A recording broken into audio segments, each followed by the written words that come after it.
The Project Gutenberg ebook, Widdershins by Oliver Onions. From Geists, Ghoulies and Long-Leggedy. Beasties and Things That Go. Bump in the Night. Good Lord, deliver us. Note. I have pleasure in acknowledging the courtesy of the proprietors of Shui's Publications by whose permission, the cigarette case, is included in the present volume.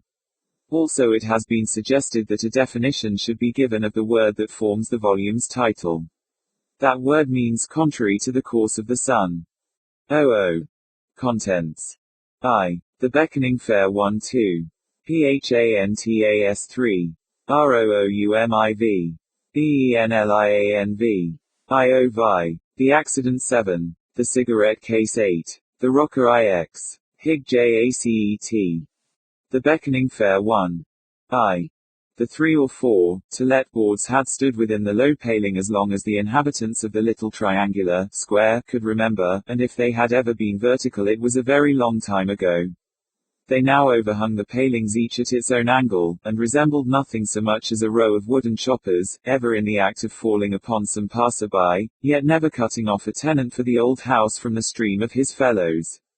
Not that there was ever any great stream through the square. The stream passed a furlong and more away, beyond the intricacy of tenements and alleys and byways that had sprung up since the old house had been built, hemming it in completely, and probably the house itself was only suffered to stand pending the falling in of a lease or two, when doubtless a clearance would be made of the whole neighborhood. It was of bloomy old red brick, and built into its walls with the crowns and clasped hands and other insignia of insurance companies long since defunct. The children of the secluded square had swung upon the low gate at the end of the entrance alley until little more than the solid top bar of it remained, and the alley itself ran past boarded basement windows on which tramps had chalked the cryptic marks.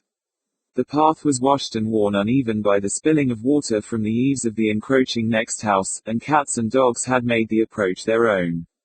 The chances of a tenant did not seem such as to warrant the keeping of the to-let boards in a state of legibility and repair, and as a matter of fact they were not so kept. For 6 months Oleron had passed the old place twice a day or oftener, on his way from his lodgings to the room, 10 minutes walk away, he had taken to work in, and for 6 months no hatchet-like notice board had fallen across his path. This might have been due to the fact that he usually took the other side of the square. But he chanced one morning to take the side that ran past the broken gate and the rain-worn entrance alley, and to pause before one of the inclined boards. The board bore, besides the agent's name, the announcement, written apparently about the time of Oleron's own early youth, that the key was to be had at number 6. Now Oleron was already paying for his separate bedroom and workroom, more than an author who, without private means, habitually disregards his public, can afford, and he was paying in addition a small rent for the storage of the greater part of his grandmother's furniture. Moreover, it invariably happened that the book he wished to read in bed was at his working quarters half a mile and more away, while the note or letter he had sudden need of during the day was as likely as not to be in the pocket of another coat hanging behind his bedroom door. And there were other inconveniences in having a divided domicile. Therefore Oleron, brought suddenly up by the hatchet-like notice board, looked first down through some scanty privet bushes at the boarded basement windows, then up at the blank and grimy windows of the first floor, and so up to the second floor and the flat stone coping of the leads. He stood for a minute thumbing his lean and shaven jaw, then, with another glance at the board, he walked slowly across the square to number 6. He knocked, and waited for 2 or 3 minutes, but, although the door stood open, received no answer. He was knocking again when a long-nosed man in shirt-sleeves appeared. "I was asking a blessing on our food," he said in severe explanation.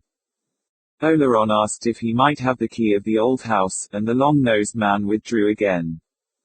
Oleron waited for another 5 minutes on the step, then the man, appearing again and masticating some of the food of which he had spoken, announced that the key was lost. "But you won't want it," he said. "The entrance door isn't closed, and a push'll open any of the others. I'm a agent for it, if you're thinking of taking it." Oleron recrossed the square, descended the 2 steps at the broken gate, passed along the alley, and turned in at the old wide doorway. To the right, immediately within the door, steps descended to the roomy cellars, and the staircase before him had a carved rail, and was broad and handsome and filthy. Oleron ascended it, avoiding contact with the rail and wall, and stopped at the first landing. A door facing him had been boarded up, but he pushed at that on his right hand, and an insecure bolt or staple yielded. He entered the empty first floor. He spent a quarter of an hour in the place, and then came out again. Without mounting higher, he descended and recrossed the square to the house of the man who had lost the key. "Can you tell me how much the rent is?" he asked. The man mentioned a figure, the comparative lowness of which seemed accounted for by the character of the neighborhood and the abominable state of unrepair of the place. Would it be possible to rent a single floor? The long-nosed man did not know. They might. Who are they? The man gave Oleron the name of a firm of lawyers in Lincoln's Inn. You might mention my name, Barrett, he added. Pressure of work prevented Oleron from going down to Lincoln's Inn that afternoon, but he went on the morrow, and was instantly offered the whole house as a purchase for £50 down, the remainder of the purchase money to remain on mortgage. It took him half an hour to disabuse the lawyer's mind of the idea that he wished anything more of the place than to rent a single floor of it.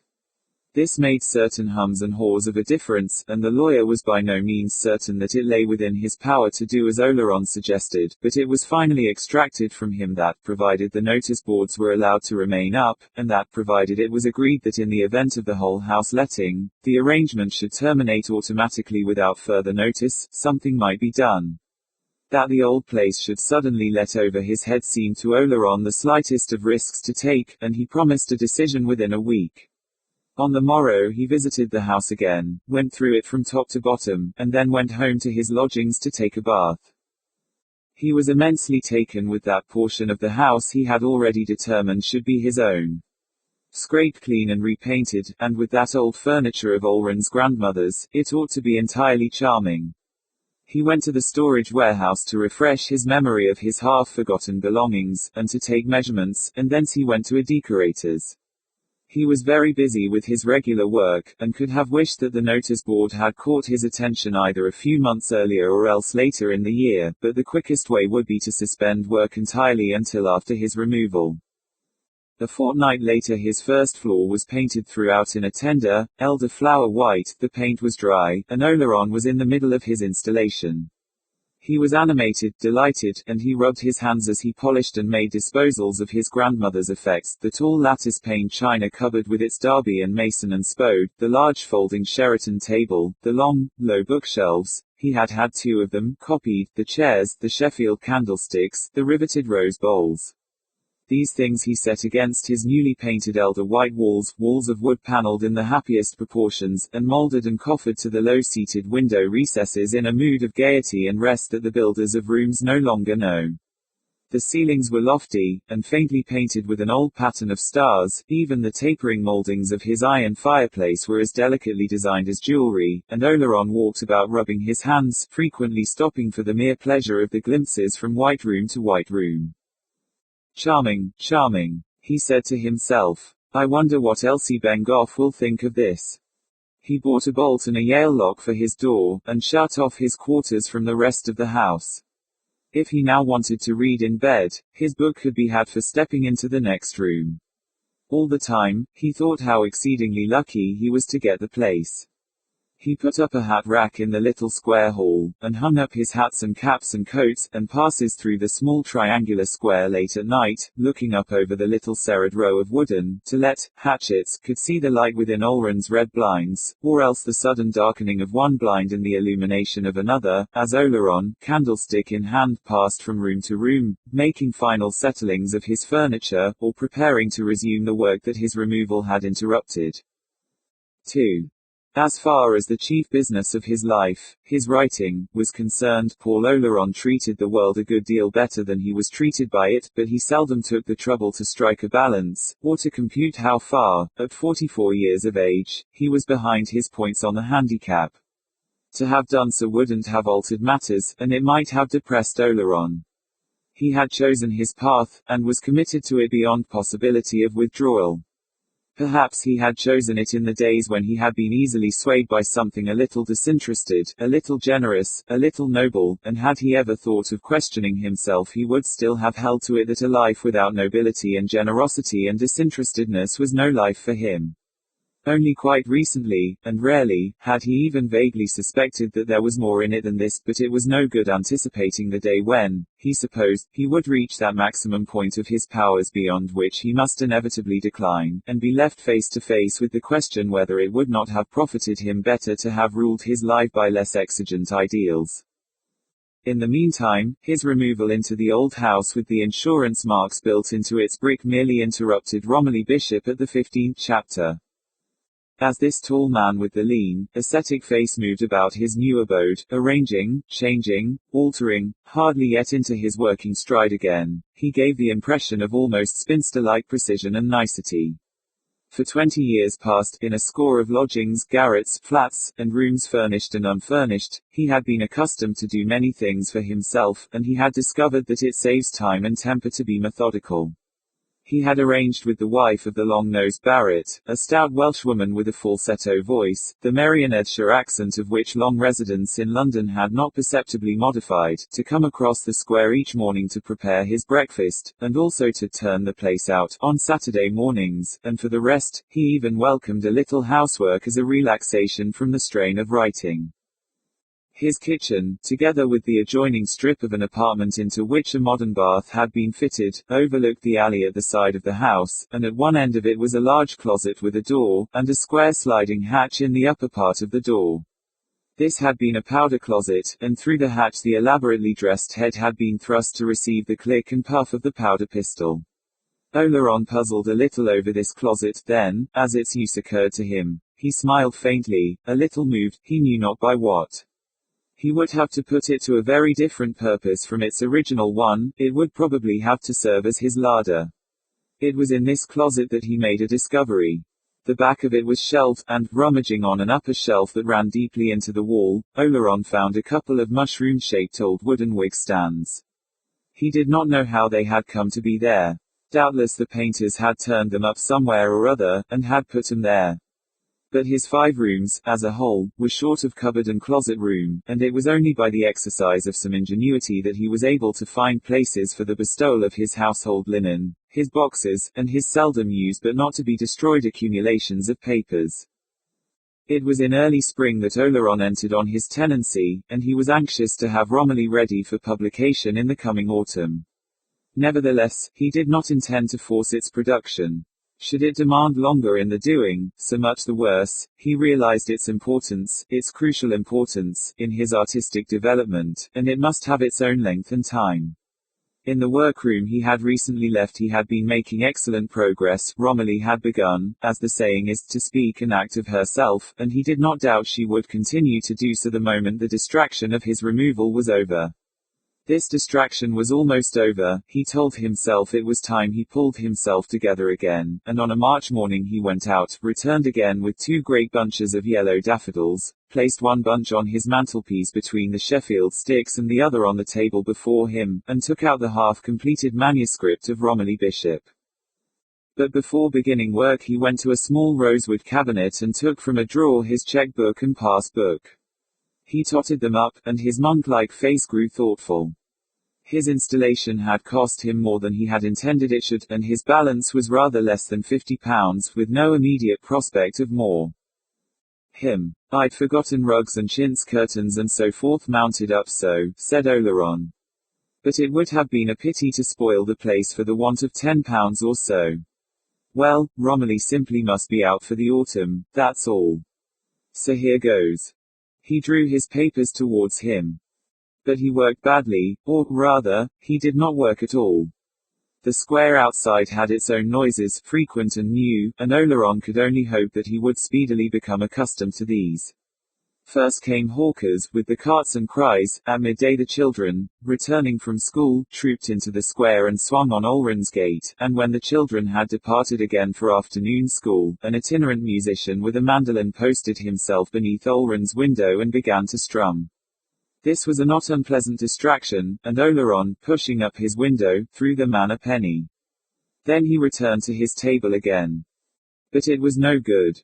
He came to himself, at long intervals, to find that he had been looking about his room and wondering how it had formerly been furnished, whether a settee in buttercup or petunia satin had stood under the farther window, whether from the center molding of the light lofty ceiling had depended a glimmering crystal chandelier, or where the tambour frame or the picket table had stood.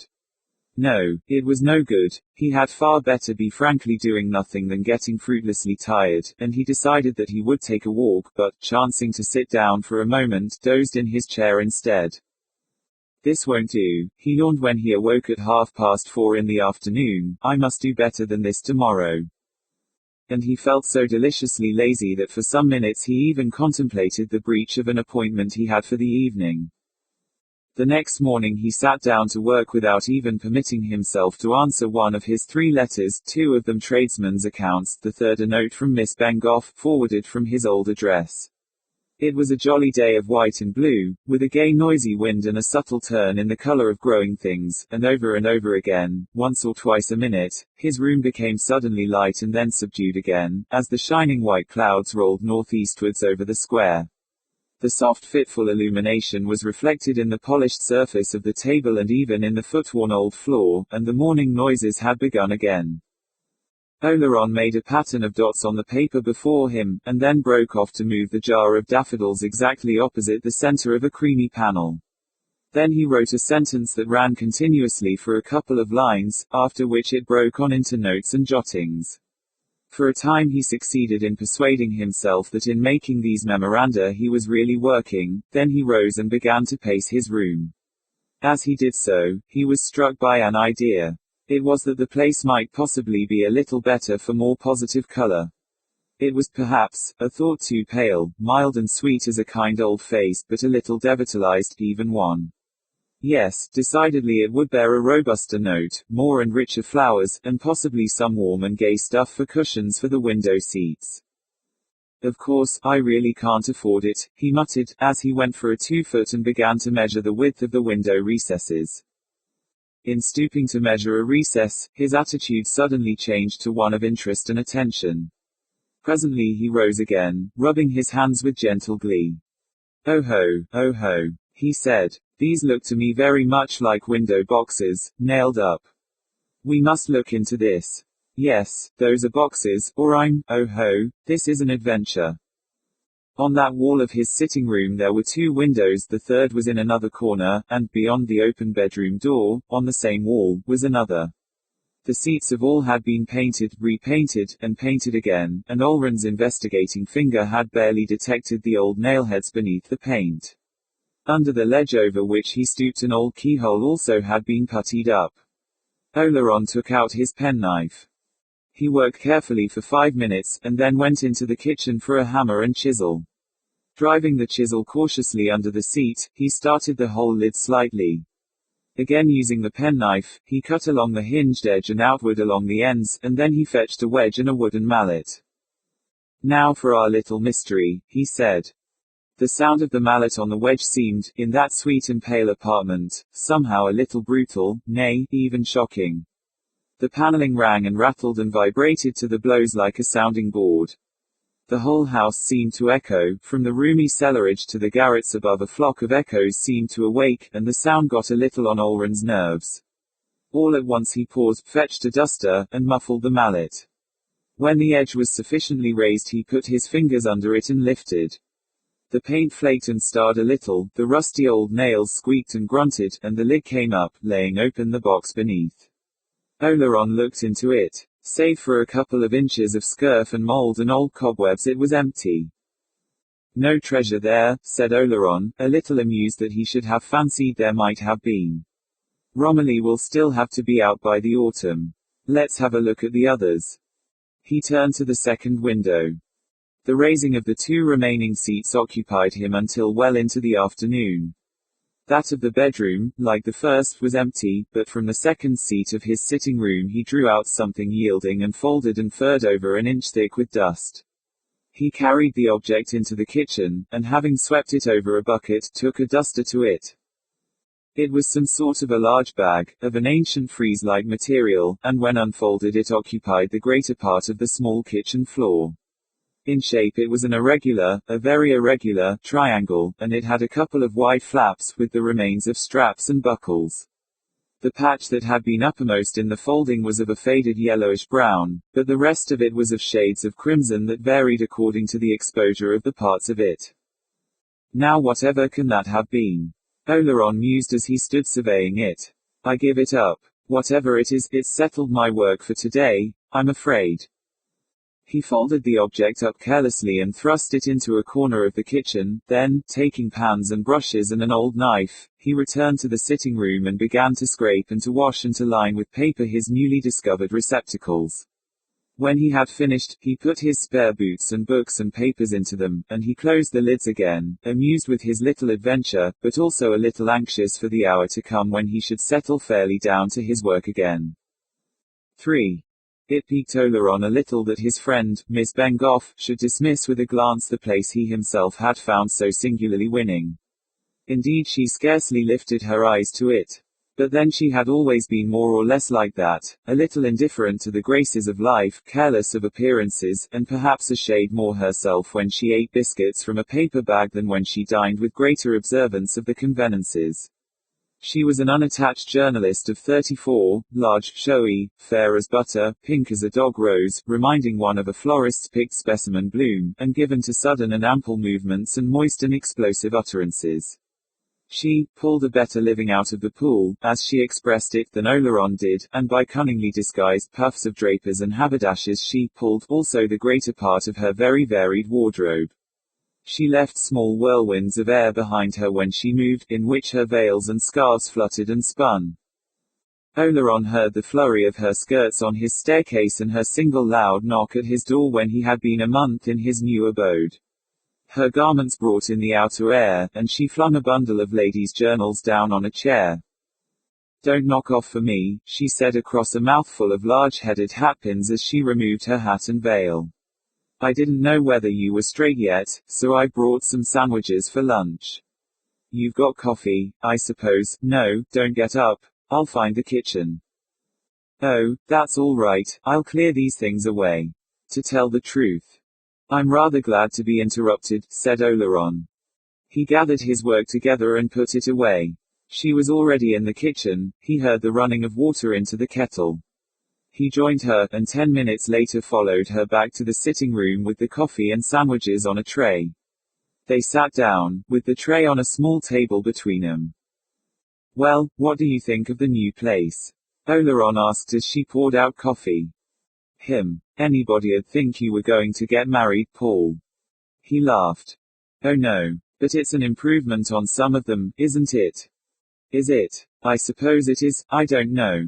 I like the last place, in spite of the black ceiling and no water tap. How's Romilly? Oleron thumbed his chin. I'm rather ashamed to tell you. The fact is, I've not got on very well with it. But it will be all right on the night, as you used to say. Stuck. Rather stuck. Got any of it you care to read to me? Quote. Oleron had long been in the habit of reading portions of his work to Miss Bengough occasionally. Her comments were always quick and practical, sometimes directly useful, sometimes indirectly suggestive. She, in return for his confidence, always kept all mention of her own work sedulously from him. His, she said, was real work, hers merely filled space, not always even grammatically. I'm afraid there isn't, Oleron replied, still meditatively dry-shaving his chin. Then he added, with a little burst of candor, the fact is, Elsie, I've not actually written, very much more of it, any more of it, in fact. But, of course, that doesn't mean I haven't progressed. I've progressed, in one sense, rather alarmingly. I'm now thinking of reconstructing the whole thing. Miss Bengough gave a gasp. Reconstructing. Making Romilly herself a different type of woman. Somehow, I've begun to feel that I'm not getting the most out of her. As she stands, I've certainly lost interest in her to some extent. But, Miss Bengough protested, you had her so real, so living. Paul. Oleron smiled faintly. He had been quite prepared for Miss Bengough's disapproval. He wasn't surprised that she liked Romilly as she at present existed, she would. Whether she realized it or not, there was much of herself in his fictitious creation. Naturally, Romilly would seem real, living, to her. But are you really serious, Paul? Miss Bengough asked presently, with a round-eyed stare. Quite serious. You're really going to scrap those 15 chapters? I didn't exactly say that.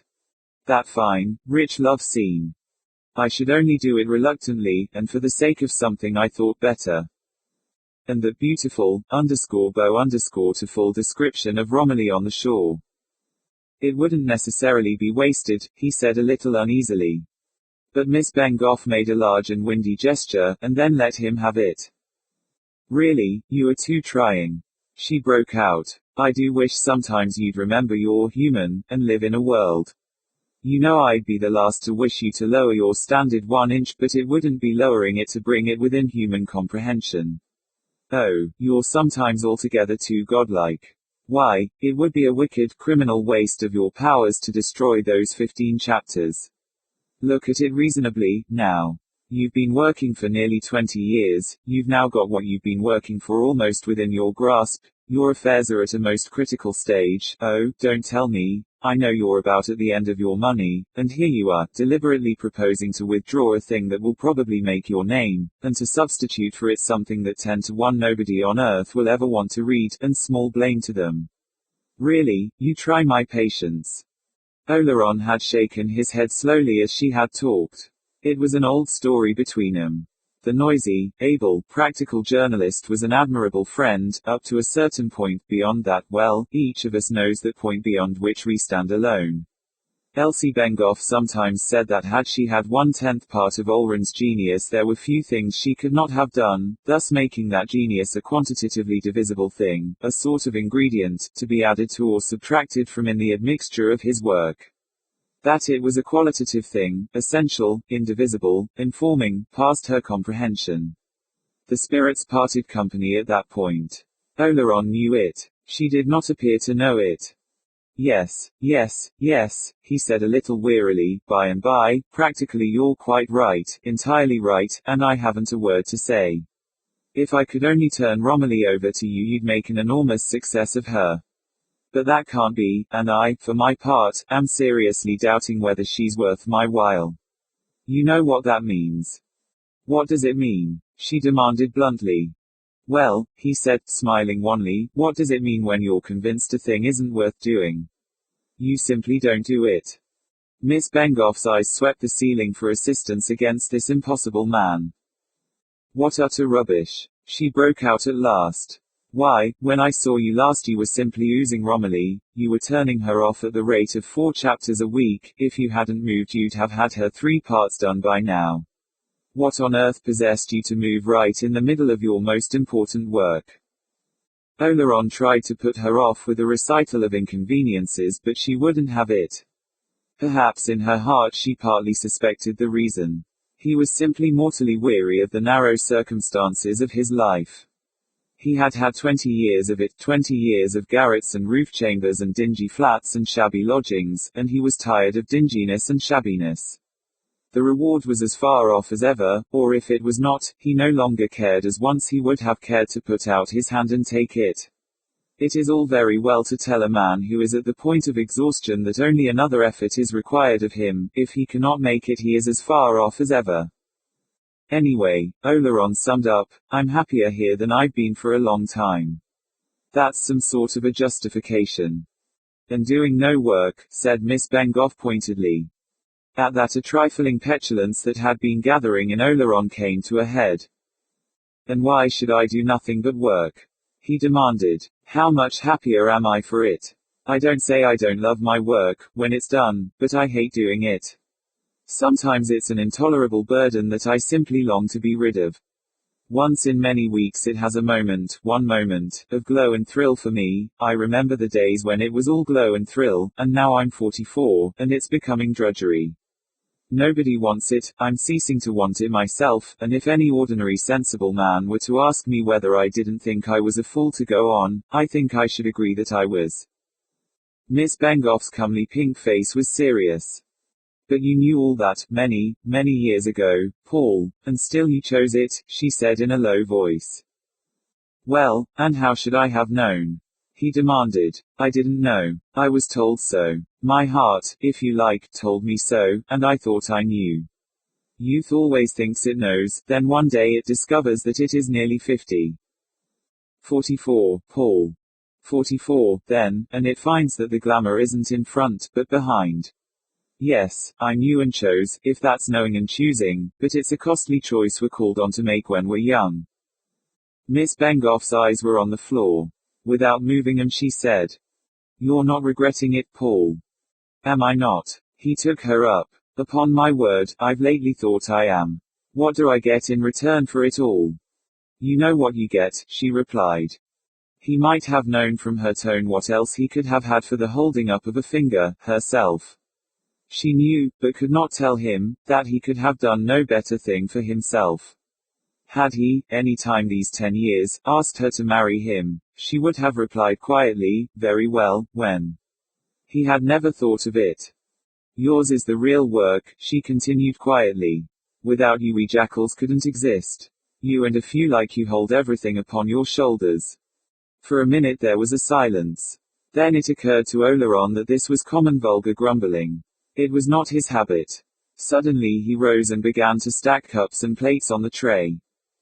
Sorry you catch me like this, Elsie, he said, with a little laugh. No, I'll take them out, then we'll go for a walk, if you like.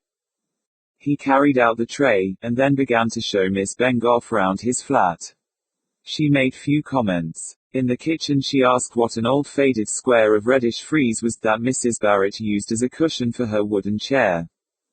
That. I should be glad if you could tell me what it is, Oleron replied as he unfolded the bag and related the story of its finding in the window seat. I think I know what it is, said Miss Bengoff. It's been used to wrap up a harp before putting it into its case. By Jove, that's probably just what it was, said Oleron. I could make neither head nor tail of it. They finished the tour of the flat, and returned to the sitting room. And who lives in the rest of the house? Miss Bengoff asked. I dare say a tramp sleeps in the cellar occasionally. Nobody else. Him. Well, I'll tell you what I think about it, if you like. I should like. You'll never work here.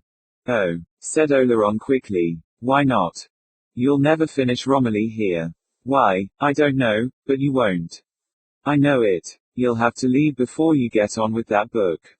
He mused for a moment, and then said, Isn't that a little prejudiced, Elsie? Perfectly ridiculous. As an argument it hasn't a leg to stand on.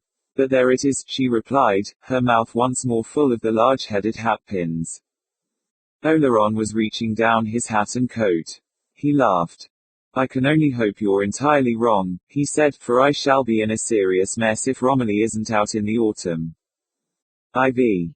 As Oleron sat by his fire that evening, pondering Miss Bengoff's prognostication that difficulties awaited him in his work, he came to the conclusion that it would have been far better had she kept her beliefs to herself. No man does a thing better for having his confidence damped at the outset, and to speak of difficulties is in a sense to make them. Speech itself becomes a deterrent act to which other discouragements accrete until the very event of which warning is given is as likely as not to come to pass. He heartily confounded her. An influence hostile to the completion of Romilly had been born. And in some illogical, dogmatic way women seemed to have, she had attached this antagonistic influence to his new abode. Was ever anything so absurd? You'll never finish Romilly here. Why not? Was this her idea of the luxury that saps the springs of action and brings a man down to indolence and dropping out of the race? The place was well enough, it was entirely charming, for that matter, but it was not so demoralizing as all that. No, Elsie had missed the mark that time. He moved his chair to look round the room that smiled, positively smiled, in the firelight. He too smiled, as if pity was to be entertained for a maligned apartment. Even that slight lack of robust color he had remarked was not noticeable in the soft glow. The drawn chintz curtains, they had a flowered and trellised pattern, with baskets and oaten pipes, fell in long quiet folds to the window seats, the rows of bindings in old bookcases took the light richly, the last trace of sallowness had gone with the daylight, and, if the truth must be told, it had been Elsie herself who had seemed a little out of the picture. That reflection struck him a little, and presently he returned to it. Yes, the room had quite accidentally done Miss Bengough a disservice that afternoon. It had, in some subtle but unmistakable way, placed her, marked a contrast of qualities. Assuming for the sake of argument the slightly ridiculous proposition that the room in which Oleron sat was characterized by a certain sparsity and lack of vigor, so much the worse for Miss Bengough, she certainly erred on the side of redundancy and general muchness. And if one must contrast abstract qualities, Oleron inclined to the austere in taste. Yes, here Oleron had made a distinct discovery. He wondered he had not made it before. He pictured Miss Bengough again as she had appeared that afternoon, large, showy, moistly pink, with that quality of the prize bloom exuding, as it were, from her, and instantly she suffered in his thought. He even recognized now that he had noticed something odd at the time, and that unconsciously his attitude, even while she had been there, had been one of criticism. The mechanism of her was a little obvious. Her melting humidity was the result of analyzable processes, and behind her there had seemed to lurk some dim shape emblematic of mortality. He had never, during the 10 years of their intimacy, dreamed for a moment of asking her to marry him. Nonetheless, he now felt for the first time a thankfulness that he had not done so. Then, suddenly and swiftly, his face flamed that he should be thinking thus of his friend. What? Elsie Bengough, with whom he had spent weeks and weeks of afternoons, she, the good chum, on whose help he would have counted had all the rest of the world failed him, she, whose loyalty to him would not, he knew, swerve as long as there was breath in her, Elsie to be even in thought dissected thus. He was an ingrate and a cad. Had she been there in that moment he would have abased himself before her. For 10 minutes and more he sat, still gazing into the fire, with that humiliating red fading slowly from his cheeks. All was still within and without, save for a tiny musical tinkling that came from his kitchen, the dripping of water from an imperfectly turned-off tap into the vessel beneath it. Mechanically he began to beat with his finger to the faintly heard falling of the drops. The tiny regular movement seemed to hasten that shameful withdrawal from his face. He grew cool once more, and when he resumed his meditation he was all unconscious that he took it up again at the same point. It was not only her florid superfluity of build that he had approached in the attitude of criticism, he was conscious also of the wide differences between her mind and his own. He felt no thankfulness that up to a certain point the natures had ever run companionably side by side. He was now full of questions beyond that point. Their intellects diverged, there was no denying it, and, looking back, he was inclined to doubt whether there had been any real coincidence. True, he had read his writings to her and she had appeared to speak comprehendingly and to the point, but what can a man do who, having assumed that another sees as he does, is suddenly brought up sharp by something that falsifies and discredits all that has gone before? He doubted all now. It did for a moment occur to him that the man who demands of a friend more than can be given to him is in danger of losing that friend, but he put the thought aside. Again he ceased to think, and again moved his finger to the distant dripping of the tap. And now, he resumed by and by, if these things were true of Elsie Bengough, they were also true of the creation of which she was the prototype, Romilly Bishop. And since he could say of Romilly what for very shame he could not say of Elsie, he gave his thoughts rein. He did so in that smiling, fire-lighted room, to the accompaniment of the faintly heard tap. There was no longer any doubt about it, he hated the central character of his novel. Even as he had described her physically she overpowered the senses, she was coarse-fibered, over-colored, rank. It became true the moment he formulated his thought. Gulliver had described the Brobdingnagian maids of honor thus, and mentally and spiritually she corresponded, was unsensitive, limited, common. The model, he closed his eyes for a moment, the model stuck out through 15 vulgar and blatant chapters to such a pitch that, without seeing the reason, he had been unable to begin the 16th. He marveled that it had only just dawned upon him. And this was to have been his Beatrice, his vision. As Elsie she was to have gone into the furnace of his art, and she was to have come out the woman all men desire. Her thoughts were to have been culled from his own finest, her form from his dearest dreams, and her setting wherever he could find one fit for her worth. He had brooded long before making the attempt, then one day he had felt her stir within him as a mother feels a quickening, and he had begun to write, and so he had added chapter to chapter. and those 15 sodden chapters were what he had produced. Again he sat, softly moving his finger. Then he bestirred himself. She must go, all 15 chapters of her. That was settled. For what was to take her place his mind was a blank, but one thing at a time. A man is not excused from taking the wrong course because the right one is not immediately revealed to him. Better would come if it was to come, in the meantime. He rose, fetched the 15 chapters, and read them over before he should drop them into the fire. But instead of putting them into the fire he let them fall from his hand. He became conscious of the dripping of the tap again. It had a tinkling gamut of 4 or 5 notes, on which it rang irregular changes, and it was foolishly sweet and dulcimer-like. In his mind Oleron could see the gathering of each drop, its little tremble on the lip of the tap, and the tiny percussion of its fall, plink, plunk, minimized almost to inaudibility. Following the lowest note there seemed to be a brief phrase, irregularly repeated, and presently Oleron found himself waiting for the recurrence of this phrase. It was quite pretty. But it did not conduce to wakefulness, and Oleron dozed over his fire. When he awoke again the fire had burned low and the flames of the candles were licking the rims of the Sheffield sticks. Sluggishly he rose, yawned, went his nightly round of door locks and window fastenings, and passed into his bedroom. Soon he slept soundly. But a curious little sequel followed on the morrow. Mrs. Barrett usually tapped, not at his door, but at the wooden wall beyond which lay Oleron's bed, and then Oleron rose, put on his dressing gown, and admitted her. He was not conscious that as he did so that morning he hummed an air, but Mrs. Barrett lingered with her hand on the door knob and her face a little averted and smiling. "Dear me." Her soft falsetto rose. "But that will be a very old tune. Mr. Oleron. I will not have heard it this for 10 years. "What tune?" Oleron asked. "The tune, indeed, that you was humming, sir." Oleron had his thumb in the flap of a letter. It remained there. "I was humming. Sing it, Mrs. Barrett." Mrs. Barrett prutted.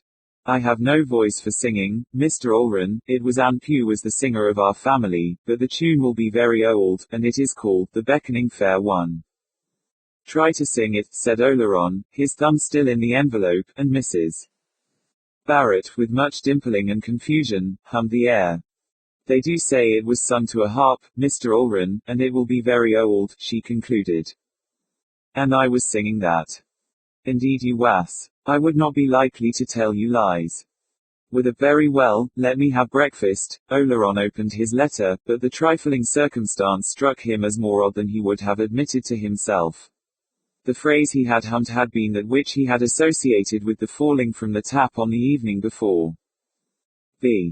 Even more curious than that the commonplace dripping of an ordinary water tap should have tallied so closely with an actually existing air was another result it had, namely, that it awakened, or seemed to awaken, in Oleron an abnormal sensitiveness to other noises of the old house.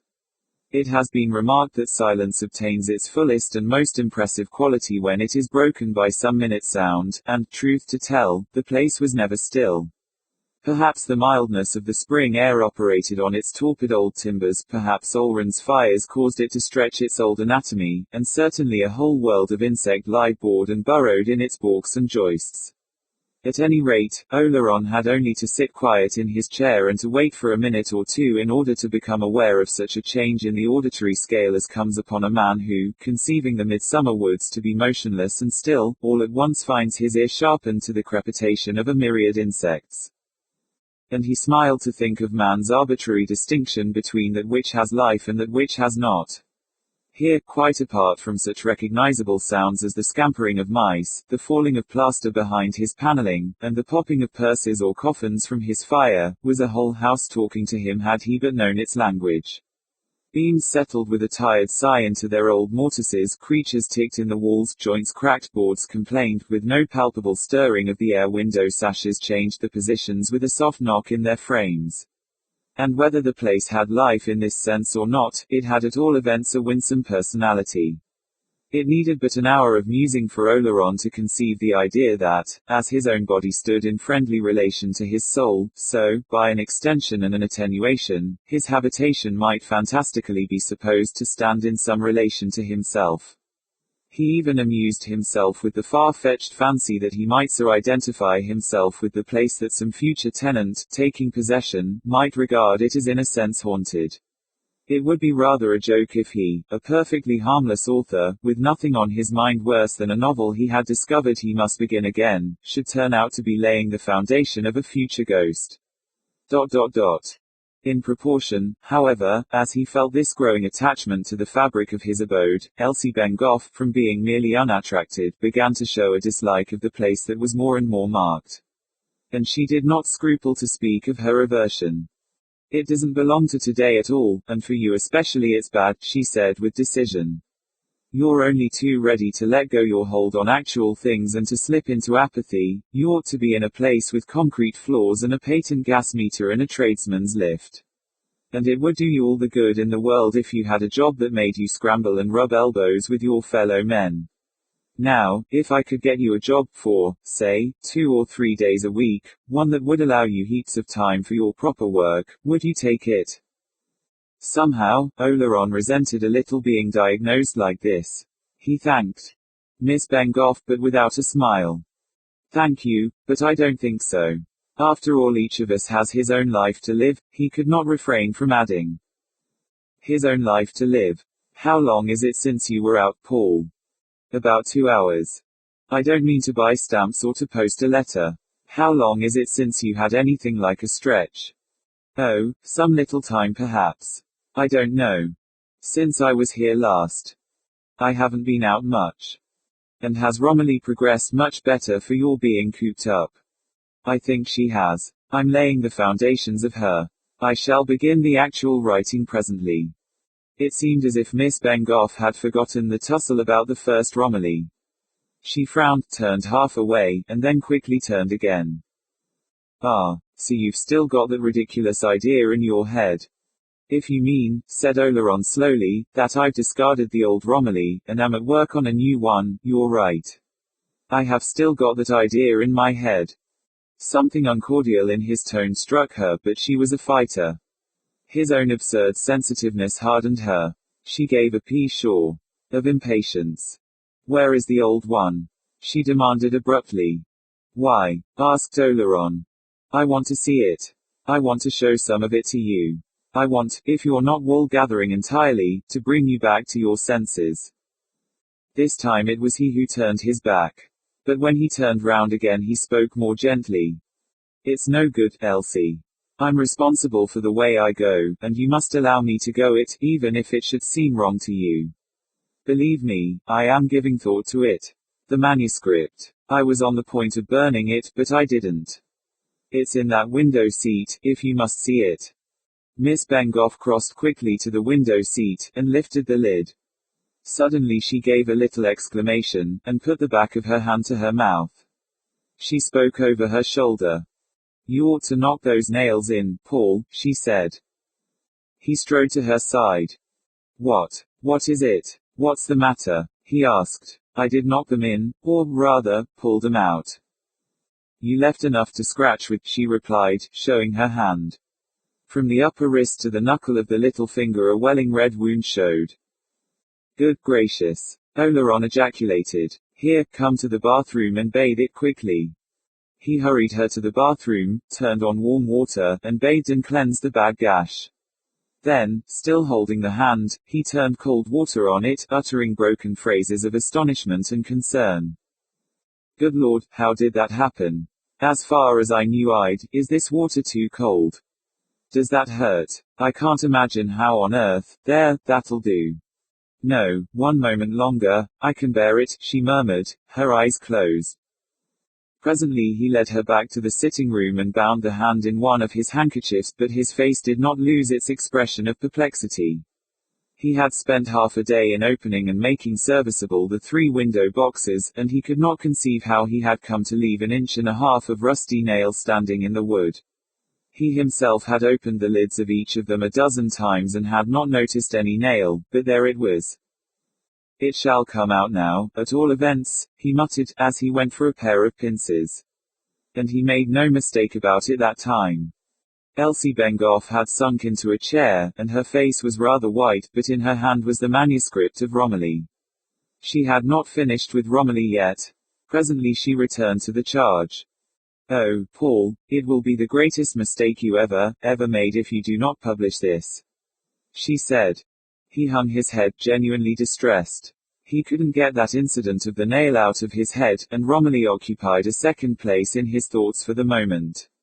But still she insisted, and when presently he spoke it was almost as if he asked her pardon for something. "What can I say, Elsie? I can only hope that when you see the new version, you'll see how right I am. And if in spite of all you don't like her, well," he made a hopeless gesture. "Don't you see that I must be guided by my own lights?" She was silent. "Come, Elsie," he said gently. "We've got along well so far, don't let us split on this." The last words had hardly passed his lips before he regretted them. She had been nursing her injured hand, with her eyes once more closed, but her lips and lids quivered simultaneously. Her voice shook as she spoke. "I can't help saying it, Paul, but you are so greatly changed." "Hush, Elsie," he murmured soothingly, "you've had a shock, rest for a while." "How could I change?" "I don't know, but you are. You've not been yourself ever since you came here. I wish you'd never seen the place. It's stopped your work, it's making you into a person I hardly know, and it's made me horribly anxious about you. Oh, how my hand is beginning to throb." "Poor child," he murmured. "Will you let me take you to a doctor and have it properly dressed?" "No, I shall be all right presently, I'll keep it raised." She put her elbow on the back of her chair, and the bandaged hand rested lightly on his shoulder.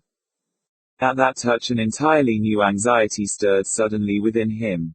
Hundreds of times previously, on the Johnson excursions, she had slipped her hand within his arm as she might have slipped it into the arm of a brother, and he had accepted the little affectionate gesture as a brother might have accepted it.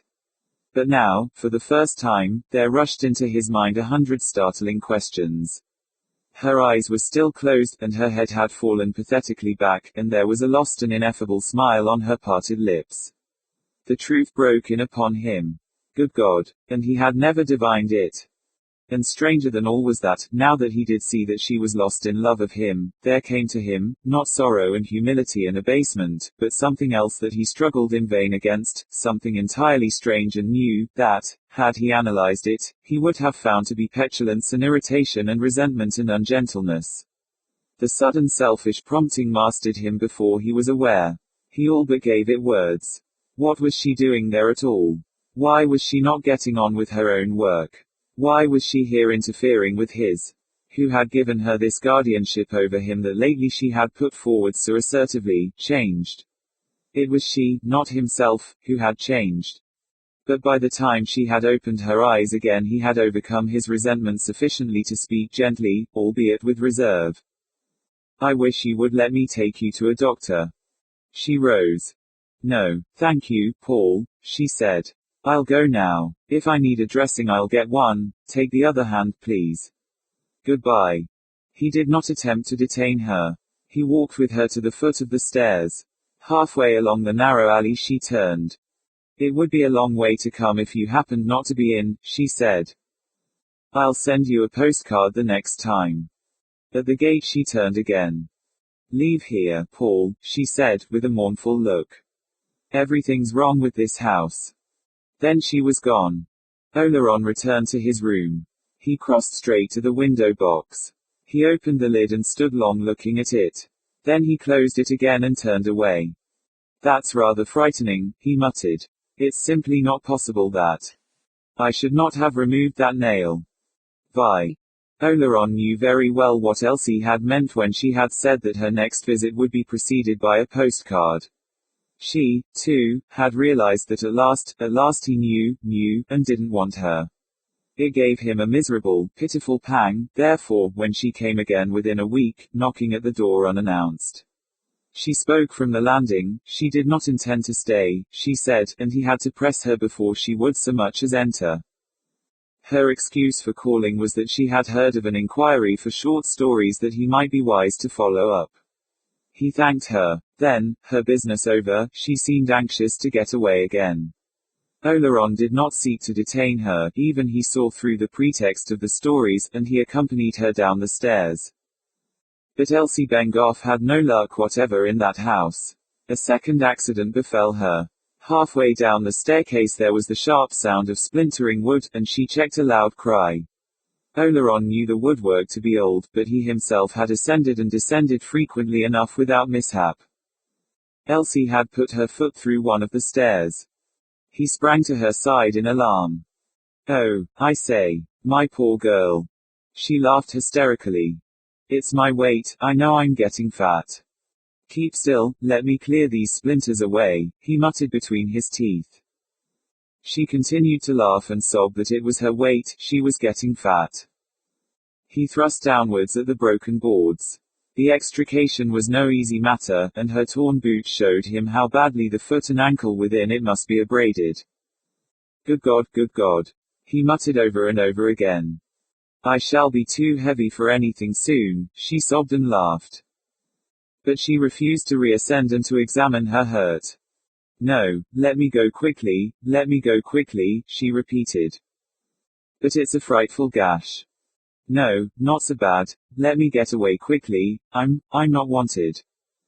At her words, that she was not wanted, his head dropped as if she had given him a buffet. "Elsie," he choked brokenly and shocked. But she too made a quick gesture, as if she put something violently aside. "Oh, Paul, not that, not you, of course I do mean that too in a sense, oh, you know what I mean. But if the other can't be, spare me this now. I wouldn't have come, but, oh, I did try to keep away." It was intolerable, heartbreaking, but what could he do, what could he say? He did not love her. "Let me go, I'm not wanted, let me take away what's left of me. Dear Elsie, you are very dear to me." But again she made the gesture, as of putting something violently aside. "No, not that, not anything less, don't offer me anything less, leave me a little pride. Let me get my hat and coat, let me take you to a doctor," he muttered. But she refused. She refused even the support of his arm. She gave another unsteady laugh. "I'm sorry I broke your stairs, Paul. You will go and see about the short stories, won't you?" He groaned. "Then if you won't see a doctor, will you go across the square and let Mrs. Barrett look at you? Look, there's Barrett passing now." The long-nosed Barrett was looking curiously down the alley, but as Oleron was about to call him he made off without a word. Elsie seemed anxious for nothing so much as to be clear of the place, and finally promised to go straight to a doctor, but insisted on going alone. "Goodbye," she said. And Oleron watched her until she was past the hatchet-like to-let boards, as if he feared that even they might fall upon her and maim her. That night Oleron did not dine. He had far too much on his mind. He walked from room to room of his flat, as if he could have walked away from Elsie Bengoff's haunting cry that still rang in his ears. "I'm not wanted, don't offer me anything less, let me take away what's left of me." Oh, if he could only have persuaded himself that he loved her. He walked until twilight fell, then, without lighting candles, he stirred up the fire and flung himself into a chair. Poor Elsie. But even while his heart ached for her, it was out of the question. If only he had known. If only he had used common observation. But those walks, those sisterly takings of the arm, what a fool he had been. Well, it was too late now. It was she, not he, who must now act by keeping away. He would help her all he could. He himself would not sit in her presence. If she came, he would hurry her out again as fast as he could. Poor Elsie.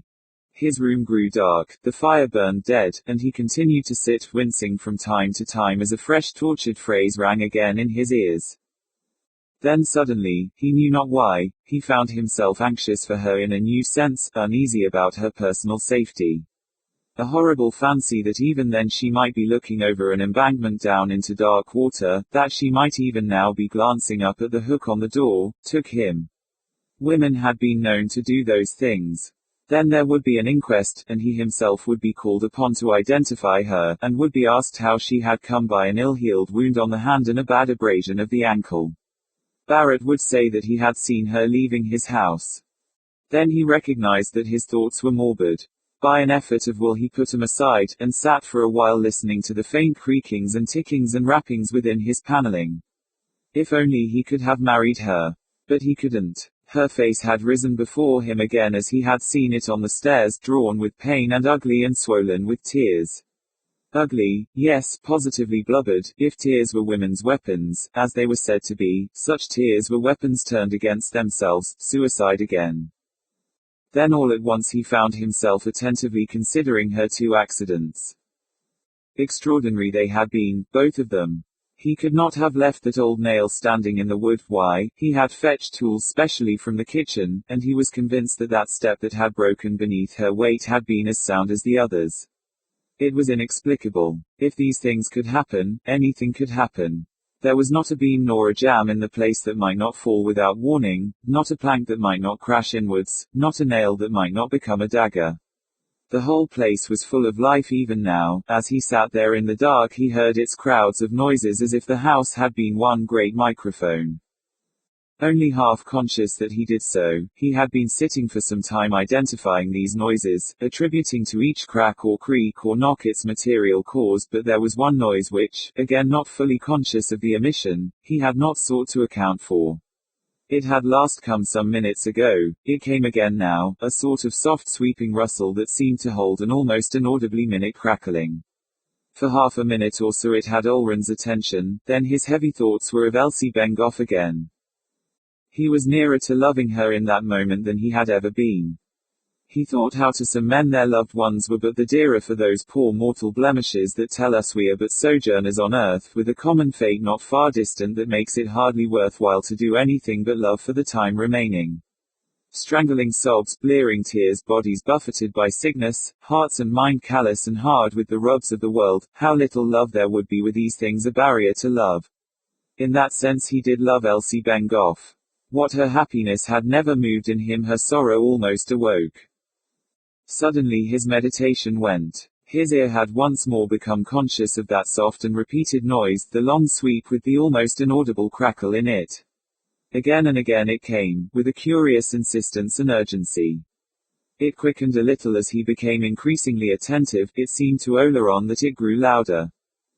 All at once he started bolt upright in his chair, tense and listening. The silky rustle came again. He was trying to attach it to something. The next moment he had leapt to his feet, unnerved and terrified. His chair hung poised for a moment, and then went over, setting the fire irons clattering as it fell. There was only one noise in the world like that which had caused him to spring thus to his feet. The next time it came Oleron fell behind him at the empty air with his hand, and backed slowly until he found himself against the wall. God in heaven! The ejaculation broke from Ulrin's lips. The sound had ceased.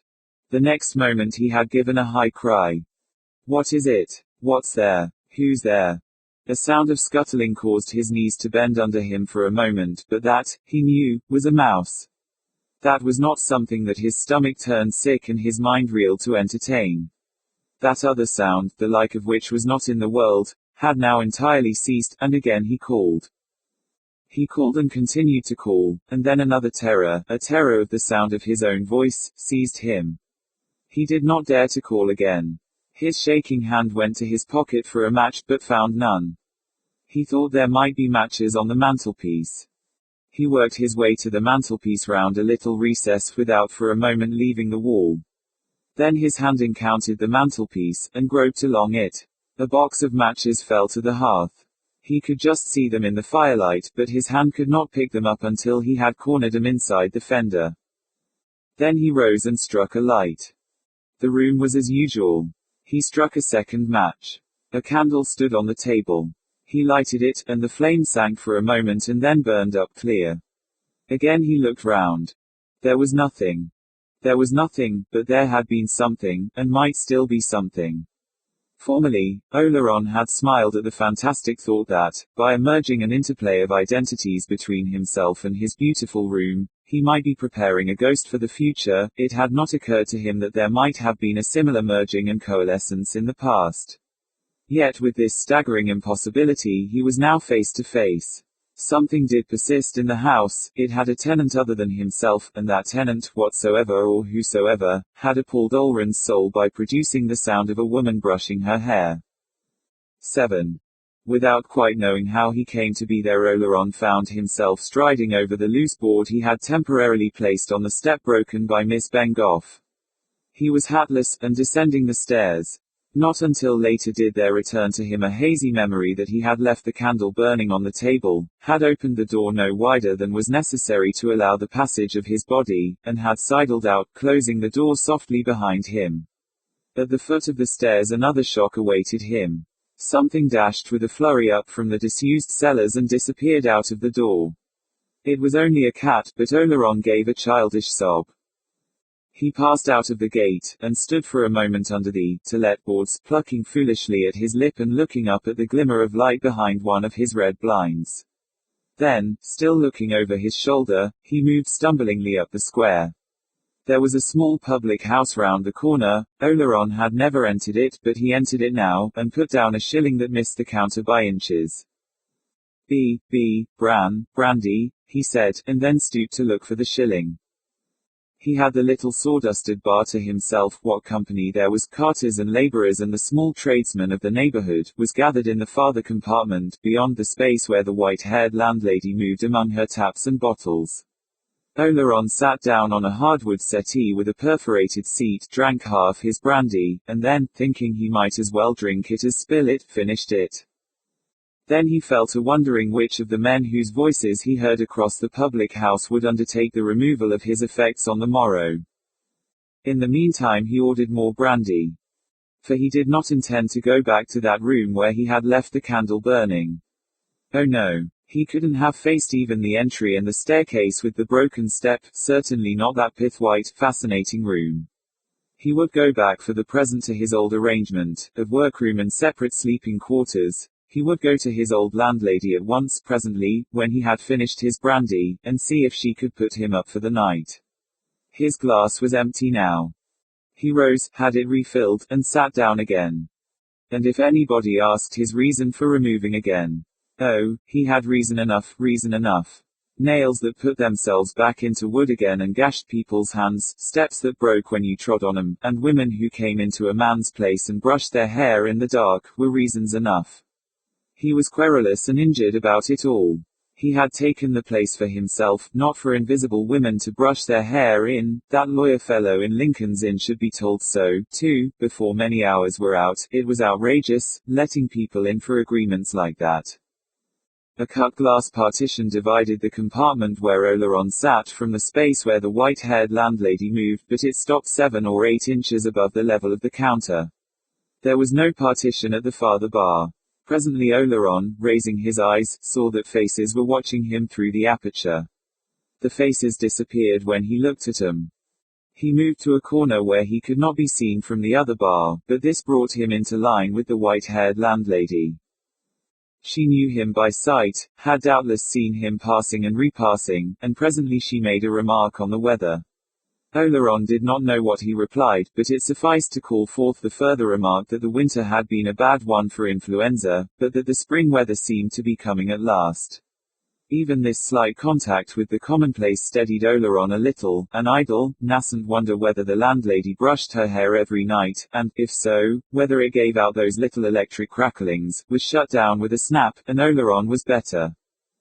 With his next glass of brandy he was all for going back to his flat. Not go back. Indeed, he would go back. They should very soon see whether he was to be turned out of his place like that. He began to wonder why he was doing the rather unusual thing he was doing at that moment, unusual for him, sitting hatless, drinking brandy, in a public house. Suppose he were to tell the white-haired landlady all about it, to tell her that a caller had scratched her hand on a nail, had later had the bad luck to put her foot through a rotten stair, and that he himself, in an old house full of squeaks and creaks and whispers, had heard a minute noise and had bolted from it in fright. What would she think of him? That he was mad, of course. Sure. The real truth of the matter was that he hadn't been doing enough work to occupy him. He had been dreaming his days away, filling his head with a lot of moonshine about a new Romilly, as if the old one was not good enough, and now he was surprised that the devil should enter an empty head. Yes, he would go back. He would take a walk in the air first, he hadn't walked enough lately, and then he would take himself in hand, settle the hash of that 16th chapter of Romilly. Fancy, he had actually been fool enough to think of destroying 15 chapters. And thenceforward he would remember that he had obligations to his fellow men and work to do in the world. There was the matter in a nutshell.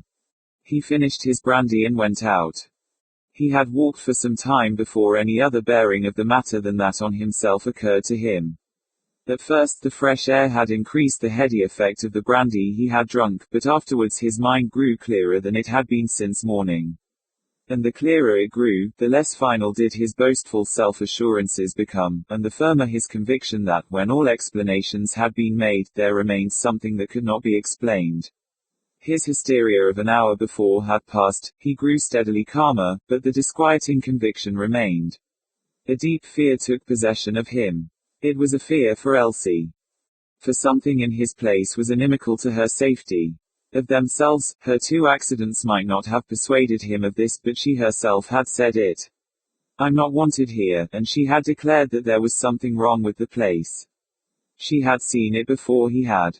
Well and good. One thing stood out clearly, namely, that if this was so, she must be kept away for quite another reason than that which had so confounded and humiliated Oleron. Luckily she had expressed her intention of staying away, she must be held to that intention. He must see to it. And he must see to it all the more that he now saw his first impulse, never to set foot in the place again, was absurd. People did not do that kind of thing. With Elsie made secure, he could not with any respect to himself suffer himself to be turned out by a shadow, nor even by a danger merely because it was a danger. He had to live somewhere, and he would live there. He must return. He mastered the faint chill of fear that came with the decision, and turned in his walk abruptly. Should fear grow on him again he would, perhaps, take one more glass of brandy. But by the time he reached the short street that led to the square he was too late for more brandy. The little public house was still lighted, but closed, and one or two men were standing talking on the curb. Oleron noticed that a sudden silence fell on him as he passed, and he noticed further that the long-nosed Barrett, whom he passed a little lower down, did not return his good night. He turned in at the broken gate, hesitated merely an instant in the alley, and then mounted his stairs again. Only an inch of candle remained in the Sheffield stick, and Oleron did not light another one. Deliberately he forced himself to take it up and to make the tour of his 5 rooms before retiring. It was as he returned from the kitchen across his little hall that he noticed that a letter lay on the floor. He carried it into his sitting room, and glanced at the envelope before opening it. It was unstamped, and had been put into the door by hand. Its handwriting was clumsy, and it ran from beginning to end without comma or period. Oleron read the first line, turned to the signature, and then finished the letter. It was from the man Barrett, and it informed Oleron that he, Barrett, would be obliged if Mr. Oleron would make other arrangements for the preparing of his breakfasts and the cleaning out of his place. The sting lay in the tail, that is to say, the postscript. This consisted of a text of scripture. It embodied an allusion that could only be to Elsie Bengough. A seldom-seen frown had cut deeply into Oleron's brow. So, that was it. Very well, they would see about that on the morrow. For the rest, this seemed merely another reason why Elsie should keep away. Then his suppressed rage broke out. The foul-minded lot. The devil himself could not have given a leer at anything that had ever passed between Paul Oleron and Elsie Bengough, yet this nosing rascal must be prying and talking. ... Oleron crumpled the paper up, held it in the candle flame, and then ground the ashes under his heel. One useful purpose, however, the letter had served. It had created in Oleron a wrathful blaze that effectually banished pale shadows. Nevertheless, one other puzzling circumstance was to close the day. As he undressed, he chanced to glance at his bed. The coverlets bore an impress as if somebody had lain on them. Oleron could not remember that he himself had lain down during the day. Offhand, he would have said that certainly he had not, but after all he could not be positive.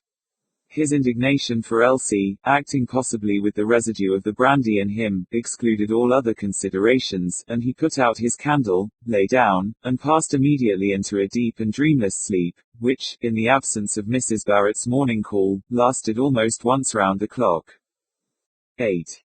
To the man who pays heed to that voice within him which warns him that twilight and danger are settling over his soul, terror is apt to appear an absolute thing, against which his heart must be safeguarded in a twink unless there is to take place an alteration in the whole range and scale of his nature.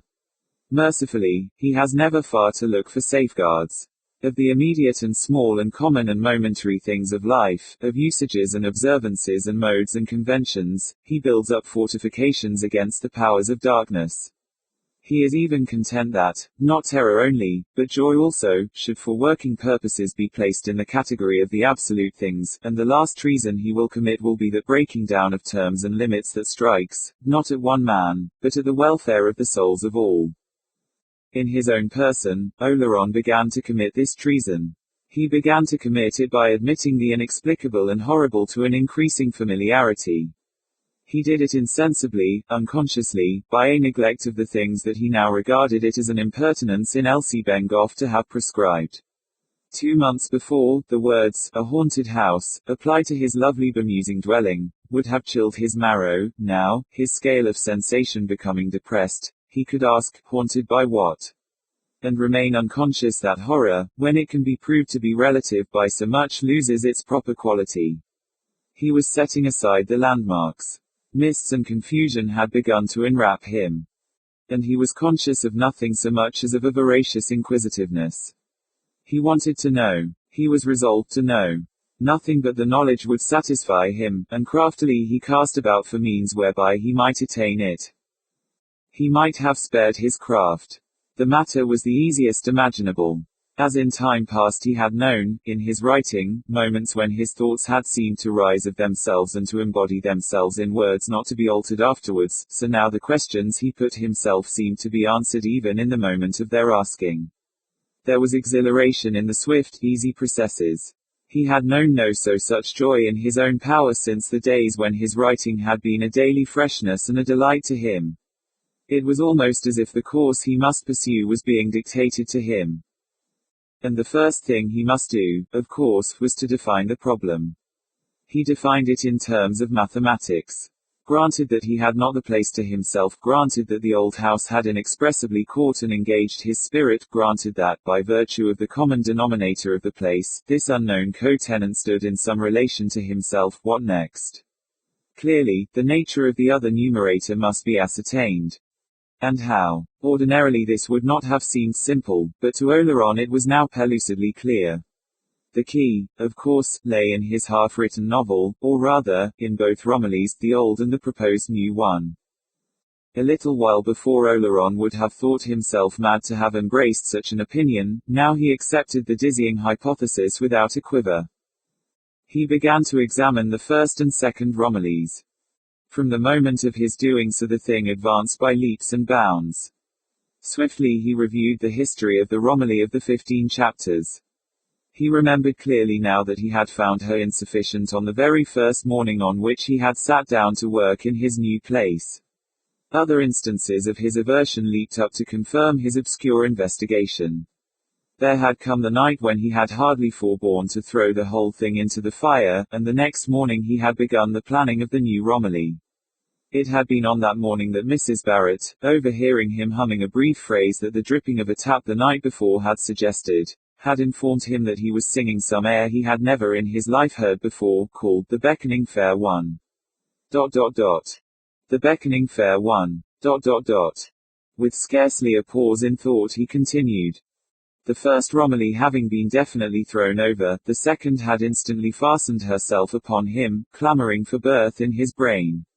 He even fancied now, looking back, that there had been something like passion, hate almost, in the supplanting, and that more than once a stray thought given to his discarded creation had, it was astonishing how credible Oleron found the almost unthinkable idea, had offended the supplanter.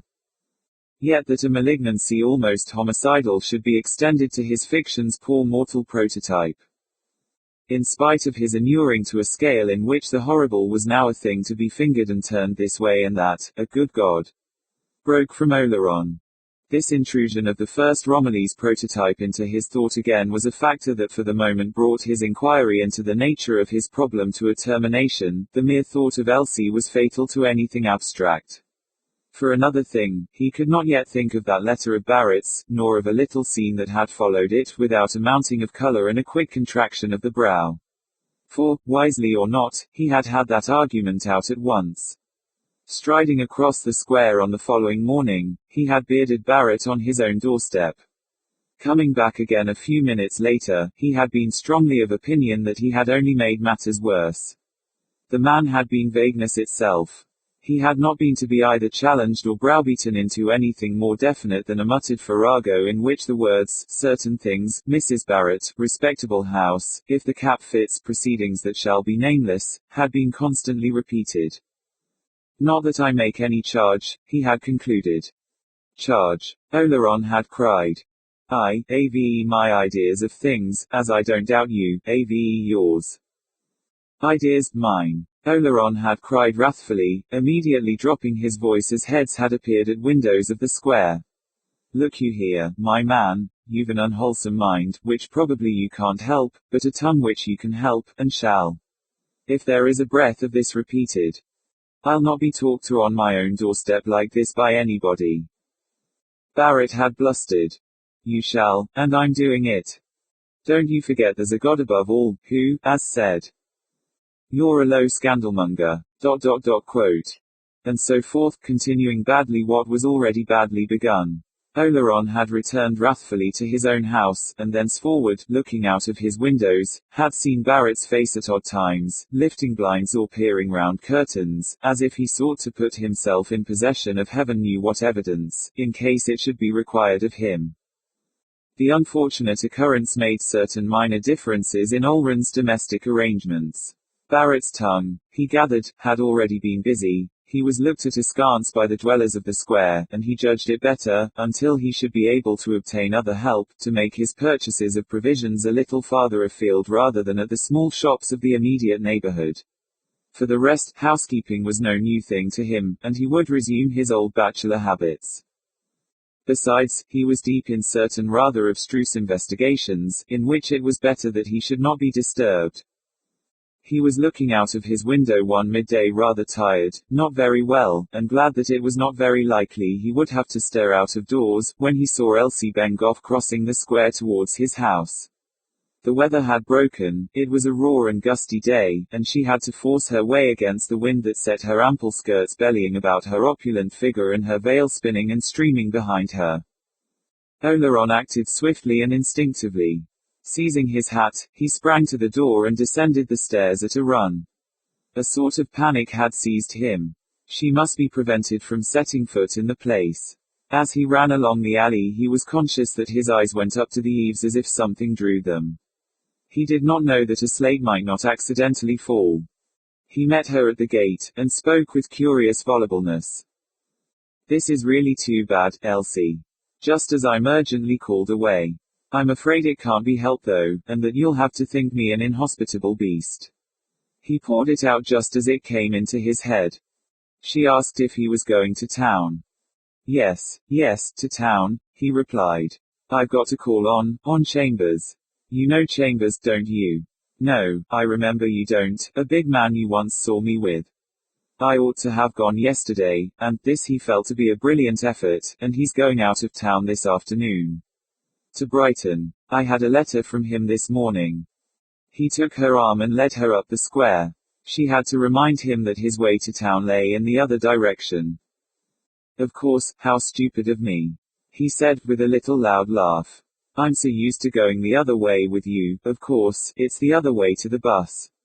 Will you come along with me? I am so awfully sorry it's happened like this. They took the street to the bus terminus. This time Elsie bore no signs of having gone through interior struggles. If she detected anything unusual in his manner she made no comment, and he, seeing her calm, began to talk less recklessly through silences. By the time they reached the bus terminus, nobody, seeing the pallid-faced man without an overcoat and the large ample-skirted girl at his side, would have supposed that one of them was ready to sink on his knees for thankfulness that he had, as he believed, saved the other from a wildly unthinkable danger. They mounted to the top of the bus, Oleron protesting that he should not miss his overcoat, and that he found the day, if anything, rather oppressively hot. They sat down on a front seat. Now that this meeting was forced upon him, he had something else to say that would make demands upon his tact. It had been on his mind for some time, and was, indeed, peculiarly difficult to put. He revolved it for some minutes, and then, remembering the success of his story of a sudden call to town, cut the knot of his difficulty with another lie.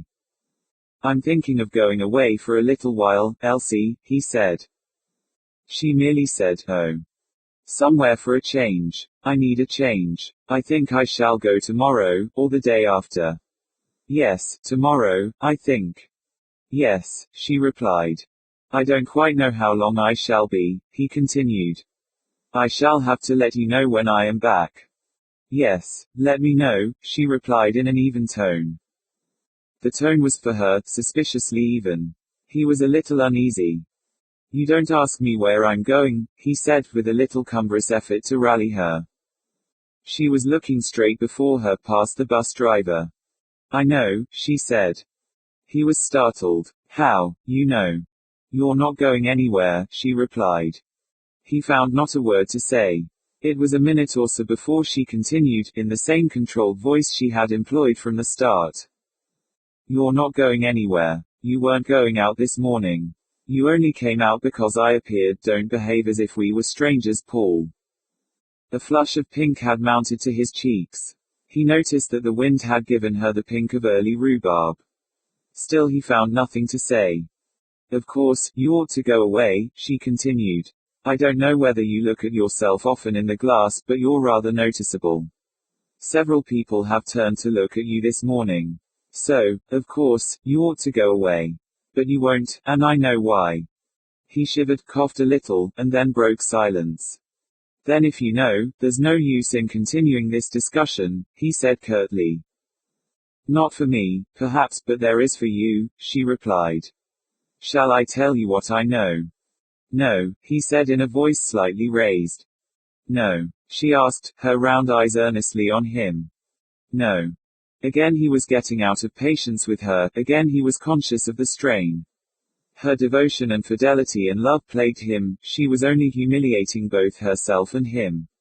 It would have been bad enough had he ever, by word or deed, given her cause for thus fastening herself on him, but there, that was the worst of that kind of life for a woman. Women such as she, business women, in and out of offices all the time, always, whether they realized it or not, made comradeship a cover for something else. They accepted the unconventional status, came and went freely, as men did, were honestly taken by men at their own valuation, and then it turned out to be the other thing after all, and they went and fell in love. No wonder there was gossip in shops and squares and public houses. In a sense the gossipers were in the right of it. Independent, yet not efficient, with some of womanhood's graces foregone, and yet with all the woman's hunger and need, half sophisticated, yet not wise, Oleron was tired of it all. And it was time he told her so. "I suppose," he said tremblingly, looking down between his knees, "I suppose the real trouble is in the life women who earn their own living are obliged to lead." He could not tell in what sense she took the lame generality, she merely replied, "I suppose so." "It can't be helped," he continued, "but you do sacrifice a good deal." She agreed, "A good deal," and then she added after a moment, "What for instance?" "You may or may not be gradually attaining a new status, but you're in a false position today." It was very likely, she said, she hadn't thought of it much in that light. "And," he continued desperately, "you're bound to suffer. Your most innocent acts are misunderstood, motives you never dreamed of are attributed to you, and in the end it comes to," he hesitated a moment and then took the plunge, to the sidelong look and the leer. She took his meaning with perfect ease. She merely shivered a little as she pronounced the name. Barrett. His silence told her the rest. Anything further that was to be said must come from her.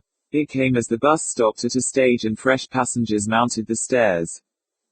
"You'd better get down here and go back, Paul," she said. "I understand perfectly, perfectly. It isn't Barrett. You be able to deal with Barrett. It's merely convenient for you to say it's Barrett. I know what it is, but you said I wasn't to tell you that." "Very well. But before you go, let me tell you why I came up this morning." In a dull tone he asked her why. Again she looked straight before her as she replied. "I came to force your hand. Things couldn't go on as they have been going, you know, and now that's all over." "All over," he repeated stupidly. "All over. I want you now to consider yourself, as far as I'm concerned, perfectly free. I make only one reservation." He hardly had the spirit to ask her what that was. "If I merely need you," she said, "please don't give that a thought. That's nothing. I shan't come near for that. But," she dropped her voice, "if you're in need of me, Paul, I shall know if you are, and you will be, then I shall come at no matter what cost. You understand that?" He could only groan. "So that's understood," she concluded. "And I think that's all. Now go back. I should advise you to walk back, for you're shivering. Goodbye." She gave him a cold hand, and he descended. He turned on the edge of the curb as the bus started again. For the first time in all the years he had known her, she parted from him with no smile and no wave of her long arm. IX. He stood on the curb, plunged in misery, looking after her as long as she remained in sight, but almost instantly with her disappearance he felt the heaviness lift a little from his spirit. She had given him his liberty, true, there was a sense in which he had never parted with it, but now was no time for splitting hairs, he was free to act, and all was clear ahead. Swiftly the sense of lightness grew on him, it became a positive rejoicing in his liberty, and before he was halfway home he had decided what must be done next. The vicar of the parish in which his dwelling was situated lived within 10 minutes of the square. To his house Oleron turned his steps. It was necessary that he should have all the information he could get about this old house with the insurance marks and the sloping, to-let boards, and the vicar was the person most likely to be able to furnish it. This last preliminary out of the way, and, aha! Oleron chuckled, things might be expected to happen. But he gained less information than he had hoped for. The house, the vicar said, was old, but there needed no vicar to tell Oleron that. It was reputed, Oleron pricked up his ears, to be haunted, but there were few old houses about which some such rumor did not circulate among the ignorant, and the deplorable lack of faith of the modern world, the vicar thought, did not tend to dissipate these superstitions. For the rest, his manner was the soothing manner of one who prefers not to make statements without knowing how they will be taken by his hearer. Oleron smiled as he perceived this. "You may leave my nerves out of the question," he said. "How long has the place been empty?" "A dozen years, I should say," the vicar replied. "And the last tenant, did you know him, or her?" Oleron was conscious of a tingling of his nerves as he offered the vicar the alternative of sex. "Him," said the vicar. "A man. If I remember rightly, his name was Madley, an artist. He was a great recluse, seldom went out of the place, and," the vicar hesitated and then broke into a little gush of candor, "and since you appear to have come for this information, and since it is better that the truth should be told than that garbled versions should get about, I don't mind saying that this man Madley died there, under somewhat unusual circumstances. It was ascertained at the post-mortem that there was not a particle of food in his stomach, although he was found to be not without money. And his frame was simply worn out. Suicide was spoken of, but you'll agree with me that deliberate starvation is, to say the least, an uncommon form of suicide." An open verdict was returned. "Ah," said Oleron. "Does there happen to be any comprehensive history of this parish?" "No, partial ones only. I myself am not guiltless of having made a number of notes on its purely ecclesiastical history, its registers and so forth, which I shall be happy to show you if you would care to see them, but it is a large parish, I have only one curate, and my leisure, as you will readily understand." The extent of the parish and the scantiness of the vicar's leisure occupied the remainder of the interview, and Oleron thanked the vicar, took his leave, and walked slowly home. He walked slowly for a reason, twice turning away from the house within a stone's throw of the gate and taking another turn of 20 minutes or so.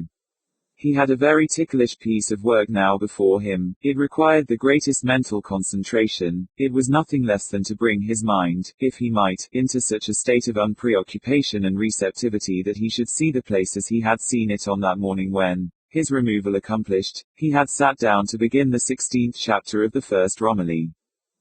For, could he recapture that first impression, he now hoped for far more from it. Formerly, he had carried no end of mental lumber. Before the influence of the place had been able to find him out at all, it had had the inertia of those dreary chapters to overcome. No results had shown. The process had been one of slow saturation, charging, filling up to a brim. But now he was light, unburdened, rid at last both of that Romilly and of her prototype. Now for the new unknown, coy, jealous, bewitching, beckoning fair. At 2:30 of the afternoon he put his key into the Yale lock, entered, and closed the door behind him. His fantastic attempt was instantly and astonishingly successful. He could have shouted with triumph as he entered the room. It was as if he had escaped into it. Once more, as in the days when his writing had had a daily freshness and wonder and promise for him, he was conscious of that new ease and mastery and exhilaration and release. The air of the place seemed to hold more oxygen, as if his own specific gravity had changed. His very tread seemed less ponderable. The flowers in the bowls, the fair proportions of the meadow sweet-colored panels and moldings, the polished floor, and the lofty and faintly starred ceiling, fairly laughed their welcome. Oleron actually laughed back, and spoke aloud. "Oh, you're pretty, pretty." He flattered it. Then he lay down on his couch. He spent that afternoon as a convalescent who expected a dear visitor might have spent it, in a delicious vacancy, smiling now and then as if in his sleep, and ever lifting drowsy and contented eyes to his alluring surroundings. He lay thus until darkness came, and, with darkness, the nocturnal noises of the old house. But if he waited for any specific happening, he waited in vain. He waited similarly in vain on the morrow, maintaining, though with less ease, that sensitized plate-like condition of his mind. Nothing occurred to give it an impression. Whatever it was which he so patiently wooed, it seemed to be both shy and exacting. Then on the third day he thought he understood. A look of gentle drollery and cunning came into his eyes, and he chuckled. Oh ho, well, if the wind sits in that quarter we must see what else there is to be done. What is there, now? No, I won't send for Elsie. We don't need a wheel to break the butterfly on. We won't go to those lengths, my butterfly. He was standing musing, thumbing his lean jaw, looking aslant. Suddenly he crossed to his hall, took down his hat, and went out. My lady is coquettish, is she? Well, we'll see what a little neglect will do, he chuckled as he went down the stairs. He sought a railway station, got into a train, and spent the rest of the day in the country. Oh, yes, Oleron thought he was the man to deal with fair ones who beckoned, and invited, and then took refuge in shyness and hanging back. He did not return until after 11 that night. Now, my fair beckoner, he murmured as he walked along the alley and felt in his pocket for his keys. Inside his flat, he was perfectly composed, perfectly deliberate, exceedingly careful not to give himself away. As if to intimate that he intended to retire immediately, he lighted only a single candle, and as he set out with it on his nightly round he affected to yawn. He went first into his kitchen. There was a full moon, and a lozenge of moonlight, almost peacock blue by contrast with his candle frame, lay on the floor. The window was uncurtained, and he could see the reflection of the candle, and, faintly, that of his own face, as he moved about. The door of the powder closet stood a little ajar, and he closed it before sitting down to remove his boots on the chair with the cushion made of the folded harp bag. From the kitchen he passed to the bathroom. There, another slant of blue moonlight cut the windowsill and lay across the pipes on the wall. He visited his seldom used study, and stood for a moment gazing at the silvered roofs across the square. Then, walking straight through his sitting room, his stocking feet making no noise, he entered his bedroom and put the candle on the chest of drawers. His face all this time wore no expression save that of tiredness. He had never been willier nor more alert. His small bedroom fireplace was opposite the chest of drawers on which the mirror stood, and his bed and the window occupied the remaining sides of the room. Oleron drew down his blind, took off his coat, and then stooped to get his slippers from under the bed. He could have given no reason for the conviction, but that the manifestation that for 2 days had been withheld was close at hand he never for an instant doubted. Nor, though he could not form the faintest guess of the shape it might take, did he experience fear. Startling or surprising it might be, he was prepared for that, but that was all. His scale of sensation had become depressed. His hand moved this way and that under the bed in search of his slippers. But for all his caution and method and preparedness, his heart all at once gave a leap and a pause that was almost horrid. His hand had found the slippers, but he was still on his knees. Save for this circumstance he would have fallen. The bed was a low one, the groping for the slippers accounted for the turn of his head to one side, and he was careful to keep the attitude until he had partly recovered his self-possession. When presently he rose there was a drop of blood on his lower lip where he had caught at it with his teeth, and his watch had jerked out of the pocket of his waistcoat and was dangling at the end of its short leather guard. Then, before the watch had ceased its little oscillation, he was himself again. In the middle of his mantelpiece there stood a picture, a portrait of his grandmother. He placed himself before this picture, so that he could see in the glass of it the steady flame of the candle that burned behind him on the chest of drawers. He could see also in the picture glass the little glancings of light from the bevels and facets of the objects about the mirror and candle. But he could see more. These twinklings and reflections and re-reflections did not change the position, but there was one gleam that had motion. It was fainter than the rest, and it moved up and down through the air. It was the reflection of the candle on Oleron's black vulcanite comb, and each of its downward movements was accompanied by a silky and crackling rustle. Oleron, watching what went on in the glass of his grandmother's portrait, continued to play his part. He felt for his dangling watch and began slowly to wind it up. Then, for a moment ceasing to watch, he began to empty his trousers pockets and to place methodically in a little row on the mantelpiece the pennies and halfpennies he took from them. The sweeping, minutely electric noise filled the whole bedroom, and had Oleron altered his point of observation he could have brought the dim gleam of the moving comb so into position that it would almost have outlined his grandmother's head. Any other head of which it might have been following the outline was invisible. Oleron finished the emptying of his pockets, then, under cover of another simulated yawn, not so much summoning his resolution as overmastered by an exorbitant curiosity, he swung suddenly round. That which was being combed was still not to be seen, but the comb did not stop. It had altered its angle a little, and had moved a little to the left. It was passing, in fairly regular sweeps, from a point rather more than 5 feet from the ground, in a direction roughly vertical, to another point a few inches below the level of the chest of drawers. Oleron continued to act to admiration. He walked to his little washstand in the corner, poured out water, and began to wash his hands. He removed his waistcoat, and continued his preparations for bed. The combing did not cease, and he stood for a moment in thought. Again his eyes twinkled. The next was very cunning. I think I'll read for a quarter of an hour, he said aloud. He passed out of the room. He was away a couple of minutes. When he returned again the room was suddenly quiet. He glanced at the chest of drawers. The comb lay still, between the collar he had removed and a pair of gloves. Without hesitation Oleron put out his hand and picked it up. It was an ordinary 18-penny comb, taken from a card in a chemist's shop, of a substance of a definite specific gravity, and no more capable of rebellion against the laws by which it existed than are the worlds that keep their orbits through the void.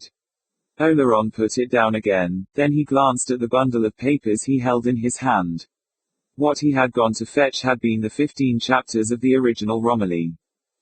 He muttered as he threw the manuscript into a chair. As I thought. She's just blindly, ragingly, murderously jealous.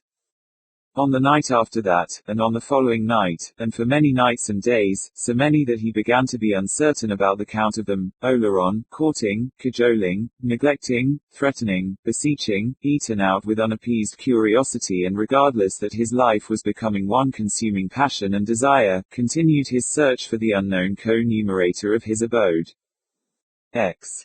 As time went on, it came to pass that few except the postman mounted Olrun's stairs, and since men who do not write letters receive few, even the postman's tread became so infrequent that it was not heard more than once or twice a week. There came a letter from Olrun's publishers, asking when they might expect to receive the manuscript of his new book. He delayed for some days to answer it, and finally forgot it. A second letter came, which also he failed to answer. He received no third. The weather grew bright and warm. The privet bushes among the chopper-like notice boards flowered, and in the streets where Oleron did his shopping the baskets of flower women lined the curbs. Oleron purchased flowers daily, his room clamored for flowers, fresh and continually renewed, and Oleron did not stint its demands. Nevertheless, the necessity for going out to buy them began to irk him more and more, and it was with a greater and ever greater sense of relief that he returned home again. He began to be conscious that again his scale of sensation had suffered a subtle change, a change that was not restoration to its former capacity, but an extension and enlarging that once more included terror. It admitted it in an entirely new form. Lux orco, tenebrae Jovi. The name of this terror was agoraphobia. Oleron had begun to dread air and space and the horror that might pounce upon the unguarded back. Presently he so contrived it that his food and flowers were delivered daily at his door.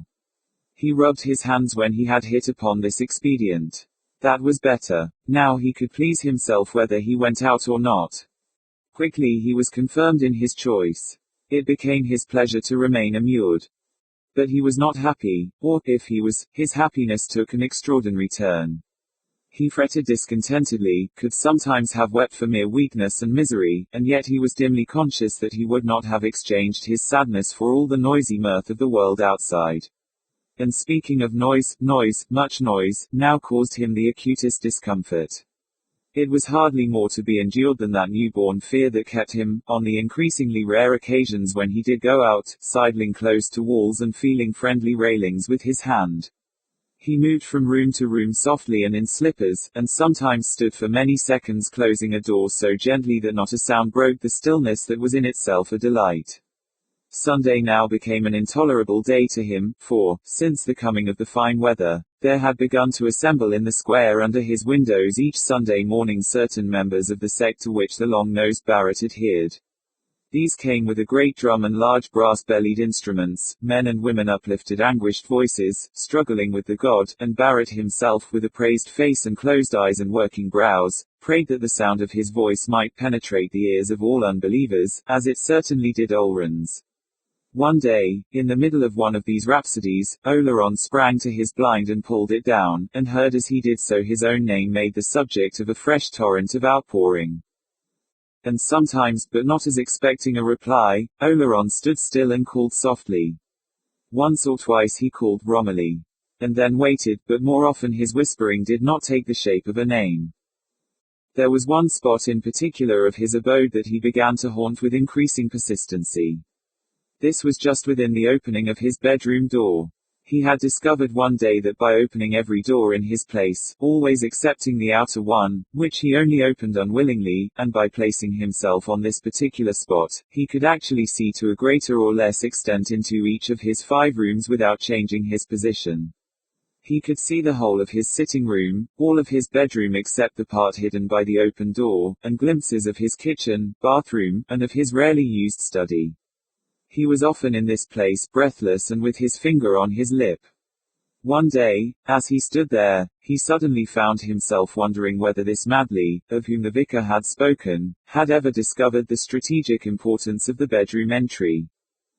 Light, moreover, now caused him greater disquietude than did darkness. Direct sunlight, of which, as the sun passed daily round the house, each of his rooms had now its share, was like a flame in his brain, and even diffused light was a dull and numbing ache. He began, at successive hours of the day, one after another, to lower his crimson blinds. He made short and daring excursions in order to do this, but he was ever careful to leave his retreat open, in case he should have sudden need of it. Presently this lowering of the blinds had become a daily methodical exercise, and his rooms, when he had been his round, had the blood-red half-light of a photographer's darkroom. One day, as he drew down the blind of his little study and backed in good order out of the room again, he broke into a soft laugh.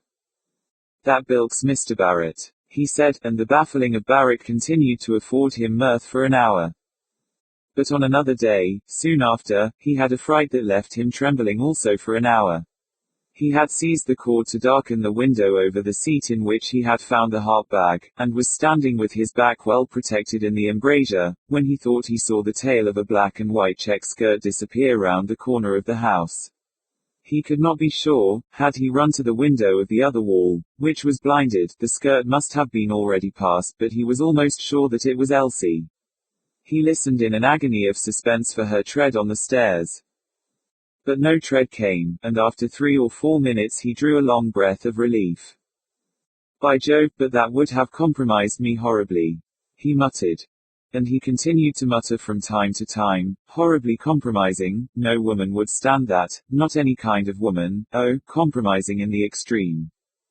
Yet he was not happy. He could not have assigned the cause of the fits of quiet weeping which took him sometimes. They came and went, like the fitful illumination of the clouds that travelled over the square, and perhaps, after all, if he was not happy, he was not unhappy.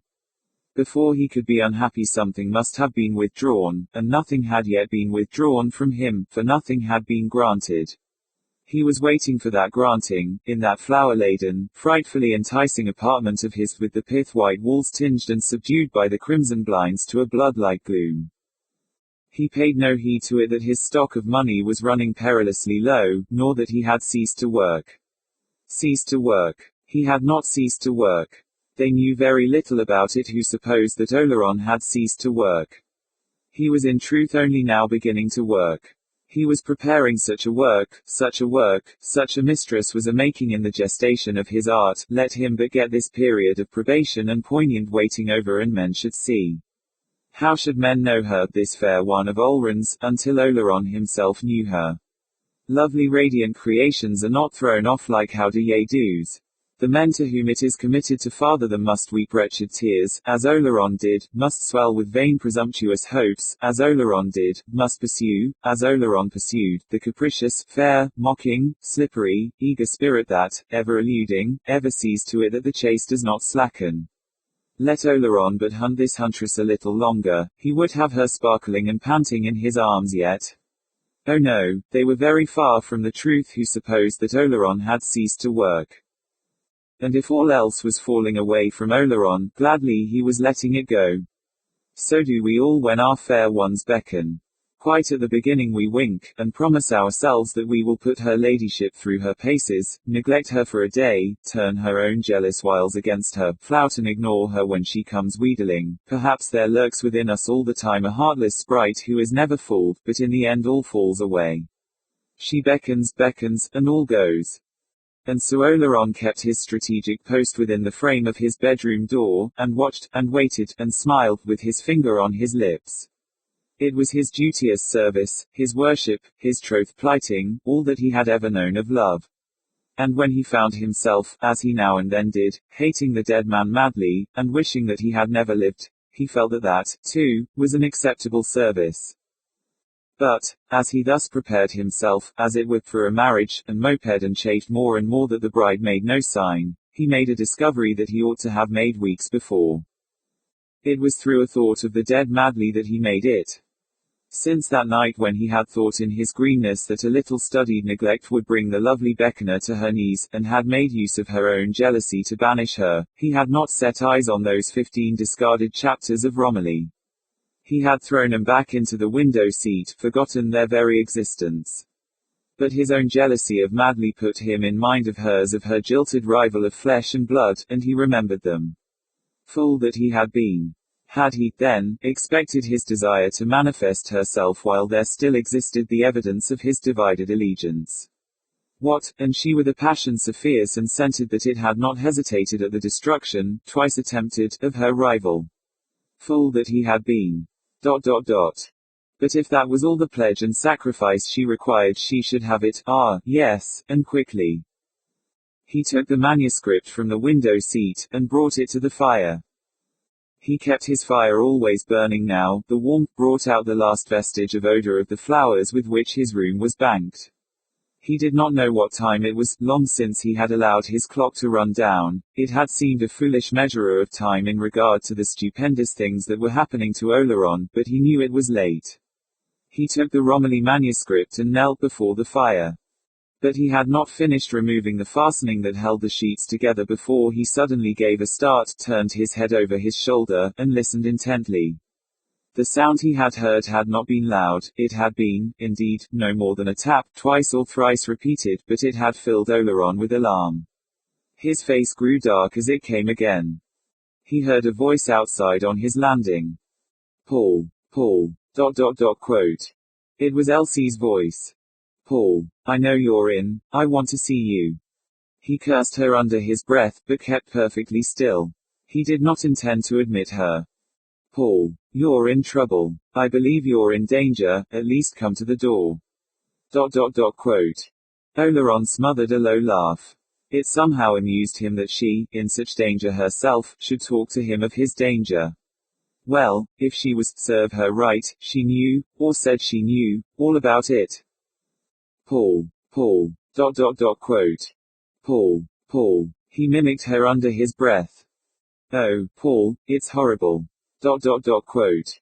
Horrible, was it? Thought Oleron. Then let her get away. I only want to help you, Paul. I didn't promise not to come if you needed me. He was impervious to the pitiful sob that interrupted the low cry. The devil take the woman. Should he shout to her to go away and not come back? No, let her call and knock and sob. She had a gift for sobbing, she mustn't think her sobs would move him. They irritated him, so that he set his teeth and shook his fist at her, but that was all. Let her sob. Paul. Quote. With his teeth hard set, he dropped the first page of Romilly into the fire.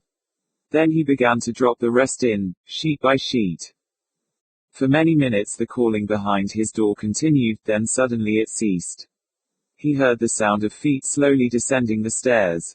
He listened for the noise of a fall or a cry or the crash of a piece of the handrail of the upper landing, but none of these things came.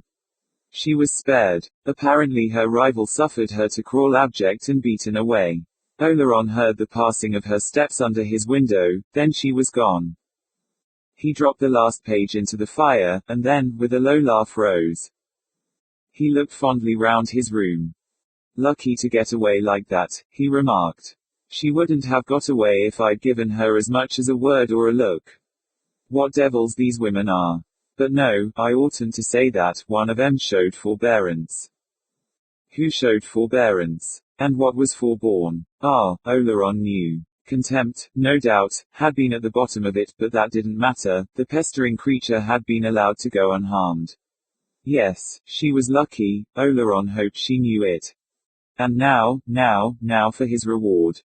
Oleron crossed the room. All his doors were open, his eyes shone as he placed himself within that of his bedroom. Fool that he had been, not to think of destroying the manuscript sooner.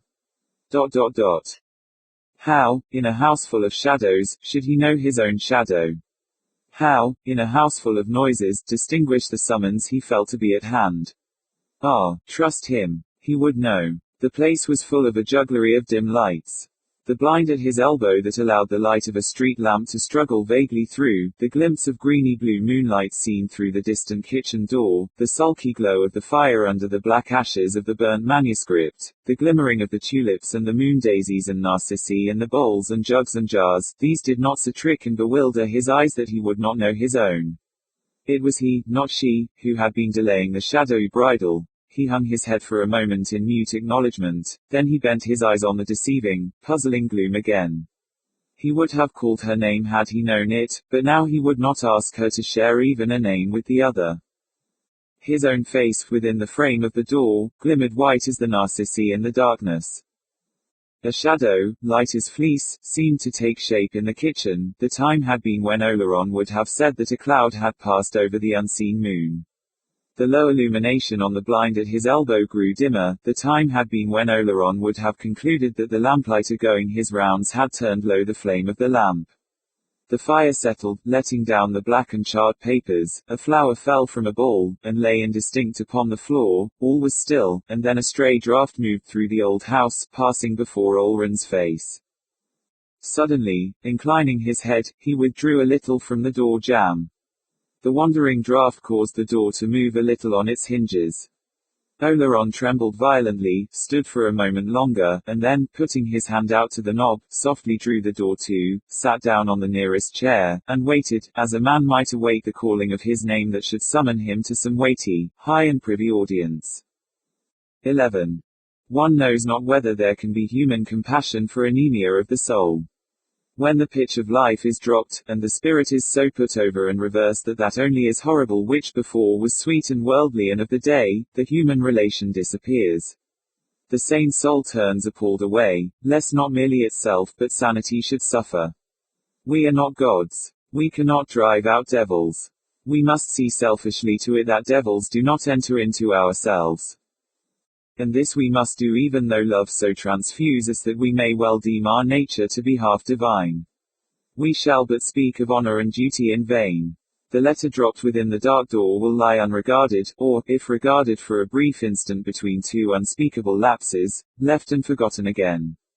The telegram will be undelivered, nor will the whistling messenger, wiselier guided than he knows to whistle, be conscious as he walks away of the drawn blind that is pushed aside an inch by a finger and then fearfully replaced again. No, let the miserable wrestle with his own shadows, let him, if indeed he be so mad, clip and strain and enfold and couch the succubus, but let him do so in a house into which not an air of heaven penetrates, nor a bright finger of the sun pierces the filthy twilight. The lost must remain lost. Humanity has other business to attend to. For the handwriting of the two letters that Olrun, stealing noiselessly one June day into his kitchen to rid his sitting room of an armful of fetid and decaying flowers, had seen on the floor within his door, had had no more meaning for him than if it had belonged to some dim and faraway dream. And at the beating of the telegraph boy upon the door, within a few feet of the bed where he lay, he had gnashed his teeth and stopped his ears. He had pictured the lad standing there, just beyond his partition, among packets of provisions and bundles of dead and dying flowers. For his outer landing was littered with these. Olrun had feared to open his door to take them in. After a week, the errand lads had reported that there must be some mistake about the order, and had left no more. Inside, in the red twilight, the old flowers turned brown and fell and decayed where they lay. Gradually his power was draining away. The abomination fastened on Olrun's power. The steady sapping sometimes left him for many hours of prostration gazing vacantly up at his red-tinged ceiling, idly suffering such fancies as came of themselves to have their way with him. Even the strongest of his memories had no more than a precarious hold upon his attention. Sometimes a flitting half-memory, of a novel to be written, a novel it was important that he should write, tantalized him for a space before vanishing again, and sometimes whole novels, perfect, splendid, established to endure, rose magically before him. And sometimes the memories were absurdly remote and trivial, of garrets he had inhabited and lodgings that had sheltered him, and so forth. Olrun had known a good deal about such things in his time, but all that was now past. He had at last found a place which he did not intend to leave until they fetched him out, a place that some might have thought a little on the green sick side, that others might have considered to be a little too redolent of long dead and morbid things for a living man to be mewed up in, but so irresistible, with such an authority of its own, with such an associate of its own, and a place of such delights when once a man had ceased to struggle against its inexorable will. A novel. Somebody ought to write a novel about a place like that. There must be lots to write about in a place like that if one could but get to the bottom of it. It had probably already been painted by a man called Madley who had lived there, but Olrun had not known this Madley, had a strong feeling that he wouldn't have liked him, would rather he had lived somewhere else, really couldn't stand the fellow, hated him, Madley, in fact. Aha! That was a joke. He seriously doubted whether the man had led the life he ought. Olrun was in two minds sometimes whether he wouldn't tell that long-nosed guardian of the public morals across the way about him, but probably he knew, and had made his praying hullabaloos for him also. That was his line. Why, Olrun himself had had a dust-up with him about something or other, some girl or other, Elsie Bengoff her name was, he remembered. Oleron had moments of deep uneasiness about this Elsie Bengough. Or rather, he was not so much uneasy about her as restless about the things she did. Chief of these was the way in which she persisted in thrusting herself into his thoughts, and, whenever he was quick enough, he sent her packing the moment she made her appearance there. The truth was that she was not merely a bore, she had always been that. It had now come to the pitch when her very presence in his fancy was inimical to the full enjoyment of certain experiences. She had no tact, really ought to have known that people are not at home to the thoughts of everybody all the time, ought in mere politeness to have allowed him certain seasons quite to himself, and was monstrously ignorant of things if she did not know, as she appeared not to know, that there were certain special hours when a man's veins ran with fire and daring and power, in which he had a reasonable right to treat folk as he had treated that prying Barrett, to shut 'em out completely. But no, up she popped, the thought of her, and ruined all. Bright towering fabrics, by the side of which even those perfect, magical novels of which he dreamed were dun and grey, vanished utterly at her intrusion. It was as if a fog should suddenly quench some fair beaming star, as if at the threshold of some golden portal prepared for Oleron a pit should suddenly gape, as if a bat-like shadow should turn the growing dawn to murk and darkness again. Therefore, Oleron strove to stifle even the nascent thought of her. Nevertheless, there came an occasion on which this woman Bengough absolutely refused to be suppressed. Oleron could not have told exactly when this happened, he only knew by the glimmer of the street lamp on his blind that it was some time during the night, and that for some time she had not presented herself. He had no warning, none, of her coming, she just came, was there. Strive as he would, he could not shake off the thought of her nor the image of her face. She haunted him. But for her to come at that moment of all moments. Really, it was past belief. How she could endure it, Oleron could not conceive. Actually, to look on, as it were, at the triumph of a rival.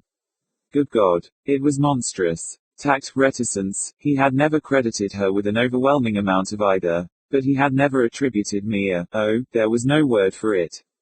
Monstrous, monstrous. Did she intend thenceforward? Good God, to look on. Oleron felt the blood rush up to the roots of his hair with anger against her. Damnation take her, he choked. But the next moment his heat and resentment had changed to a cold sweat of cowering fear. Panic-stricken, he strove to comprehend what he had done. For though he knew not what, he knew he had done something fatal, irreparable, blasting. Anger he had felt, but not this blaze of ire that suddenly flooded the twilight of his consciousness with a white infernal light. That appalling flash was not his, that open rift of bright and searing hell, not his. His had been the hand of a child, preparing a puny blow, but what was this other horrific hand that was drawn back to strike in the same place? Had he set that in motion? Had he provided the spark that had touched off the whole accumulated power of that formidable and relentless place? He did not know. He only knew that that poor igniting particle in himself was blown out, that, impossible, a clinging kiss, how else to express it? Had changed on his very lips to a gnashing and a removal, and that for very pity of the awful odds he must cry out to her against whom he had lately raged to guard herself. Look out! He shrieked aloud. The revulsion was instant. As if a cold slow billow had broken over him, he came to find that he was lying in his bed, that the mist and horror that had for so long enwrapped him had departed, that he was Paul Oleron, and that he was sick, naked, helpless, and unutterably abandoned and alone. His faculties, though weak, answered at last to his calls upon him, and he knew that it must have been a hideous nightmare that had left him sweating and shaking thus. Yes, he was himself Paul Oleron, a tired novelist, already past the summit of his best work, and slipping downhill again empty-handed from it all. He had struck short in his life's aim. He had tried too much, had overestimated his strength, and was a failure. It all came to him in the single word, enwrapped and complete, it needed no sequential thought, he was a failure. He had missed. And he had missed not one happiness but two. He had missed the ease of this world, which men love, and he had missed also that other shining prize for which men forego ease, the snatching and holding and triumphant bearing up aloft of which is the only justification of the mad adventurer who hazards the enterprise. And there was no second attempt. Fate has no morrow. Olran's morrow must be to sit down to profitless, ill-done, unrequired work again, and so on the morrow after that, and the morrow after that, and as many morrows as there might be. He lay there, weakly yet sanely considering it.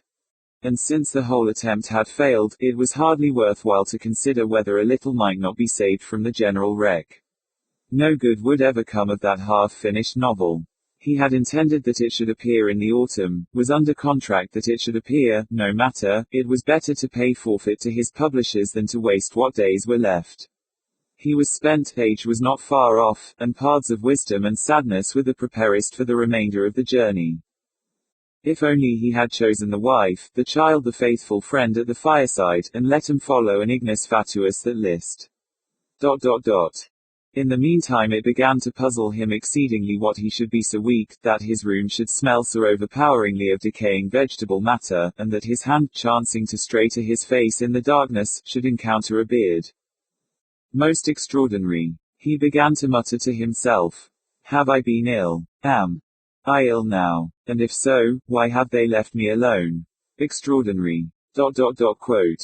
He thought he heard a sound from the kitchen or bathroom. He rose a little on his pillow, and listened. Ah, he was not alone, then. It certainly would have been extraordinary if they had left him ill and alone. Oh no. He would be looked after. He wouldn't be left, ill, to shift for himself. If everybody else had forsaken him, he could trust Elsie Bengough, the dearest chum he had, for that, bless her faithful heart. But suddenly a short, stifled, spluttering cry rang sharply out. Paul. It came from the kitchen.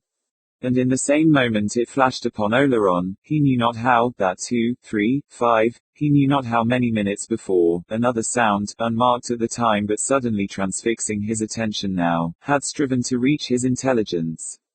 This sound had been the slight touch of metal on metal, just such a sound as Oleron made when he put his key into the lock. Hallo, who's that? He called sharply from his bed. He had no answer. He called again. Hallo, who's there? Who is it? This time he was sure he heard noises, soft and heavy, in the kitchen. This is a queer thing altogether, he muttered. By Jove, I'm as weak as a kitten too. Hallo, there. Somebody called, didn't they? Elsie. Is that you? Then he began to knock with his hand on the wall at the side of his bed. Elsie. Elsie. You called, didn't you? Please come here, whoever it is. There was a sound as of a closing door, and then silence. Oleron began to get rather alarmed. It may be a nurse, he muttered. Elsie'd have to get me a nurse, of course. She'd sit with me as long as she could spare the time, brave lass, and she'd get a nurse for the rest. But it was awfully like her voice. Elsie, or whoever it is. I can't make this out at all. I must go and see what's the matter. He put one leg out of bed. Feeling its feebleness, he reached with his hand for the additional support of the wall. But before putting out the other leg he stopped and considered picking at his newfound beard. He was suddenly wondering whether he dared go into the kitchen. It was such a frightfully long way, no man knew what horror might not leap and huddle on his shoulders if he went so far. When a man has an overmastering impulse to get back into bed he ought to take heed of the warning and obey it. Besides, why should he go? What was there to go for? If it was that Bengough creature again, let her look after herself. Oleron was not going to have things cramp themselves on his defenseless back for the sake of such a spoilsport as she. If she was in, let her let herself out again, and the sooner the better for her. Oleron simply couldn't be bothered. He had his work to do. On the morrow, he must set about the writing of a novel with a heroine so winsome, capricious, adorable, jealous, wicked, beautiful, inflaming, and altogether evil, that men should stand amazed. She was coming over him now, he knew by the alteration of the very air of the room when she was near him, and that soft thrill of bliss that had begun to stir in him never came unless she was beckoning. He let go the wall and fell back into bed again as, oh, unthinkable, the other half of that kiss that Anash had interrupted was placed, how else convey it? On his lips, robbing him of very breath. 12. In the bright June sunlight a crowd filled the square, and looked up at the windows of the old house with the antique insurance marks in its walls of red brick and the agent's notice boards hanging like wooden choppers over the paling. 2 constables stood at the broken gate of the narrow entrance alley, keeping folk back. The women kept to the outskirts of the throng, moving now and then as if to see the drawn red blinds of the old house from a new angle, and talking in whispers. The children were in the houses behind closed doors. A long-nosed man had a little group about him, and he was telling some story over and over again, and another man, little and fat and wide-eyed, sought to capture the long-nosed man's audience with some relation in which a key figured. And it was revealed to me that there'd been something that very afternoon, the long-nosed man was saying. I was standing there, where Constable Saunders is, or rather, I was passing about my business, when they came out. There was no deceiving me, oh, no deceiving me. I saw her face. What was it like, Mr. Barrett? A man asked. It was like hers whom our Lord said to, Woman, doth any man accuse thee, white as paper, and no mistake? Don't tell me. And so I walks straight across to Mrs. Barrett, and Jane, I says, this must stop, and stop at once, we are commanded to avoid evil, I says, and it must come to an end now, let him get help elsewhere. And she says to me, John, she says, it's 4 and 6pence a week, them was her words. Jane, I says, if it was £46,000 it should stop, and from that day to this she hasn't set foot inside that gate. There was a short silence then. Did Mrs. Barrett ever see anything like? Somebody vaguely inquired. Barrett turned austerely on the speaker. What Mrs. Barrett saw and Mrs. Barrett didn't see shall not pass these lips, even as it is written, keep thy tongue from speaking evil, he said. Another man spoke. He was pretty near canned up in the wagon and horses that night, weren't he, Jim? Yes, hadn't, Alf copped it. Not standing treat much, neither, he was in the bar, all on his own. So, we talked about it. The fat, scared-eyed man made another attempt. She got the key off of me, she had the number of it, she come into my shop of a Tuesday evening. Nobody heeded him. Shut your heads, a heavy laborer commented gruffly, she hasn't been found yet. Erase the inspectors, we shall know more in a bit. 2 inspectors had come up and were talking to the constables who guarded the gate. The little fat man ran eagerly forward, saying that she had bought the key of him. I remember the number, because of its being 3 1s and 3 3s, 111,333. He exclaimed excitedly. An inspector put him aside. Nobody's been in, he asked of one of the constables. No, sir. Then you, Brackley, come with us, you, Smith, keep the gate. There's a squad on its way.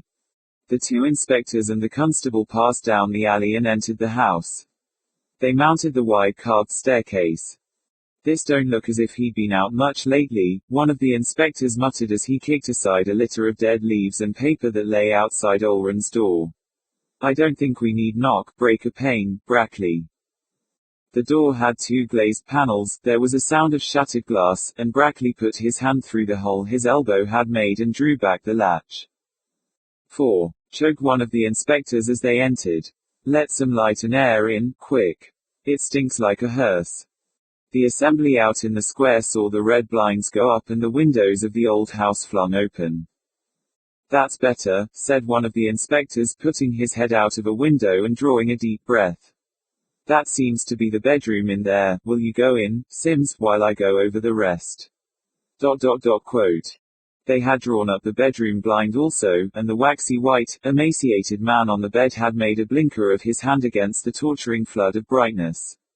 Nor could he believe that his hearing was not playing tricks with him, for there were 2 policemen in his room, bending over him and asking where she was.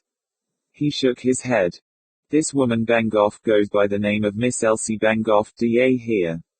Where is she? No good, Brackley, get him up, be careful with him. I'll just shove my head out of the window, I think.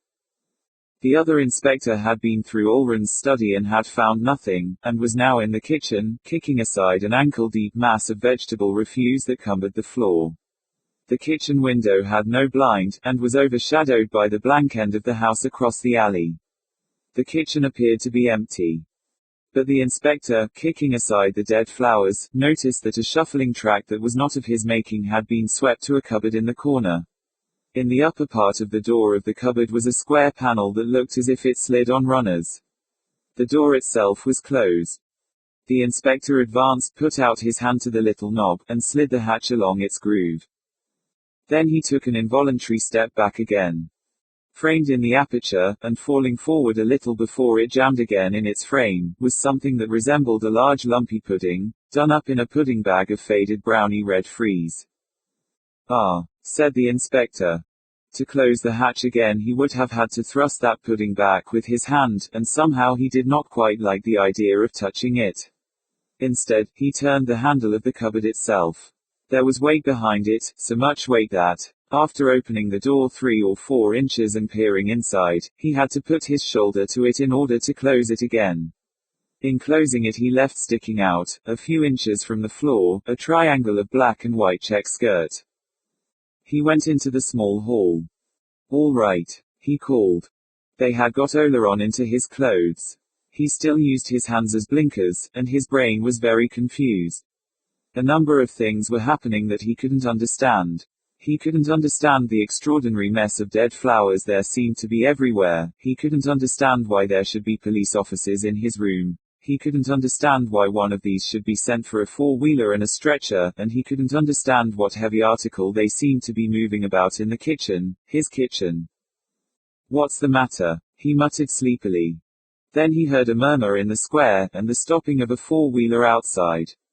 The police officer was at his elbow again, and Oleron wondered why, when he whispered something to him, he should run off a string of words, something about, used in evidence against you. They had lifted him to his feet, and were assisting him towards the door. No, Oleron couldn't understand it at all. They got him down the stairs and along the alley.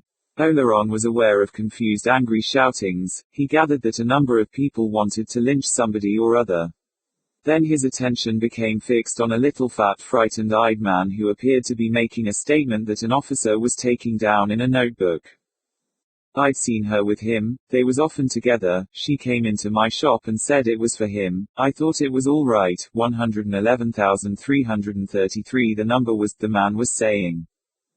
The people seemed to be very angry, many police were keeping them back, but one of the inspectors had a voice that Oleron thought quite kind and friendly. He was telling somebody to get somebody else into the cab before something or other was brought out, and Oleron noticed that a 4-wheeler was drawn up at the gate. It appeared that it was himself who was to be put into it, and as they lifted him up he saw that the inspector tried to stand between him and something that stood behind the cab, but was not quick enough to prevent Oleron seeing that this something was a hooded stretcher. The angry voices sounded like a sea, something hard, like a stone, hit the back of the cab, and the inspector followed Oleron in and stood with his back to the window nearer the side where the people were. The door they had put Oleron in had remained open, apparently till the other inspector should come, and through the opening Oleron had a glimpse of the hatchet-like to-let boards among the privet trees. One of them said that the key was at number 6. Suddenly the raging of voices was hushed. Along the entrance alley shuffling steps were heard, and the other inspector appeared at the cab door. "Right away," he said to the driver. He entered, fastened the door after him, and blocked up the second window with his back. Between the two inspectors Oleron slept peacefully.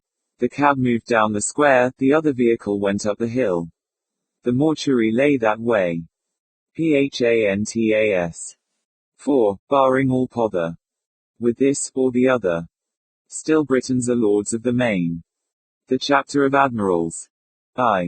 As Abel Keeling lay on the galleon's deck, held from rolling down it only by his own weight and the sun-blackened hand that lay outstretched upon the planks, his gaze wandered, but ever returned to the bell that hung, jammed with the dangerous heel over of the vessel, in the small ornamental belfry immediately abaft the mainmast. The bell was of cast bronze, with half-obliterated bosses upon it that had been the heads of cherubs, but wind and salt spray had given it a thick incrustation of bright, beautiful, lichenous green. It was this color that Abel Keeling's eyes liked. For wherever else on the galleon his eyes rested they found only whiteness, the whiteness of extreme eld. There were slightly varying degrees in her whiteness. Here she was of a white that glistened like salt granules, there of a greyish chalky white, and again her whiteness had the yellowish cast of decay, but everywhere it was the mild, disquieting whiteness of materials out of which the life had departed. Her cordage was bleached as old straw is bleached, and half her ropes kept their shape little more firmly than the ash of a string keeps its shape after the fire has passed. Her pallid timbers were white and clean as bones found in sand, and even the wild frankincense with which, for lack of tar, at her last touching of land, she had been pitched, had dried to a pale hard gum that sparkled like quartz in her open seams. The sun was yet so pale a buckler of silver through the still white mists that not a cord or timber cast a shadow, and only Abel Keeling's face and hands were black, carked and cinder black from exposure to his pitiless rays. The galleon was the Mary of the Tower, and she had a frightful list to starboard. So canted was she that her mainyard dipped one of its steel sickles into the glassy water, and, had her foremast remained, or more than the broken stump of her bonaventure mizzen, she must have turned over completely. Many days ago they had stripped the mainyard of its course, and had passed the sail under the Mary's bottom, in the hope that it would stop the leak. This it had partly done as long as the galleon had continued to glide one way, then, without coming about, she had begun to glide the other, the ropes had parted, and she had dragged the sail after her, leaving a broad tarnish on the silver sea. For it was broadside that the galleon glided, almost imperceptibly, ever sucking down. She glided as if a lodestone drew her, and, at first, Abel Keeling had thought it was a lodestone, pulling at her iron, drawing her through the pearly mists that lay like face cloths to the water and hid at a short distance the tarnish left by the sail. But later he had known that it was no lodestone drawing at her iron. The motion was must be due, to the absolute deadness of the calm in that silent, sinister, 3 miles broad waterway. With the eye of his mind he saw that lodestone now as he lay against a gun truck, all but toppling down the deck. Soon that would happen again which had happened for 5 days past. He would hear again the chattering of monkeys and the screaming of parrots, the mat of green and yellow weeds would creep in towards the Mary over the quicksilver sea, once more the sheer wall of rock would rise, and the men would run. But no, the men would not run this time to drop the fenders. There were no men left to do so, unless Bligh was still alive. Perhaps Bligh was still alive. He had walked halfway down the quarter-deck steps a little before the sudden nightfall of the day before, had then fallen and lain for a minute dead, Abel Keeling had supposed, watching him from his place by the gun truck, and had then got up again and tottered forward to the forecastle, his tall figure swaying and his long arms waving. Abel Keeling had not seen him since. Most likely, he had died in the forecastle during the night. If he had not been dead he would have come aft again for water. At the remembrance of the water Abel Keeling lifted his head. The strands of lean muscle about his emaciated mouth worked, and he made a little pressure of his sun-blackened hand on the deck, as if to verify its steepness and his own balance. The mainmast was some 7 or 8 yards away. He put one stiff leg under him and began, seated as he was, to make shuffling movements down the slope. To the mainmast, near the belfry, was affixed his contrivance for catching water. It consisted of a collar of rope set lower at one side than at the other, but that had been before the mast had steeved so many degrees away from the zenith, and tallowed beneath. The mists lingered later in that gully of a strait than they did on the open ocean, and the collar of rope served as a collector for the dews that condensed on the mast. The drops fell into a small earthen pipkin placed on the deck beneath it. Abel Keeling reached the pipkin and looked into it. It was nearly a third full of fresh water. Good. If Bligh, the mate, was dead, so much the more water for Abel Keeling, master of the Mary of the Tower. He dipped 2 fingers into the pipkin and put them into his mouth. This he did several times. He did not dare to raise the pipkin to his black and broken lips for dread of a remembered agony. He could not have told how many days ago, when a devil had whispered to him, and he had gulped down the contents of the pipkin in the morning, and for the rest of the day had gone waterless. Again he moistened his fingers and sucked them, then he lay sprawling against the mast, idly watching the drops of water as they fell. It was odd how the drops formed. Slowly they collected at the edge of the tallowed collar, trembled in their fullness for an instant, and fell, another beginning the process instantly. It amused Abel Keeling to watch them. Why, he wondered, were all the drops the same size? What cause and compulsion did they obey that they never varied, and what frail tenuity held the little globules intact? It must be due to some cause. He remembered that the aromatic gum of the wild frankincense with which they had parceled the seams had hung on the buckets in great sluggish gouts, obedient to a different compulsion. Oil was different again, and so were juices and balsams. Only quicksilver, perhaps the heavy and motionless sea put him in mind of quicksilver, seemed obedient to no law. Why was it so? Bligh, of course, would have had his explanation. It was the hand of God. That sufficed for Bligh, who had gone forward the evening before, and whom Abel Keeling now seemed vaguely and as at a distance to remember as the deep-voiced fanatic who had sung his hymns as, man by man, he had committed the bodies of the ship's company to the deep. Bligh was that sort of man, accepted things without question, was content to take things as they were and be ready with the fenders when the wall of rock rose out of the opalescent mists.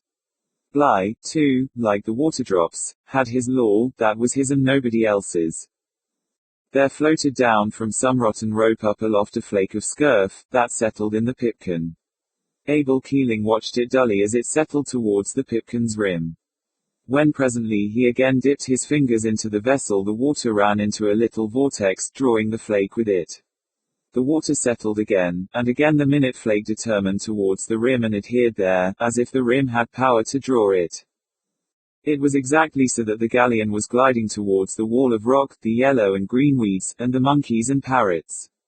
Put out into mid-water again, while there had been men to put her out, she had glided to the other wall. One force drew the chip in the pipkin and the ship over the tranced sea. It was the hand of God, said Bligh. Abel Keeling, his mind now noting minute things and now clouded with torpor, did not at first hear a voice that was quakingly lifted up over by the forecastle, a voice that drew nearer, to an accompaniment of swirling water. O thou, that Jonas in the fish! 3 days didst keep from pain. Which was a figure of thy death. And rising up again. It was Bligh, singing one of his hymns. O thou, that Noah kept from flood. And Abram, day by day. As he along through Egypt passed. Didst guide him in the way. The voice ceased, leaving the pious period uncompleted. Bligh was alive, at any rate. Abel Keeling resumed his fitful musing. Yes, that was the law of Bligh's life, to call things the hand of God, but Abel Keeling's law was different, no better, no worse, only different. The hand of God, that drew chips and galleons, must work by some method, and Abel Keeling's eyes were dully on the pipkin again as if he sought the method there. Then conscious thought left him for a space, and when he resumed it was without obvious connection. Oars, of course, were the thing. With oars, men could laugh at calms. Oars that only pinnaces and galleasses now used, had their advantages. But oars, which was to say a method, for you could say if you liked that the hand of God grasped the oar loom, as the breath of God filled the sail. Oars were antiquated, belonged to the past, and meant a throwing over of all that was good and new and a return to fine lines, a battle formation abreast to give effect to the shock of the ram, and a day or two at sea and then to port again for provisions. Oars, no. Abel Keeling was one of the new men, the men who swore by the line ahead, the broadside fire of sackers and demi-cannon, and weeks and months without a landfall. Perhaps one day the wits of such men as he would devise a craft, not oar-driven, because oars could not penetrate into the remote seas of the world, not sail-driven, because men who trusted to sails found themselves in an airless, 3-mile strait, suspended motionless between cloud and water, ever gliding to a wall of rock, but a ship. To Noah and his sons with him. God spake, and thus said he. A covenant set I up with you. And your posterity. It was Bligh again, wandering somewhere in the waste. Abel Keeling's mind was once more a blank. Then slowly, as the water drops collected on the collar of rope, his thought took shape again. A galleass. No, not a galleass.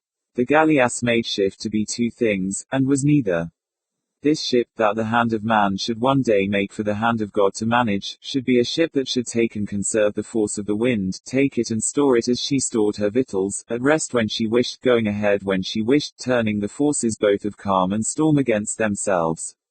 For, of course, her force must be wind, stored wind, a bag of the winds, as the children's tale had it, wind probably directed upon the water astern, driving it away and urging forward the ship, acting by reaction. She would have a wind chamber, into which wind would be pumped with pumps. Bly would call that equally the hand of God, this driving force of the ship of the future that Abel Keeling dimly foreshadowed as he lay between the mainmast and the belfry, turning his eyes now and then from ashy white timbers to the vivid green bronze rust of the bell above him. Bly's face, liver-colored with the sun and ravaged from inwards by the faith that consumed him, appeared at the head of the quarter-deck steps.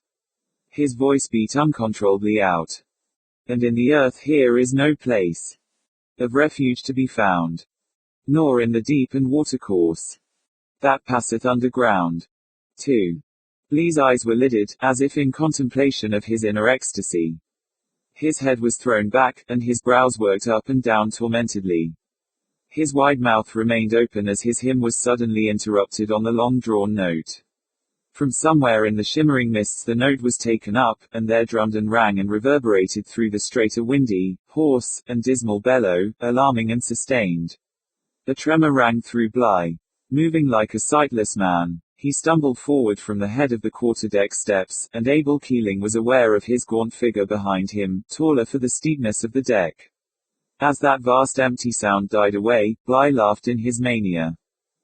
Lord, hath the grave's wide mouth a tongue to praise thee? Lo, again. Again the cavernous sound possessed the air, louder and nearer. Through it came another sound, a slow throb, throb, throb, throb. Again the sounds ceased. Even Leviathan lifteth up his voice in praise. Bly sobbed. Abel Keeling did not raise his head. There had returned to him the memory of that day when, before the morning mists had lifted from the strait, he had emptied the pipkin of the water that was the allowance until night should fall again. During that agony of thirst he had seen shapes and heard sounds with other than his mortal eyes and ears, and even in the moments that had alternated with his lightness, when he had known these to be hallucinations, they had come again. He had heard the bells on a Sunday in his own Kentish home, the calling of children at play, the unconcerned singing of men at the daily labor, and the laughter and gossip of the women as they had spread the linen on the hedge or distributed bread upon the platters. These voices had rung in his brain, interrupted now and then by the groans of Bly and of two other men who had been alive then.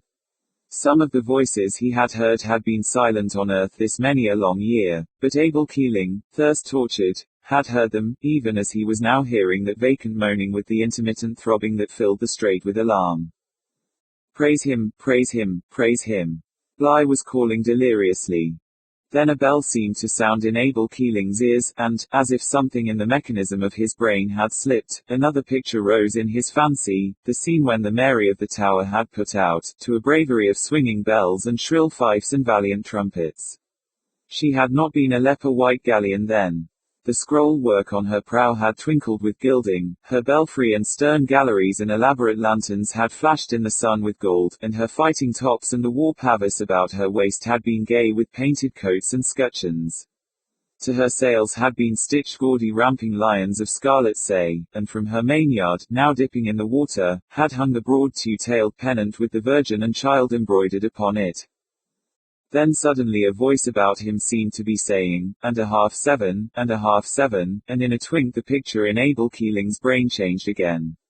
He was at home again, instructing his son, young Abel, in the casting of the lead from the skiff they had pulled out of the harbor.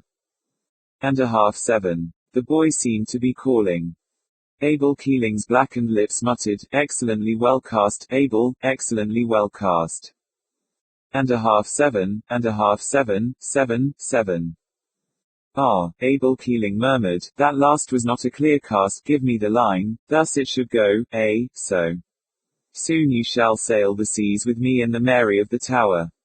You are already perfect in the stars and the motions of the planets, tomorrow I will instruct you in the use of the backstaff. For a minute or two he continued to mutter, then he dozed. When again he came to semi-consciousness it was once more to the sound of bells, at first faint, then louder, and finally becoming a noisy clamor immediately above his head. It was Bly. Bly, in a fresh attack of delirium, had seized the bell lanyard and was ringing the bell insanely. The cord broke in his fingers, but he thrust at the bell with his hand, and again called aloud. Upon an harp and an instrument of 10 strings, let heaven and earth praise thy name. ... Quote. He continued to call aloud, and to beat on the bronze-rusted bell. Ship ahoy! What ship's that? One would have said that a veritable hail had come out of the mists, but Abel Keeling knew those hails that came out of the mists. They came from ships which were not there. Keep a good lookout, and have a care to your lodemanage, he muttered again to his son. But, as sometimes a sleeper sits up in his dream, or rises from his couch and walks, so all of a sudden Abel Keeling found himself on his hands and knees on the deck, looking back over his shoulder. In some deep-seated region of his consciousness he was dimly aware that the cant of the deck had become more perilous, but his brain received the intelligence and forgot it again. He was looking out into the bright and baffling mists. The buckler of the sun was of a more ardent silver, the sea below it was lost in brilliant evaporation, and between them, suspended in the haze, no more substantial than the vague darknesses that flowed before dazzled eyes, a pyramidal phantom shape hung. Abel Keeling passed his hand over his eyes, but when he removed it the shape was still there, gliding slowly towards the Mary's quarter. Its form changed as he watched it. The spirit-grey shape that had been a pyramid seemed to dissolve into 4 upright members, slightly graduated in tallness, that nearest the Mary's stern the tallest and that to the left the lowest. It might have been the shadow of the gigantic set of reed pipes on which that vacant mournful note had been sounded. And as he looked with fooled eyes, again his ears became fooled. Ahoy there! What ship's that? Are you a ship? Here, give me that trumpet, then a metallic barking. Ahoy there! What the devil are you? Didn't you ring a bell? Ring it again, or blow a blast or something, and go dead slow. All this came, as it were, indistinctly, and through a sort of high singing in Abel Keeling's own ears. Then he fancied a short bewildered laugh, followed by a colloquy from somewhere between sea and sky. Here, Ward, just pinch me, will you? Tell me what you see there. I want to know if I'm awake. See where? There, on the starboard bow. Stop that ventilating fan, I can't hear myself think.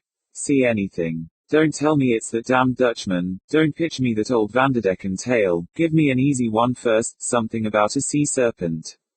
You did hear that bell, didn't you? Shut up a minute, listen. Again Blee's voice was lifted up. This is the covenant that I make. From henceforth nevermore will I again the world destroy. With water, as before. Blee's voice died away again in Abel Keeling's ears. Oh, my, fat, Aunt Julia. The voice that seemed to come from between sea and sky sounded again. Then it spoke more loudly. I say, it began with careful politeness, if you are a ship, do you mind telling us where the masquerade is to be? Our wireless is out of order, and we hadn't heard of it. Oh, you do see it, Ward, don't you? Please tell us what the hell you are. Again Abel Keeling had moved as a sleepwalker moves. He had raised himself up by the belfry timbers, and Bligh had sunk in a heap on the deck. Abel Keeling's movement overturned the pipkin, which raced the little trickle of its contents down the deck and lodged where the still and brimming sea made, as it were, a chain with the carved balustrade of the quarter-deck, one link a still gleaming edge, then a dark baluster, and then another gleaming link. For one moment only Abel Keeling found himself noticing that which had driven Bligh aft had been the rising of the water in the waist as the galleon settled by the head. The waist was now entirely submerged, then once more he was absorbed in his dream, its voices, and its shape in the mist, which had again taken the form of a pyramid before his eyeballs. Of course, a voice seemed to be complaining anew, and still through that confused dinning in Abel Keeling's ears, we can't turn a 4-inch on it. And, of course, Ward, I don't believe in M. Do you hear, Ward? I don't believe in M, I say. Shall we call down to old A. B? This might interest his scientific skippership. Oh, lower a boat and pull out to it, into it, over it, through it. Look at our chaps crowded on the barbette yonder. They've seen it. Better not give an order you know won't be obeyed. Abel Keeling, cramped against the antique belfry, had begun to find his dream interesting. For, though he did not know her build, that mirage was the shape of a ship. No doubt it was projected from his brooding on ships of half an hour before, and that was odd. But perhaps, after all, it was not very odd. He knew that she did not really exist, only the appearance of her existed, but things had to exist like that before they really existed. Before the Mary of the Tower had existed, she had been a shape in some man's imagination. Before that, some dreamer had dreamed the form of a ship with oars, and before that, far away in the dawn and infancy of the world, some seer had seen in a vision the raft before man had ventured to push out over the water on his two planks. And since this shape that rode before Abel Keeling's eyes was a shape in his, Abel Keeling's dream, he, Abel Keeling, was the master of it. His own brooding brain had contrived her, and she was launched upon the illimitable ocean of his own mind. And I will not unmindful be of this my covenant past, twixt me and you and every flesh, whiles that the world should last. Sang Bligh, rapt. But as a dreamer, even in his dream, will scratch upon the wall by his couch some key or word to put him in mind of his vision on the morrow when it has left him, so Abel Keeling found himself seeking some sign to be a proof to those to whom no vision is vouchsafed. Even Bligh sought that, could not be silent in his bliss, but lay on the deck there, uttering great passionate amens and praising his Maker, as he said, upon an harp and an instrument of 10 strings. So with Abel Keeling, it would be the amen of his life to have praised God, not upon a harp, but upon a ship that should carry her own power, that should store wind or its equivalent as she stored her victuals, that should be something wrested from the chaos of uninvention and ordered and disciplined and subordinated to Abel Keeling's will. And there she was, that ship-shaped thing of spirit grey, with the 4 pipes that resembled a phantom organ now broadside and of equal length.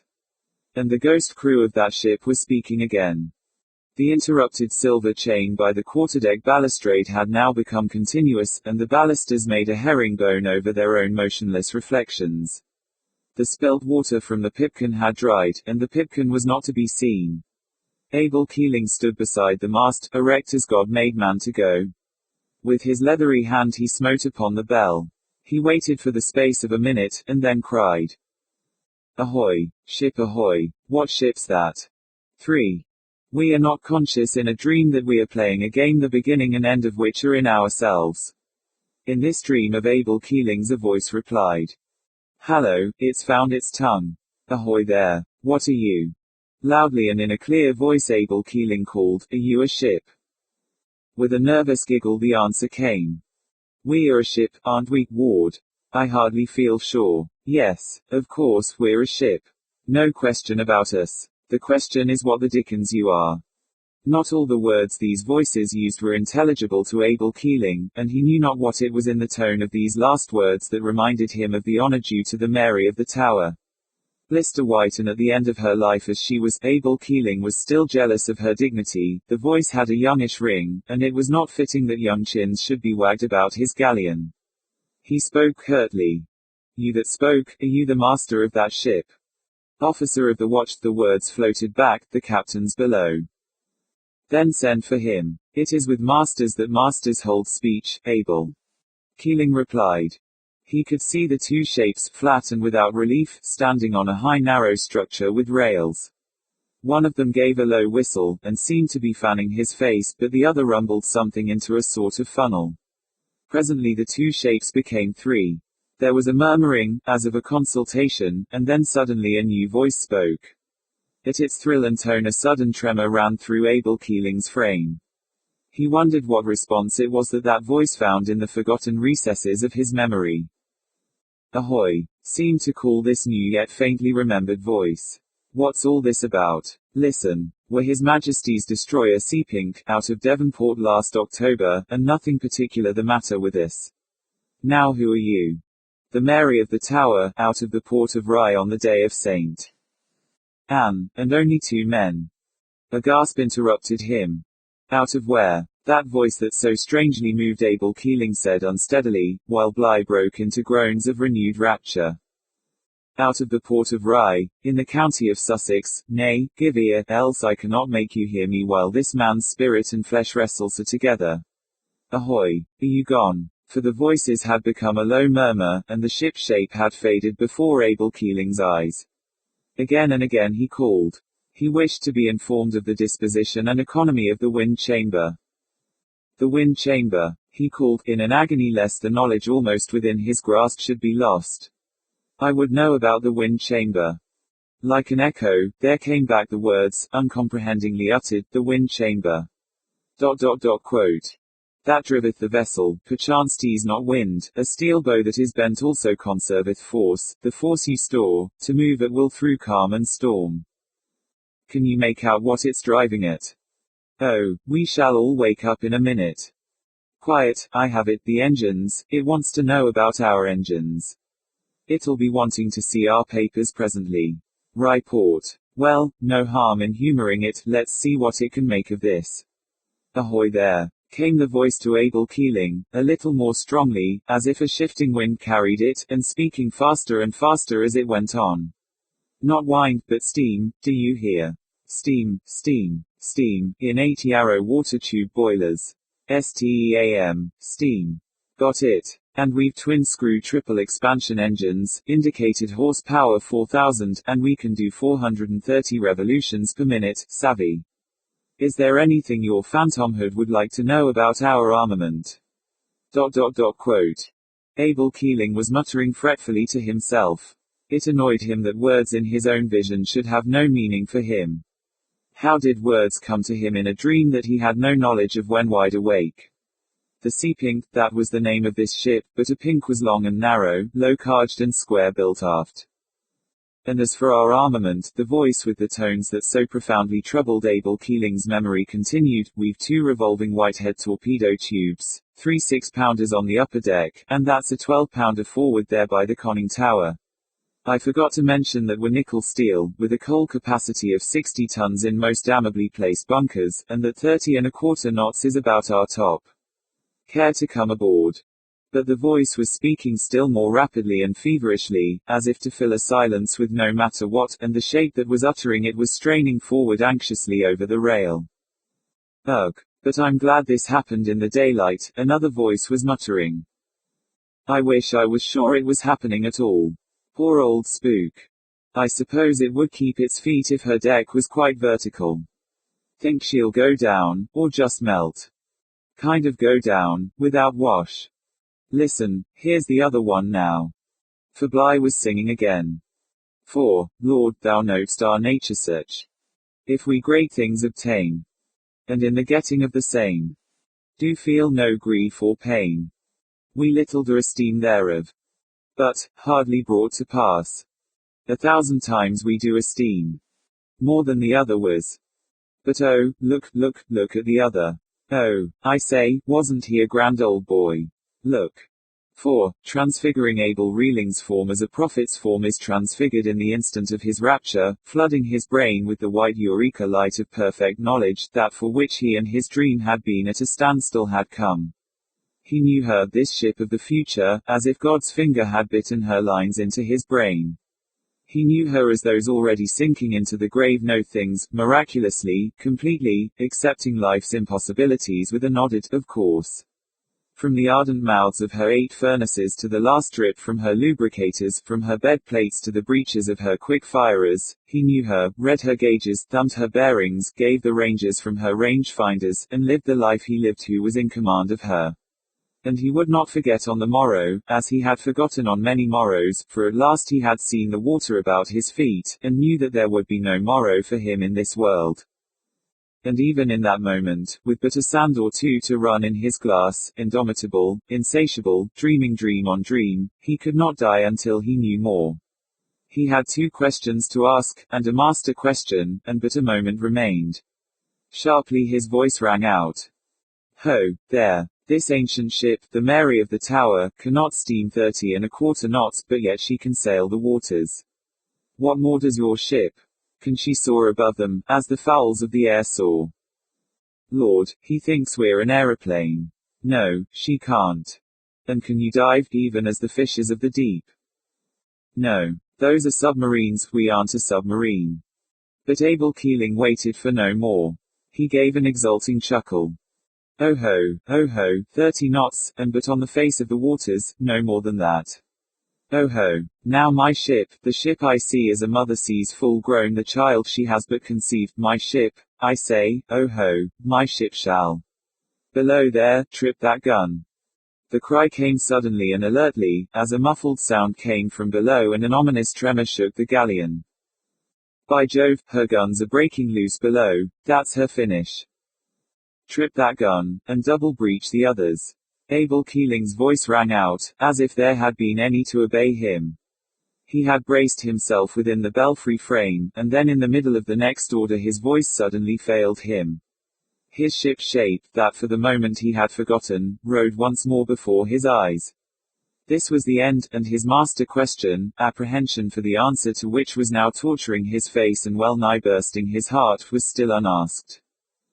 Ho, he that spoke with me, the master, he cried in a voice that ran high, is he there? Yes, yes, came the other voice across the water, sick with suspense. Oh, be quick. There was a moment in which hoarse cries from many voices, a heavy thud and rumble on wood, and a crash of timbers and a gurgle and a splash were indescribably mingled. The gun under which Abel Keeling had lain had snapped her rotten breechings and plunged down the deck, carrying Blee's unconscious form with it. The deck came up vertical, and for one instant longer Abel Keeling clung to the belfry. I cannot see your face, he screamed, but meseems your voice is a voice. I know. What is your name? In a torn sob the answer came across the water. Keeling, Abel Keeling. Oh, my God. And Abel Keeling's cry of triumph, that mounted to a victorious huzzah, was lost in the downward plunge of the Mary of the tower, that left the strait empty save for the sun's fiery blaze and the last smoke-like evaporation of the mists. Room. For all I ever knew to the contrary, it was his own name, and something about him, name or man or both, always put me in mind, I can't tell you how, of Negroes. As regards the name, I dare say it was something hugger-mugger in the mere sound, something that I classed, for no particular reason, with the dark and ignorant sort of words, such as Obi, and hoodoo. I only know that after I learned that his name was Ruum, I couldn't for the life of me have thought of him as being called anything else. The first impression that you got of his head was that it was a patchwork of black and white, black bushy hair and short white beard, or else the other way about. As a matter of fact both hair and beard were piebald, so that if you saw him in the gloom a dim patch of white showed down one side of his head, and dark tufts cropped up here and there in his beard. His eyebrows alone were entirely black, with a little sprouting of hair almost joining them. And perhaps his skin helped to make me think of Negroes, for it was very dark, of the dark brown that always seems to have more than a hint of green behind it. His forehead was low, and scored across with deep horizontal furrows. We never knew when he was going to turn up on a job. We might not have seen him for weeks, but his face was always as likely as not to appear over the edge of a crane platform just when that marvelous mechanical intuition of his was badly needed. He wasn't certificated. He wasn't even trained, as the rest of us understood training, and he scoffed at the drawing office, and laughed outright at logarithms and our laborious methods of getting out quantities. But he could set shears and tackle in a way that made the rest of us look silly. I remember once how, through the parting of a chain, a 60-foot girder had come down and lay under a ruck of other stuff, as the bottom chip lies under a pile of spellicans, a hopeless-looking smash. Myself, I'm certificated twice or three times over, but I can only assure you that I wanted to kick myself when, after I'd spent a day and a sleepless night over the job, I saw the game of tit-tat-toe that Ruum made of it in an hour or two. Certificated or not, a man isn't a fool who can do that sort of thing. And he was one of these fellows, too, who can find water, tell you where water is and what amount of getting it is likely to take, by just walking over the place. We aren't certificated up to that yet. He was offered good money to stick to us, to stick to our firm, but he always shook his black and white piebald head. He'd never be able to keep the bargain if he were to make it, he told us quite fairly. I know there are these chaps who can't endure to be clocked to their work with a patent time clock in the morning and released of an evening with a whistle, and it's one of the things no master can ever understand.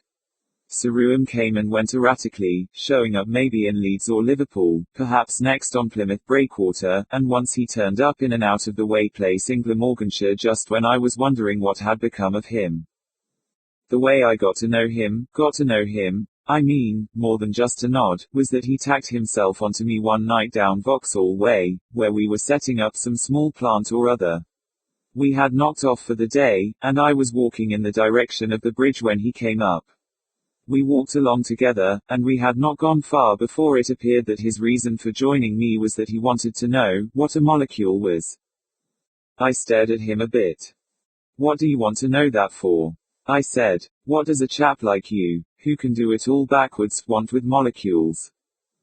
Oh, he just wanted to know, he said.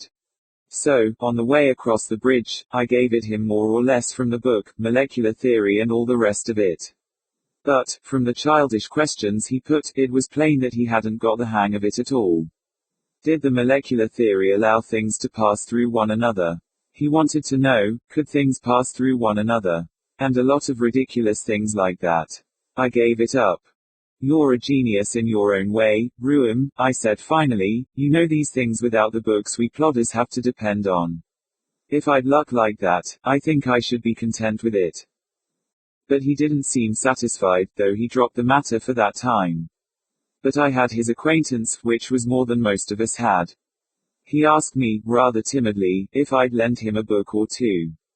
I did so, but they didn't seem to contain what he wanted to know, and he soon returned them, without remark. Now you'd expect a fellow to be specially sensitive one way or another, who can tell when there's water 100 feet beneath him, and as you know, the big men are squabbling yet about this water-finding business. But, somehow, the water-finding puzzled me less than it did that Ruum should be extraordinarily sensitive to something far commoner and easier to understand, ordinary echoes. He couldn't stand echoes. He'd go a mile round rather than pass a place that he knew had an echo, and if he came on one by chance, sometimes he'd hurry through as quick as he could, and sometimes he'd loiter and listen very intently. I rather joked about this at first, till I found it really distressed him. Then, of course, I pretended not to notice. We're all cranky somewhere, and for that matter, I can't touch a spider myself. For the remarkable thing that overtook Ruum, that, by the way, is an odd way to put it, as you'll see presently, but the words came that way into my head, so let 'em stand. For the remarkable thing that overtook Ruum, I don't think I can begin better than with the first time, or very soon after the first time, that I noticed this peculiarity about the echoes. It was early on a particularly dismal November evening, and this time we were somewhere out southeast London way, just beyond what they are pleased to call the building line. You know these districts of wretched trees and grimy fields and market gardens that are about the same to real country that a slum is to a town. It rained that night. Rain was the most appropriate weather for the brickfields and sewage farms and yards of old carts and railway sleepers we were passing. The rain shone on the black handbag that Ruum always carried, and I sucked at the dottle of a pipe that it was too much trouble to fill and light again. We were walking in the direction of Lewisham, I think it would be, and were still a little way from that eruption of red brick houses but you've doubtless seen 'em.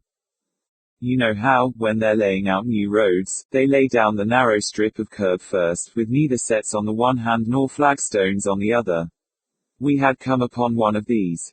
I had noticed how, as we had come a few minutes before under a tall hollow ringing railway arch, Ruum had all at once stopped talking. It was the echo, of course, that bothered him. The unmade road to which we had come had headless lamp standards at intervals, and ramparts of grey road metal ready for use, and save for the strip of curb, it was a broth of mud and stiff clay. A red light or two showed where the road barriers were. They were laying the mains. A green railway light showed on an embankment, and the Lewisham lamps made a rusty glare through the rain. Ruum went first, walking along the narrow strip of curb. The lamp standards were a little difficult to see, and when I heard Ruum stop suddenly and draw in his breath sharply, I thought he had walked into one of them. "Hurt yourself?" I said. He walked on without replying, but half a dozen yards farther on he stopped again. He was listening again. He waited for me to come up. "I say," he said, in an odd sort of voice, "go a yard or two ahead, will you?" "What's the matter?" I asked, as I passed ahead. He didn't answer. Well, I hadn't been leading for more than a minute before he wanted to change again. He was breathing very quick and short. "Why, what ails you?" I demanded, stopping. "It's all right. You're not playing any tricks, are you?" Quote. I saw him pass his hand over his brow. "Come, get on," I said shortly, and we didn't speak again till we struck the pavement with the lighted lamps. Then I happened to glance at him. "Here," I said brusquely, taking him by the sleeve, "you're not well. We'll call somewhere and get a drink." "Yes," he said, again wiping his brow. I say, did you hear? Hear what? Ah, you didn't, and, of course, you didn't feel anything. Come, you're shaking. When presently we came to a brightly lighted public house or hotel, I saw that he was shaking even worse than I had thought. The shirt-sleeved barman noticed it too, and watched us curiously. I made Ruam sit down, and got him some brandy. What was the matter? I asked, as I held the glass to his lips. But I could get nothing out of him except that it was all right, with his head twitching over his shoulder almost as if he had touch of the dance. He began to come round a little. He wasn't the kind of man you'd press for explanations, and presently we set out again. He walked with me as far as my lodgings, refused to come in, but for all that lingered at the gate as if loath to leave. I watched him turn the corner in the rain. We came home together again the next evening, but by a different way, quite half a mile longer. He had waited for me a little pertinaciously. It seemed he wanted to talk about molecules again. Well, when a man of his age, he'd be near 50, begins to ask questions, he's rather worse than a child who wants to know where heaven is or some such thing, for you can't put him off as you can the child. Somewhere or other he'd picked up the word osmosis, and seemed to have some glimmering of its meaning. He dropped the molecules, and began to ask me about osmosis. It means, doesn't it, he demanded, that liquids will work their way into one another, through a bladder or something. Say a thick fluid and a thin, you'll find some of the thick in the thin, and the thin in the thick. Yes. The thick into the thin is exosmosis, and the other end osmosis. That takes place more quickly. But I don't know a deal about it. Does it ever take place with solids? He next asked. What was he driving at? I thought, but replied, I believe that what is commonly called adhesion is something of the sort, under another name. A good deal of this bookwork seems to be finding a dozen names for the same thing, he grunted, and continued to ask his questions. But what it was he really wanted to know I couldn't for the life of me make out. Well, he was due any time now to disappear again, having worked quite 6 weeks in one place, and he disappeared. He disappeared for a good many weeks. I think it would be about February before I saw or heard of him again. It was February weather, anyway, and in an echoing enough place that I found him, the subway of one of the metropolitan stations. He'd probably forgotten the echoes when he'd taken the train, but, of course, the railway folk won't let a man who happens to dislike echoes go wandering across the metals where he likes.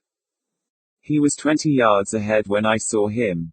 I recognized him by his patched head and black handbag. I ran along the subway after him.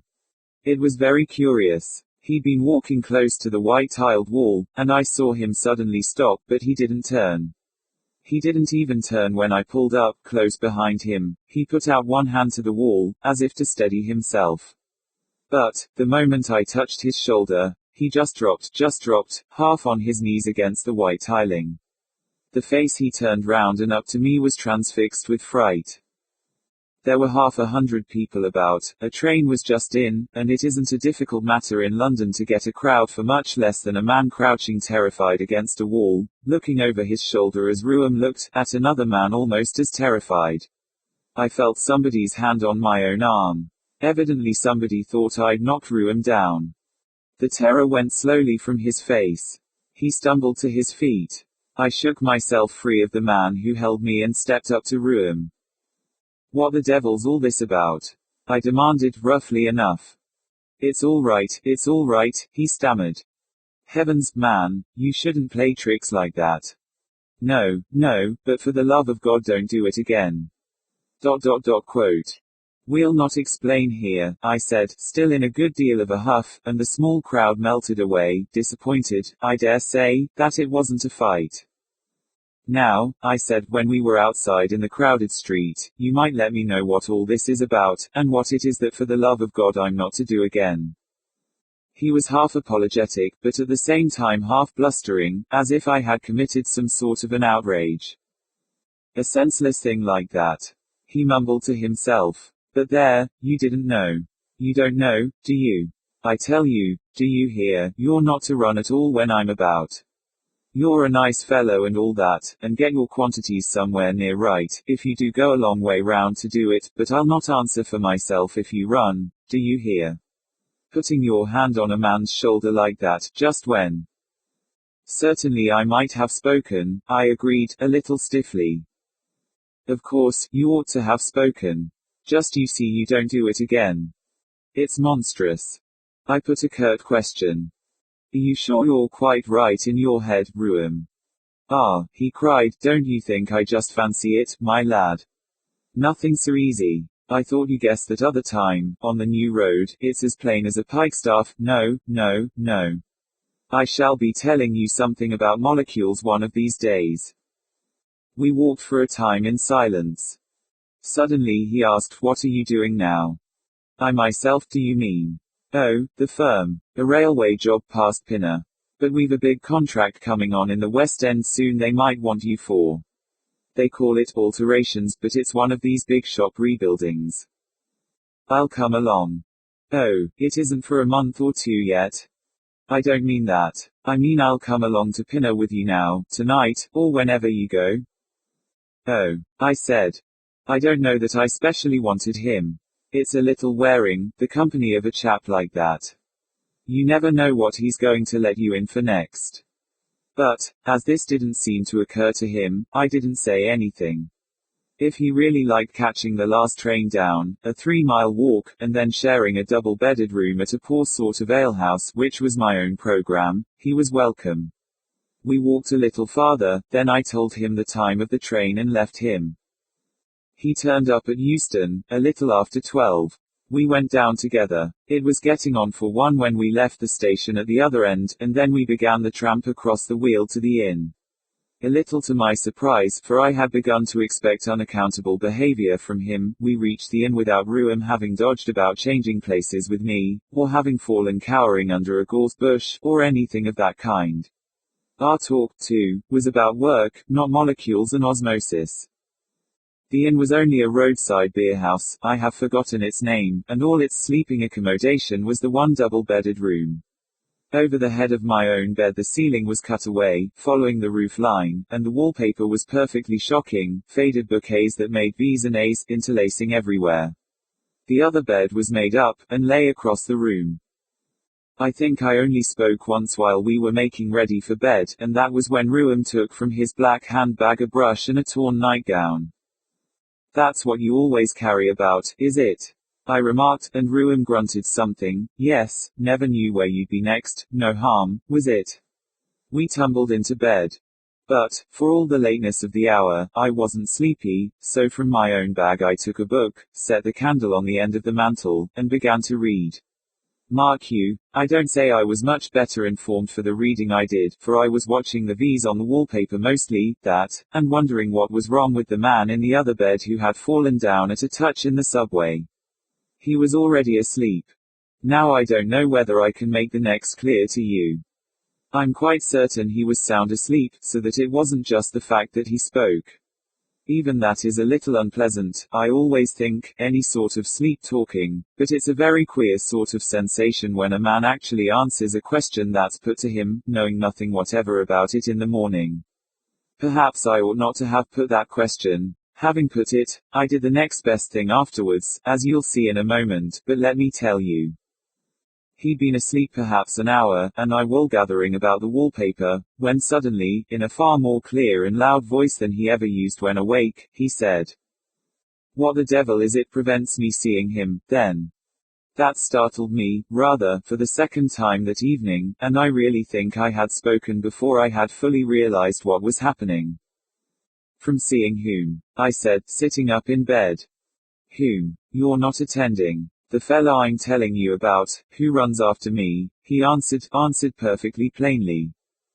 I could see his head there on the pillow, black and white, and his eyes were closed. He made a slight movement with his arm, but that did not wake him. Then it came to me, with a sort of start, what was happening. I slipped half out of bed. Would he answer another question? I risked it breathlessly. "Have you any idea who he is?" "Well, that's who," he answered. "Who he is? The runner. Don't be silly. Who else should it be?" With every nerve in me tingling, I tried again. What happens, then, when he catches you? This time, I really don't know whether his words were an answer or not, they were these. To hear him catching you up, and then padding away ahead again. All right, but I guess it's weakening him a bit, too. Without noticing it, I had got out of bed, and had advanced quite to the middle of the floor. What did you say his name was? I breathed. But that was a dead failure. He muttered brokenly for a moment, gave a deep troubled sigh, and then began to snore loudly and regularly.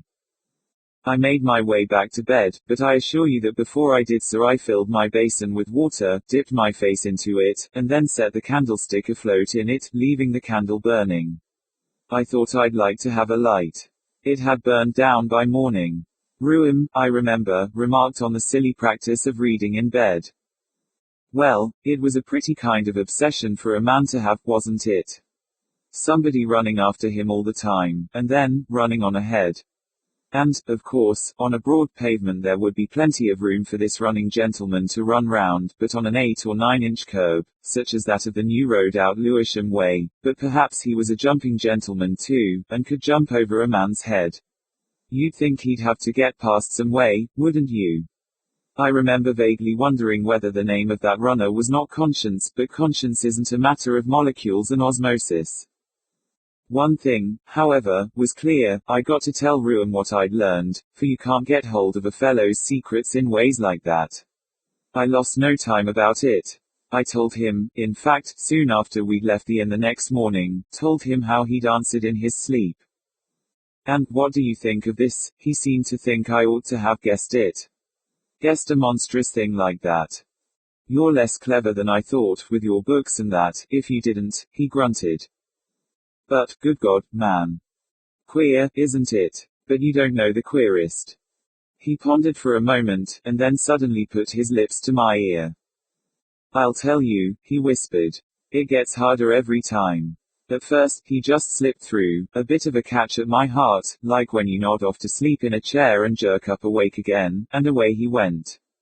But now it's getting grinding, sluggish, and the pain. You'd notice, that night on the road, the little check it gave me, that's passed long since, and last night, when I'd just braced myself up stiff to meet it, and you tapped me on the shoulder, he passed the back of his hand over his brow. I tell you, he continued, it's an agony each time. I could scream at the thought of it. It's oftener, too, now, and he's getting stronger. The end osmosis is getting to be exosmosis, is that right? Just let me tell you one more thing. But I'd had enough. I'd asked questions the night before, but now, well. I knew quite as much as, and more than, I wanted. Stop, please, I said. You're either off your head, or worse. Let's call it the first. Don't tell me any more, please. Frightened what? Well, I don't blame you. But what would you do? I should see a doctor, I'm only an engineer, I replied. Doctors. BAH. He said, and spat. I hope you see how the matter stood with Ruim. What do you make of it? Could you have believed it? Do you believe it? He'd made a nearish guess when he'd said that much of our knowledge is giving names to things we know nothing about. Only rule of thumb physics thinks everything's explained in the manual, and you've always got to remember one thing, you can call it force or what you like, but it's a certainty that things, solid things of wood and iron and stone, would explode, just go off in a puff into space, if it wasn't for something just as inexplicable as that Ruim said he felt in his own person. And if you can swallow that, it's a relatively small matter whether Ruim's light-footed familiar slipped through him unperceived, or had to struggle through obstinately. You see now why I said that, a queer thing overtook Ruim. More, I saw it. This thing, that outrages reason, I saw it happen. That is to say, I saw its effects, and it was in broad daylight, on an ordinary afternoon, in the middle of Oxford Street, of all places. There wasn't a shadow of doubt about it. People were pressing and jostling about him, and suddenly I saw him turn his head and listen, as I'd seen him before. I tell you, an icy creeping ran all over my skin. I fancied I felt it approaching too, nearer and nearer. The next moment he had made a sort of gathering of himself, as if against a gust. He stumbled and thrust with his body. He swayed physically, as a tree sways in a wind. He clutched my arm and gave a loud scream. Then, after seconds, minutes, I don't know how long, he was free again. And for the color of his face when by and by I glanced at it, well, I once saw a swarthy Italian fall under a sunstroke, and his face was much the same color that Ruam's Negro face had gone, a cloudy, whitish green. Well, you've seen it, what do you think of it? He gasped presently, turning a ghastly grin on me. But it was night before the full horror of it had soaked into me. Soon after that he disappeared again. I wasn't sorry. Our big contract in the West End came on. It was a time contract, with all manner of penalty clauses if we didn't get through, and I assure you that we were busy. I myself was far too busy to think of Ruam. It's a shop now, the place we were working at, or rather one of these huge weldings of 50 shops where you can buy anything, and if you'd seen us there, but perhaps you did see us, for people stood up on the tops of omnibuses as they passed to look over the mud-splashed hoarding into the great excavation we'd made. It was a sight. Staging rows on staging, tier on tier, with interminable ladders all over the steel structure. 3 or 4 squat Otis lifts crouched like iron turtles on top, and a lattice crane on a towering 3-cornered platform rose 120 feet into the air. At one end of the vast quarry was a demolished house, showing flues and fireplaces and a score of thicknesses of old wallpaper, and at night they might well have stood up on the tops of the buses. A dozen great spluttering violet arc lights half blinded you. Down below were the watchmen's fires. Overhead, the riveters had their fire baskets, and in odd corners naphtha lights guttered and flared. And the steel rang with the riveters' hammers, and the crane chains rattled and clashed. There's not much doubt in my mind, it's the engineers who are the architects nowadays. The chaps who think they're the architects are only a sort of paperhangers, who hang brick and terracotta on our work and clap a pinnacle or two on top, but never mind that. There we were, sweating and clanging and navvying, till the day shift came to relieve us. And I ought to say that 50 feet above our great gap, and from end to end across it, there ran a traveling crane on a skeleton line, with platform, engine, and wooden cab all compact in one. It happened that they had pitched in as one of the foremen some fellow or other, a friend of the firm's, a rank duffer, who pestered me incessantly with his questions. I did half his work and all my own, and it hadn't improved my temper much. On this night that I'm telling about, he'd been playing the fool with his questions as if a time contract was a sort of summer holiday, and he'd filled me up to that point that I really can't say just when it was that Ruam put in an appearance again. I think I had heard somebody mention his name, but I'd paid no attention. Well, our Johnny Fresh came up to me for the 20th time that night, this time wanting to know something about the overhead crane. At that I fairly lost my temper. What ails the crane? I cried. It's doing its work, isn't it? Isn't everybody doing their work except you? Why can't you ask Hopkins? Isn't Hopkins there? I don't know, he said. Then, I snapped, in that particular I'm as ignorant as you, and I hope it's the only one. But he grabbed my arm. Look at it now, he cried, pointing, and I looked up. Either Hopkins or somebody was dangerously exceeding the speed limit. The thing was flying along its 30 yards of rail as fast as a tram, and the heavy fall blocks swung like a ponderous kite tail, 30 feet below. As I watched, the engine brought up within a yard of the end of the way, the blocks crashed like a ram into the broken house end, fetching down plaster and brick, and then the mechanism was reversed. The crane set off at a tear back. Who in hell, I began, but it wasn't a time to talk. Hi, I yelled, and made a spring for a ladder. The others had noticed it, too, for there were shouts all over the place. By that time I was halfway up the second stage. Again the crane tore past with the massive tackle sweeping behind it, and again I heard the crash at the other end. Whoever had the handling of it was managing it skillfully, for there was barely a foot to spare when it turned again. On the fourth platform, at the end of the way, I found Hopkins. He was white, and seemed to be counting on his fingers. What's the matter here? I cried. It's Ruam, he answered. I hadn't stepped out of the cab, not a minute, when I heard the lever go. He's running somebody down, he says, he'll run the whole chute down in a minute, look. Quote. The crane was coming back again. Half out of the cab I could see Ruam's mottled hair and beard. His brow was ribbed like a gridiron, and as he ripped past one of the arcs his face shone like porcelain with the sweat that bathed it. Now, damn you, he was shouting. Get ready to board him when he reverses. I shouted to Hopkins. Just how we scrambled on I don't know. I got one arm over the lifting gear, which, of course, wasn't going, and heard Hopkins on the other footplate. Ruam put the brakes down and reversed, again came the thud of the fall blocks, and we were speeding back again over the gulf of misty orange light. The stagings were thronged with gaping men. Ready. Now, I cried to Hopkins, and we sprang into the cab. Hopkins hit Ruam's wrist with a spanner. Then he seized the lever, jammed the brake down and tripped Ruam, all, as it seemed, in one movement. I fell on top of Ruam. The crane came to a standstill halfway down the line. I held Ruam panting. But either Ruam was stronger than I, or else he took me very much unawares. All at once he twisted clear from my grasp and stumbled on his knees to the rear door of the cab. He threw up one elbow, and staggered to his feet as I made another clutch at him. Keep still, you fool. I bawled. Hit him over the head, Hopkins. Ruam screamed in a high voice. Run him down, cut him up with the wheels, down, you, down, I say, oh, my God. Ha. He sprang clear out from the crane door, well nigh taking me with him.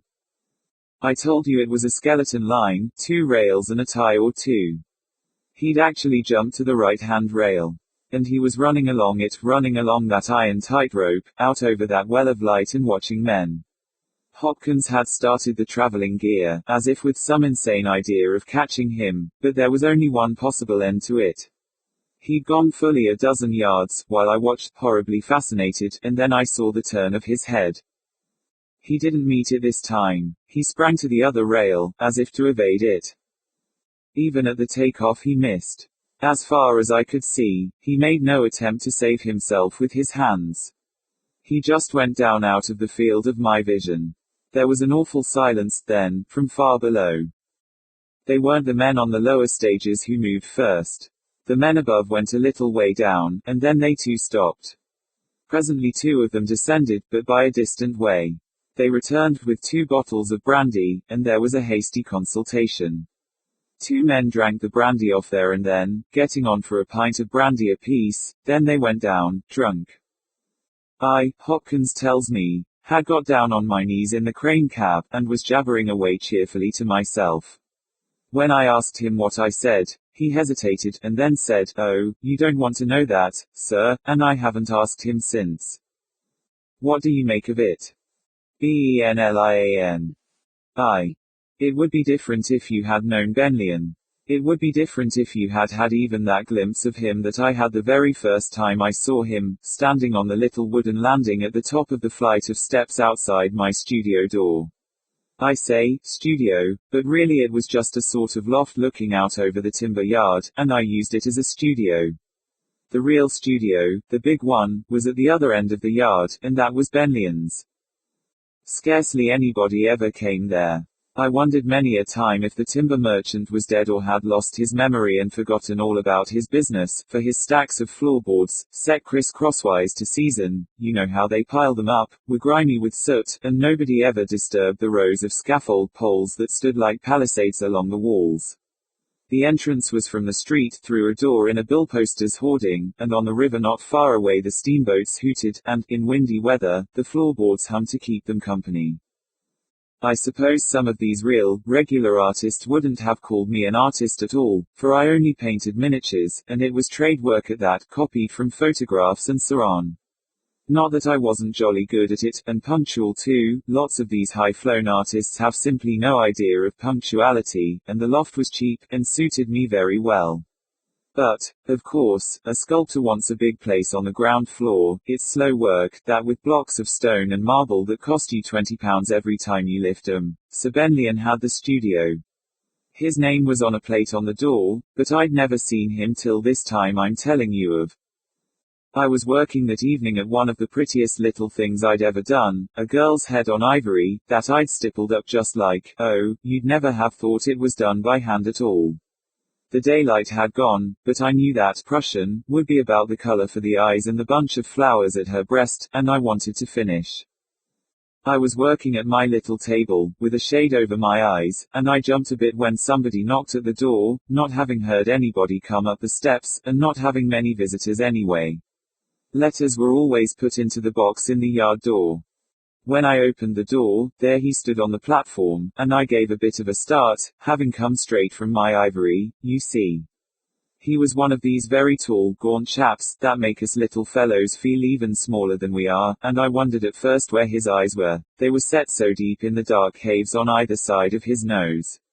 Like a skull, his head was, I could fancy his teeth curving round inside his cheeks, and his zygomatics stuck up under his skin like razorbacks, but if you're not one of us artists you'll not understand that. A bit of smoky, greenish sky showed behind him, and then, as his eyes moved in the big pits, one of them caught the light of my lamp and flashed like a well of luster. He spoke abruptly, in a deep, shaky sort of voice.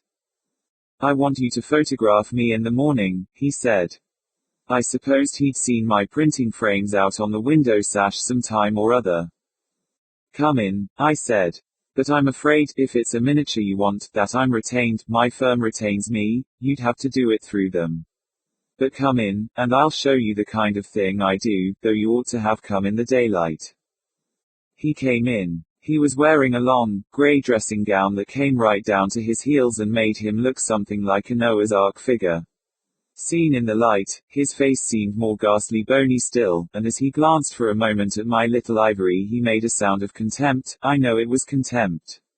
I thought it rather cheek, coming into my place, and he turned his cavernous eyeholes on me. "I don't want anything of that sort. I want you to photograph me. I'll be here at 10 in the morning. So, just to show him that I wasn't to be treated that way, I said quite shortly, "I can't. I've an appointment at 10 o'clock. "What's that?" he said. He'd one of these rich deep voices that always sound consumptive. "Take that thing off your eyes, and look at me," he ordered. Well, I was awfully indignant. "If you think I'm going to be told to do things like this," I began.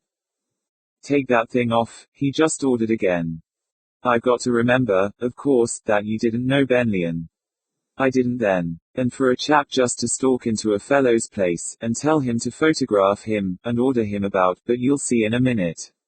I took the shade off my eyes, just to show him that I could browbeat a bit too.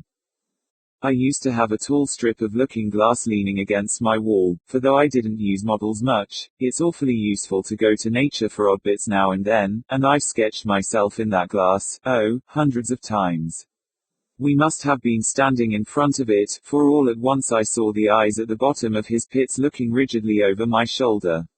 Without moving his eyes from the glass, and scarcely moving his lips, he muttered, "Get me a pair of gloves, get me a pair of gloves." It was a funny thing to ask for, but I got him a pair of my gloves from a drawer. His hands were shaking so that he could hardly get 'em on, and there was a little glistening of sweat on his face, that looked like the salt that dries on you when you've been bathing in the sea. Then I turned, to see what it was that he was looking so earnestly and profoundly at in the mirror. I saw nothing except just the pair of us, he with my gloves on. He stepped aside, and slowly drew the gloves off. I think I could have bullied him just then. He turned to me. "Did that look all right to you?" he asked. "Why, my dear chap, whatever ails you?" I cried. "I suppose," he went on, "you couldn't photograph me tonight, now. I could have done, with magnesium, but I hadn't a scrap in the place." I told him so. He was looking round my studio. He saw my camera standing in a corner. "Ah," he said. He made a stride towards it. He unscrewed the lens, brought it to the lamp, and peered attentively through it, now into the air, now at his sleeve and hand, as if looking for a flaw in it. Then he replaced it, and pulled up the collar of his dressing gown as if he was cold.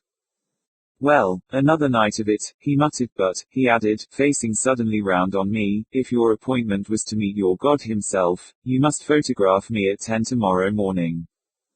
"All right," I said, giving in, for he seemed horribly ill. "Draw up to the stove and have a drink of something and a smoke."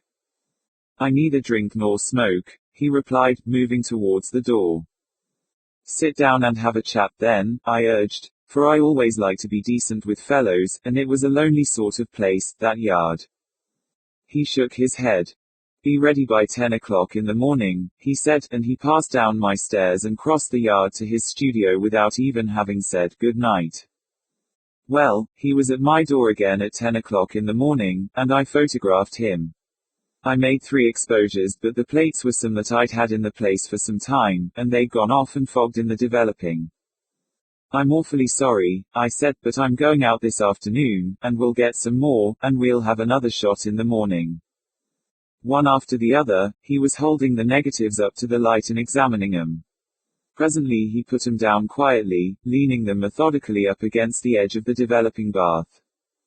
Never mind. It doesn't matter. Thank you, he said, and left me. After that, I didn't see him for weeks, but at nights I could see the light of his roof window, shining through the wreathing river mists, and sometimes I heard him moving about, and the muffled knocking of his hammer on marble. 2. Of course I did see him again, or I shouldn't be telling you all this. He came to my door, just as he had done before, and at about the same time in the evening. He hadn't come to be photographed this time, but for all that it was something about a camera, something he wanted to know. He'd brought 2 books with him, big books printed in German. They were on light, he said, and physics, or else it was psychics, I always get those 2 words wrong. They were full of diagrams and equations and figures, and, of course, it was all miles above my head. He talked a lot about hyperspace, whatever that is, and at first I nodded, as if I knew all about it. But he very soon saw that I didn't, and he came down to my level again. What he'd come to ask me was this: did I know anything, of my own experience, about things photographing through? You know the kind of thing, a name that's been painted out on a board, say, comes up in the plate. Well, as it happened, I had once photographed a drawing for a fellow, and the easel I had stood it on had come up through the picture, and I knew by the way Benlian nodded that that was the kind of thing he meant. More, he said. I told him I'd once seen a photograph of a man with a bowler hat on, and the shape of his crown had showed through the hat. Yes, he said, musing, and then he asked, have you ever heard of things not photographing at all? But I couldn't tell him anything about that, and off he started again, about light and physics and so on. Then, as soon as I could get a word in, I said, but, of course, the camera isn't art. Some of my miniatures, you understand, were jolly nice little things. No, he murmured absently, and then abruptly he said, hey. What's that? And what the devil do you know about it? Well, said I, in a dignified sort of way, considering that for 10 years I've been. Chut, hold your tongue, he said, turning away. There he was talking to me again, just as if I'd asked him in to bully me. But you've got to be decent to a fellow when he's in your own place, and by I asked him, but in a cold, offhand sort of way, how his own work was going on. He turned to me again. Would you like to see it? He asked. Aha. Thought I, he's got to a sticking point with his work. It's all very well, I thought, for you to sniff at my miniatures, my friend, but we all get stale on our work sometimes, and the fresh eye, even of a miniature painter. I shall be glad if I can be of any help to you, I answered, still a bit huffish but bearing no malice. Then come, he said. We descended and crossed the timber yard, and he held his door open for me to pass in. It was an enormous great place, his studio, and all full of mist, and the gallery that was his bedroom was up a little staircase at the farther end. In the middle of the floor was a tall structure of scaffolding, with a stage or 2 to stand on, and I could see the dim ghostly marble figure in the gloom. It had been jacked up on a heavy base, and as it would have taken 3 or 4 men to put it into position, and scarcely a stranger had entered the yard since I had been there, I knew that the figure must have stood for a long time. Sculpture's weary, slow work. Benlian was pottering about with a taper at the end of a long rod, and suddenly the overhead gas ring burst into light. I placed myself before the statue, to criticize, you know. Well, it didn't seem to me that he needed to have turned up his nose at my ivories, for I didn't think much of his statue, except that it was a great, lumping, extraordinary piece of work. It had an outstretched arm that, I remember thinking, was absolutely misshapen, disproportioned, big enough for a giant, ridiculously out of drawing. And as I looked at the thing this way and that, I knew that his eyes in their deep cellars never left my face for a moment. "It's a god," he said by and by. Then I began to tell him about that monstrous arm, but he cut me very short. "I say it's a god," he interrupted, looking at me as if he would have eaten me. "Even you, child as you are, have seen the gods men have made for themselves before this. Half-gods they've made, all good or all evil, and then they've called them the devil. This is my God, the God of good and of evil also." I see," I said, rather taken aback but quite sure he was off his head for all that. Then I looked at the arm again. A child could have seen how wrong it was. But suddenly, to my amazement, he took me by the shoulders and turned me away.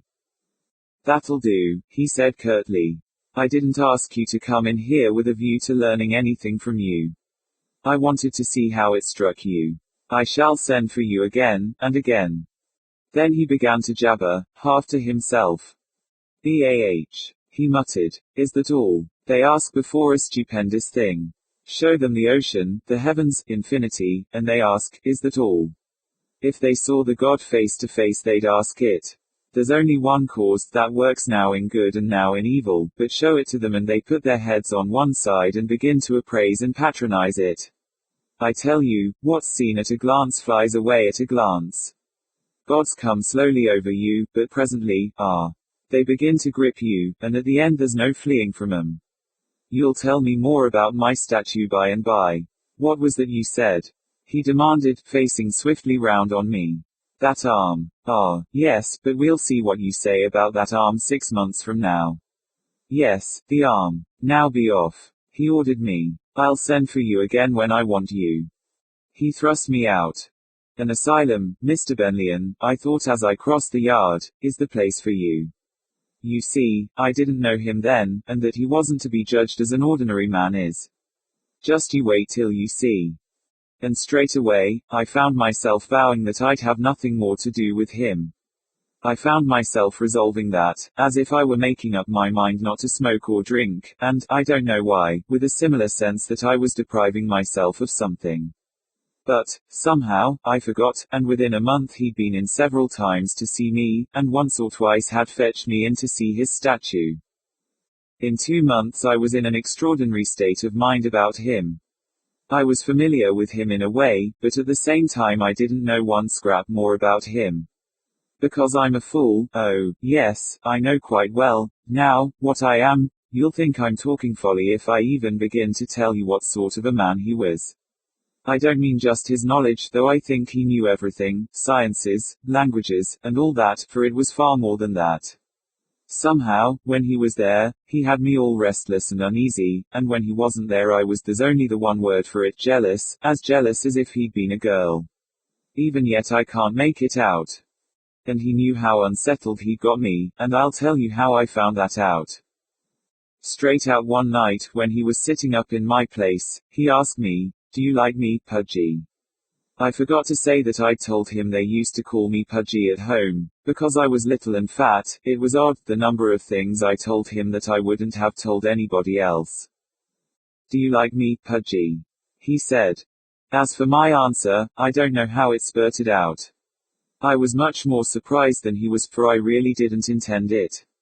It was for all the world as if somebody else was talking with my mouth. "I loathe and adore you." It came, and then I looked round, awfully startled to hear myself saying that. But he didn't look at me. He only nodded. "Yes. Of good and evil too," he muttered to himself. And then all of a sudden he got up and went out. I didn't sleep for ever so long after that, thinking how odd it was I should have said that. Well, to get on, after that something I couldn't account for began to come over me sometimes as I worked. It began to come over me, without any warning, that he was thinking of me down there across the yard. I used to know, this must sound awfully silly to you, that he was down yonder, thinking of me and doing something to me. And one night I was so sure that it wasn't fancy that I jumped straight up from my work, and I'm not quite sure what happened then, until I found myself in his studio, just as if I'd walked there in my sleep. And he seemed to be waiting for me, for there was a chair by his own, in front of the statue. "What is it, Benlian?" I burst out. "Ah," he said. "Well, it's about that arm, Pudgy. I want you to tell me about the arm. Does it look so strange as it did?" "No," I said. "I thought it wouldn't," he observed. "But I haven't touched it. Pudgy." So I stayed the evening there. But you must not think he was always doing that thing, whatever it was to me.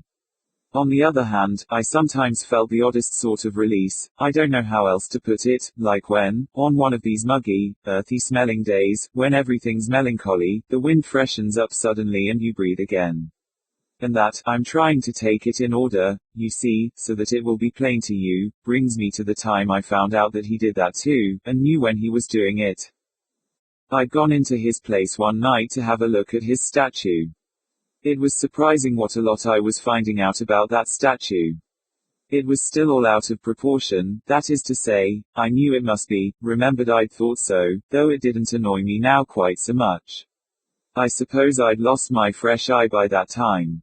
Somehow, too, my own miniatures had begun to look a bit kiddish. They made me impatient, and that's horrible, to be discontented with things that once seemed jolly good to you. Well, he'd been looking at me in the hungriest sort of way, and I looking at the statue, when all at once that feeling of release and lightness came over me. The first I knew of it was that I found myself thinking of some rather important letters my firm had written to me, wanting to know when a job I was doing was going to be finished. I thought myself it was time I got it finished. I thought I'd better set about it at once, and I sat suddenly up in my chair, as if I'd just come out of a sleep. And, looking at the statue, I saw it as it had seemed at first, all misshapen and out of drawing. The very next moment, as I was rising, I sat down again as suddenly as if somebody had pulled me back. Now a chap doesn't like to be changed about like that, so, without looking at Benlian, I muttered a bit testily, "Don't, Benlian." Then I heard him get up and knock his chair away. He was standing behind me. "Pudgy," he said, in a moved sort of voice, "I'm no good to you. Get out of this. Get out." "No, no, Benlian," I pleaded. "Get out, do you hear, and don't come again. Go and live somewhere else, go away from London, don't let me know where you go." "Oh, what have I done?" I asked unhappily, and he was muttering again. "Perhaps it would be better for me too," he muttered, and then he added, "Come, bundle out." So in home I went, and finished my ivory for the firm, but I can't tell you how friendless and unhappy I felt. Now I used to know in those days a little girl, a nice, warm-hearted little thing, just friendly you know, who used to come to me sometimes in another place I lived at and mend for me and so on. It was an awful long time since I'd seen her, but she found me out one night, came to that yard, walked straight in, went straight to my linen bag, and began to look over my things to see what wanted mending, just as she used to. I don't mind confessing that I was a bit sweet on her at one time, and it made me feel awfully mean, the way she came in, without asking any questions, and took up my mending. So she sat doing my things, and I sat at my work, glad of a bit of company, and she chatted as she worked, just jolly and gentle and not at all reproaching me. But as suddenly as a shot, right in the middle of it all, I found myself wondering about Benlian again. And I wasn't only wondering, somehow I was horribly uneasy about him.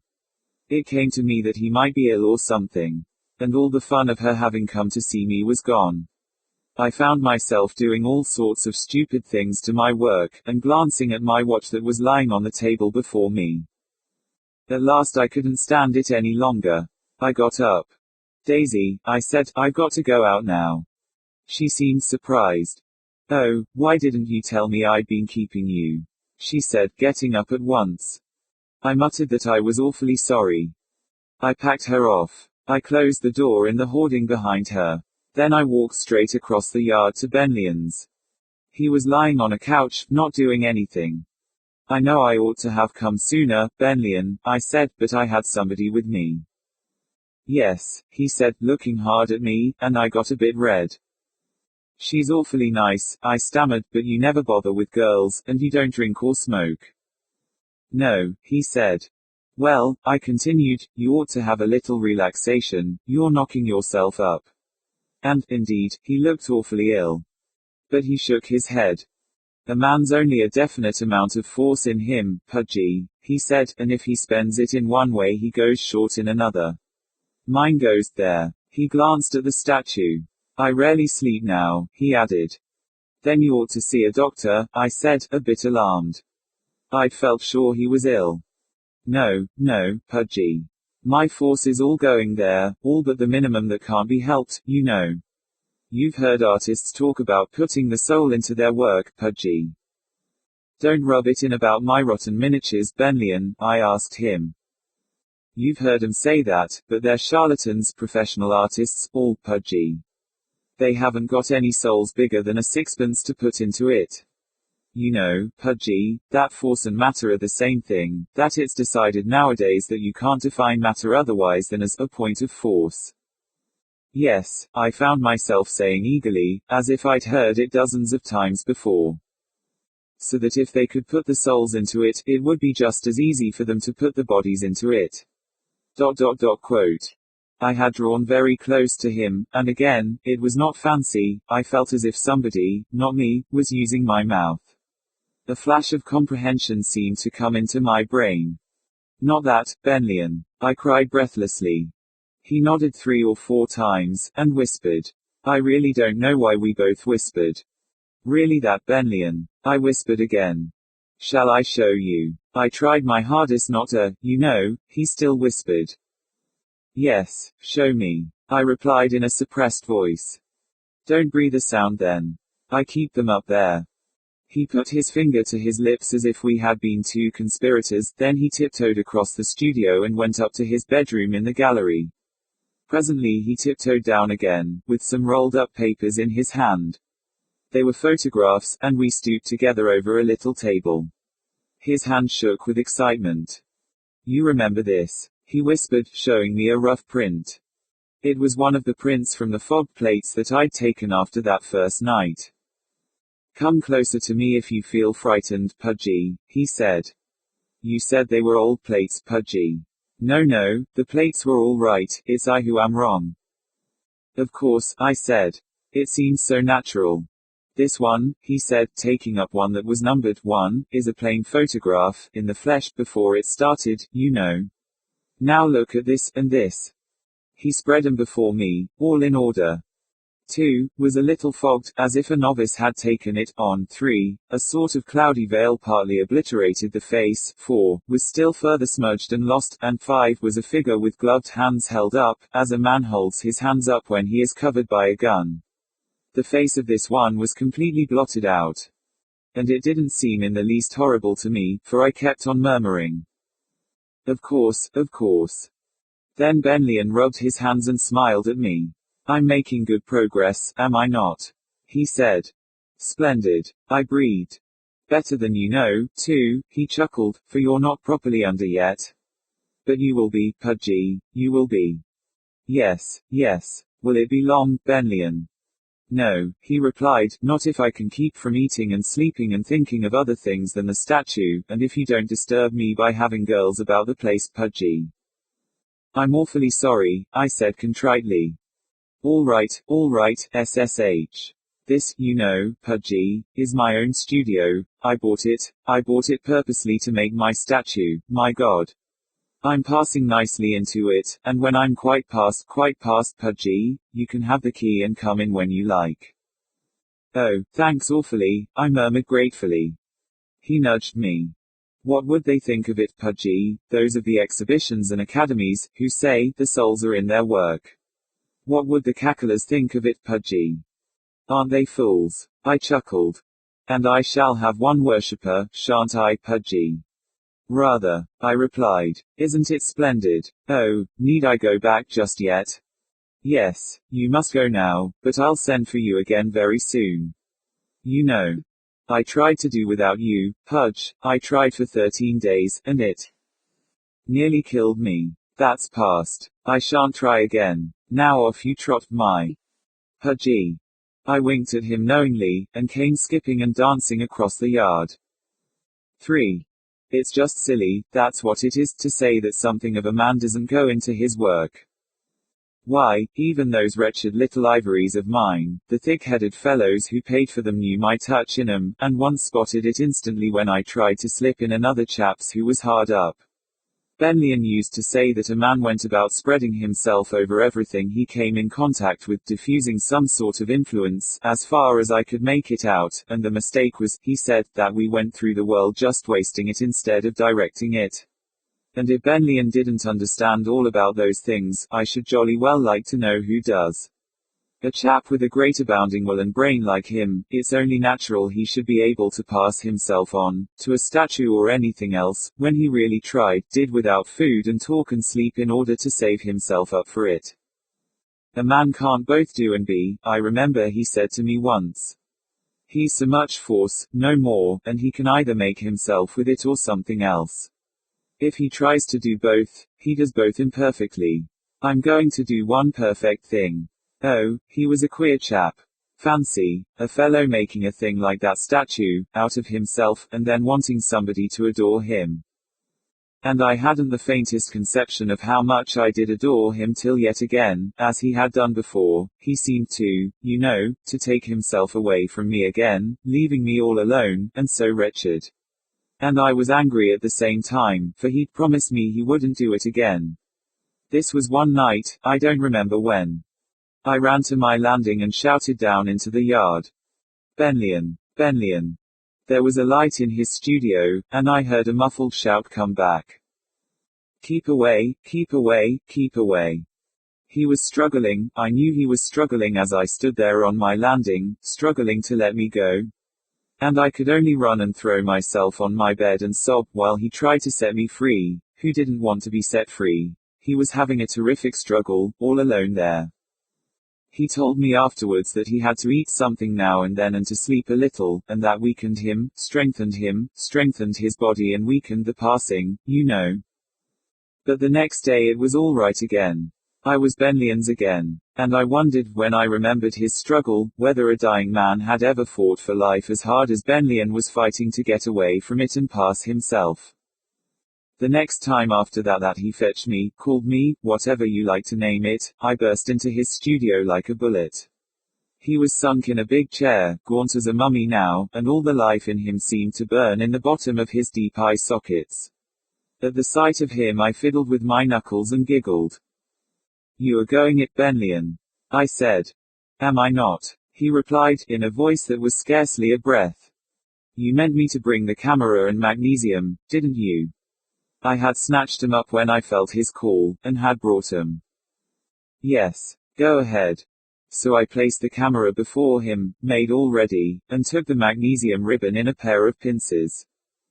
Are you ready? I said, and lighted the ribbon. The studio seemed to leap with the blinding glare.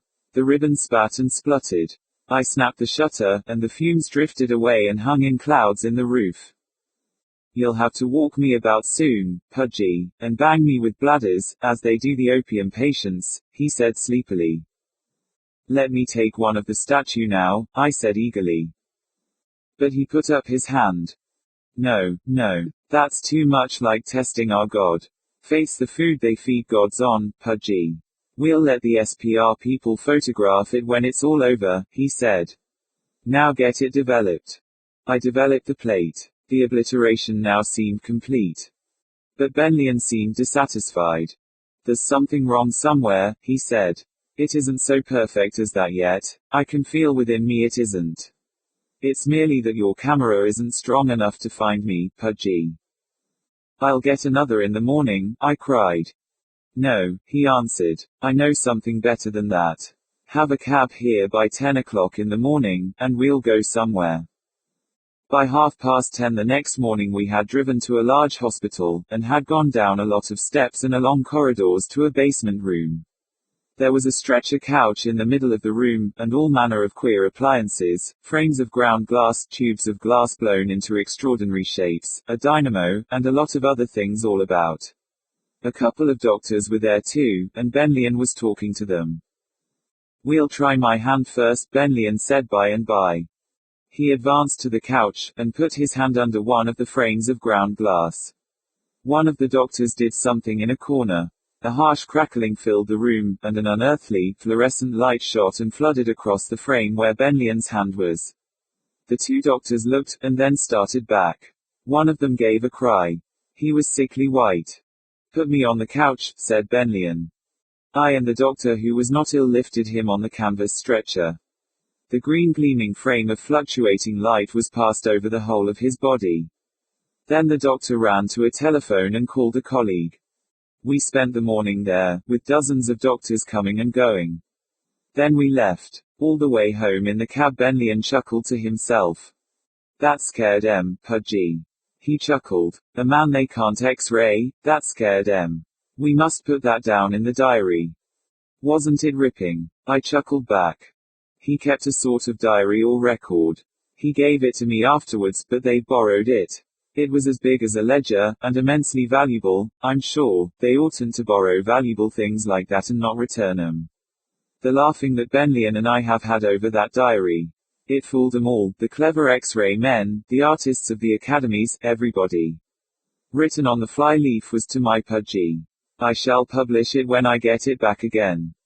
Benlian had now got frightfully weak. It's awfully hard work, passing yourself.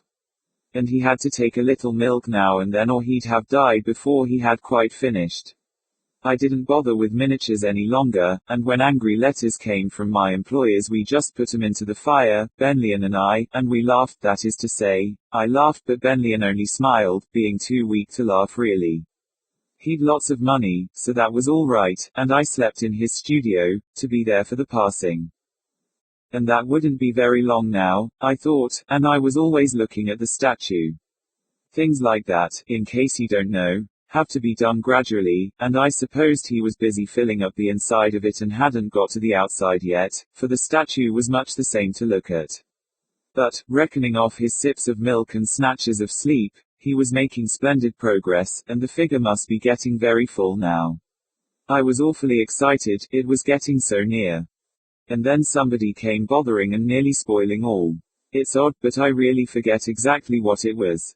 I only know there was a funeral, and people were sobbing and looking at me, and somebody said I was callous, but somebody else said, "No, look at him," and that it was just the other way about.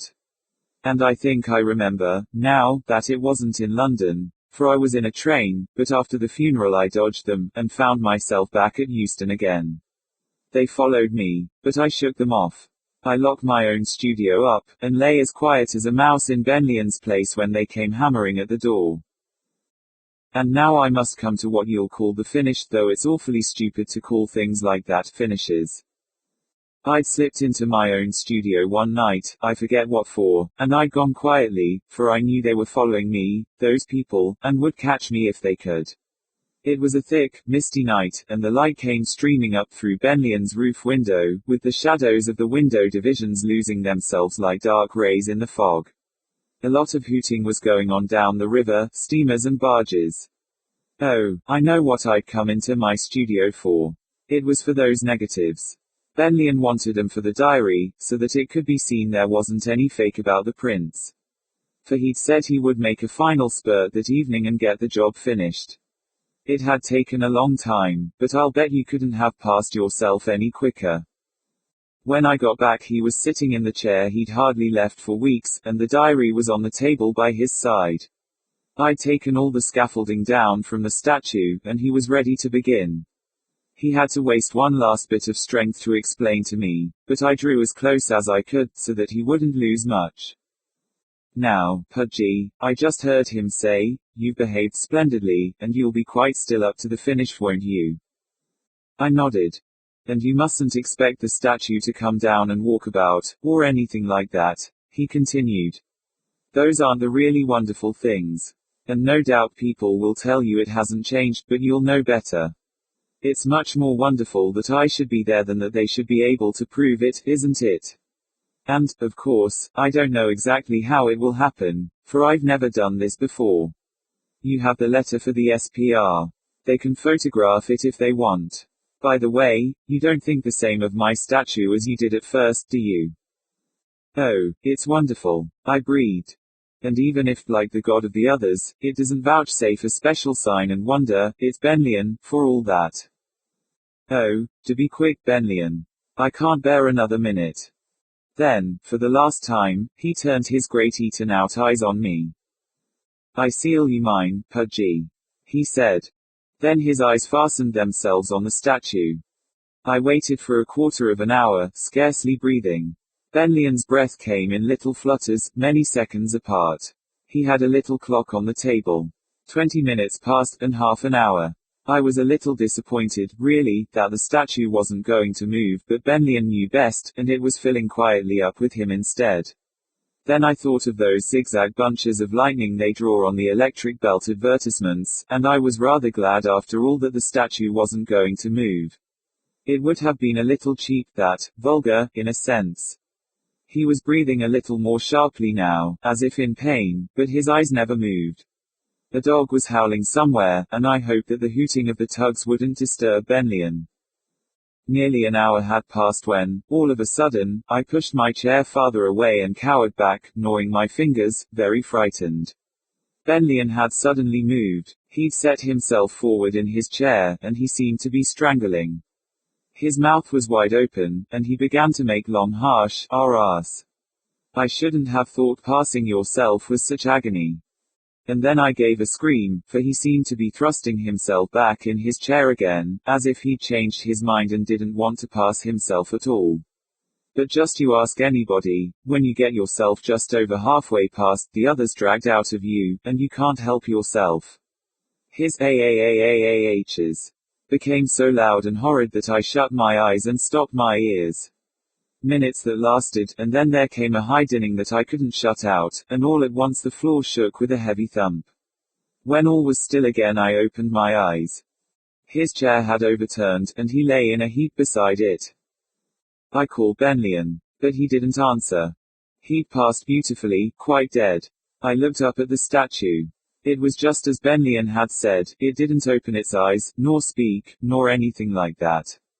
Don't you believe chaps who tell you that statues that have been passed into do that, they don't. But instead, in a blaze and flash and shock, I knew now for the first time what a glorious thing that statue was. Have you ever seen anything for the first time like that? If you have, you never see very much afterwards, you know. The rest's all piffle after that. It was like coming out of fog and darkness into a split in the open heavens. My statue was so transfigured, and I'll bet if you'd been there you'd have clapped your hands, as I did, and chucked the tablecloth over the Benlian on the floor till they should come to cart that empty shell away, and patted the statue's foot and cried, "Is it all right, Benlian?" I did this, and then I rushed excitedly out into the street, to call somebody to see how glorious it was. They brought me here for a holiday, and I'm to go back to the studio in 2 or 3 days. But they've said that before, and I think it's caddish of fellows not to keep their word, and not to return a valuable diary too. But there isn't a peephole in my room, as there is in some of them. The Emperor of Brazil told me that, and Benlian knows I haven't forsaken him, for they take me a message every day to the studio, and Benlian always answers that it's all right, and I'm to stay where I am for a bit. So as long as he knows, I don't mind so much. But it is a bit rotten hanging on here, especially when the doctors themselves admit how reasonable it all is. Still, if Benlian says it's all right. As the young man put his hand to the uppermost of the 4 brass bell knobs to the right of the fanlighted door, he paused, withdrew the hand again, and then pulled at the lowest knob. The sawing of bell wire answered him, and he waited for a moment, uncertain whether the bell had rung, before pulling again.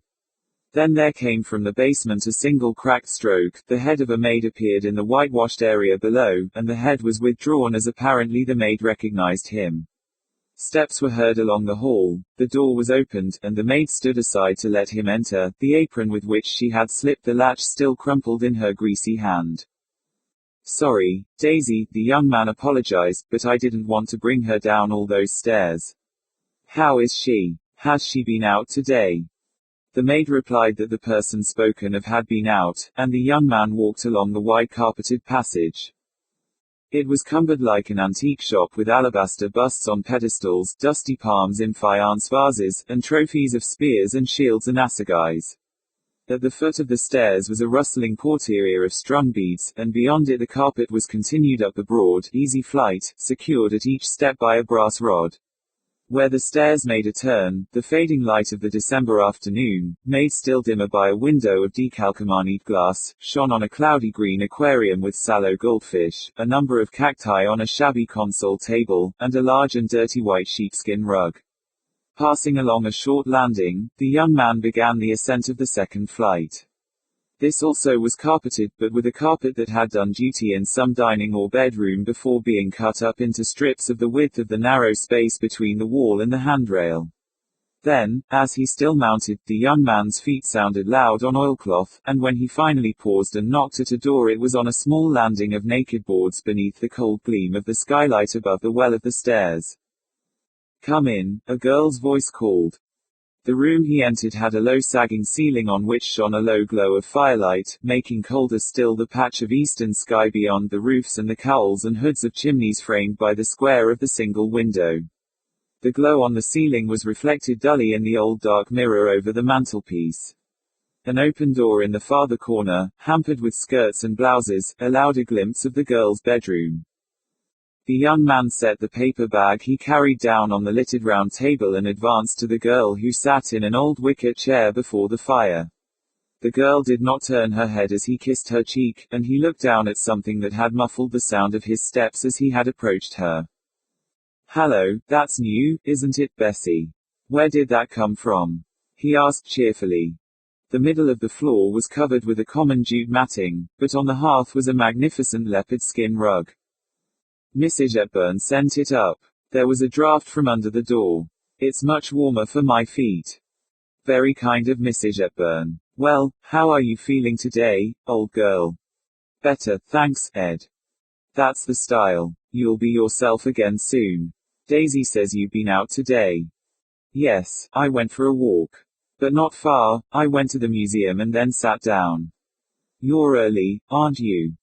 He turned away to get a chair, from which he had to move a mass of tissue paper patterns and buckram linings. He brought it to the rug. "Yes. I stopped last night late to cash up for Vedder, so he's staying tonight." Turn and turn about. "Well, tell us all about it, Bess." The faces were red in the firelight. Hers had the prettiness that the first glance almost exhausts, the prettiness, amazing in its quantity, that one sees for a moment under the light of the street lamps when shops and offices close for the day. She was short-nosed, pulpy-mouthed and faunish-eyed, and only the rather remarkable smallness of the head on the splendid thick throat saved her from ordinariness. He, too, might have been seen in his thousands at the close of any day, hurrying home to Catford or Walham Green or Tufnell Park to tea and an evening with a girl or in a billiard room, or else dining cheaply, up west preparatory to smoking cigarettes from yellow packets in the upper circle of a music hall. 4 inches of white up and down collar encased his neck, and as he lifted his trousers at the knee to clear his purple socks, the pair of paper covers showed, that had protected his cuffs during the day at the office. He removed them, crumpled them up and threw them on the fire, and the momentary addition to the light of the upper chamber showed how curd white was that superb neck of hers and how moody and tired her eyes. From his face only one would have guessed, and guessed wrongly, that his preferences were for billiard rooms and music halls. His conversation showed him to be otherwise.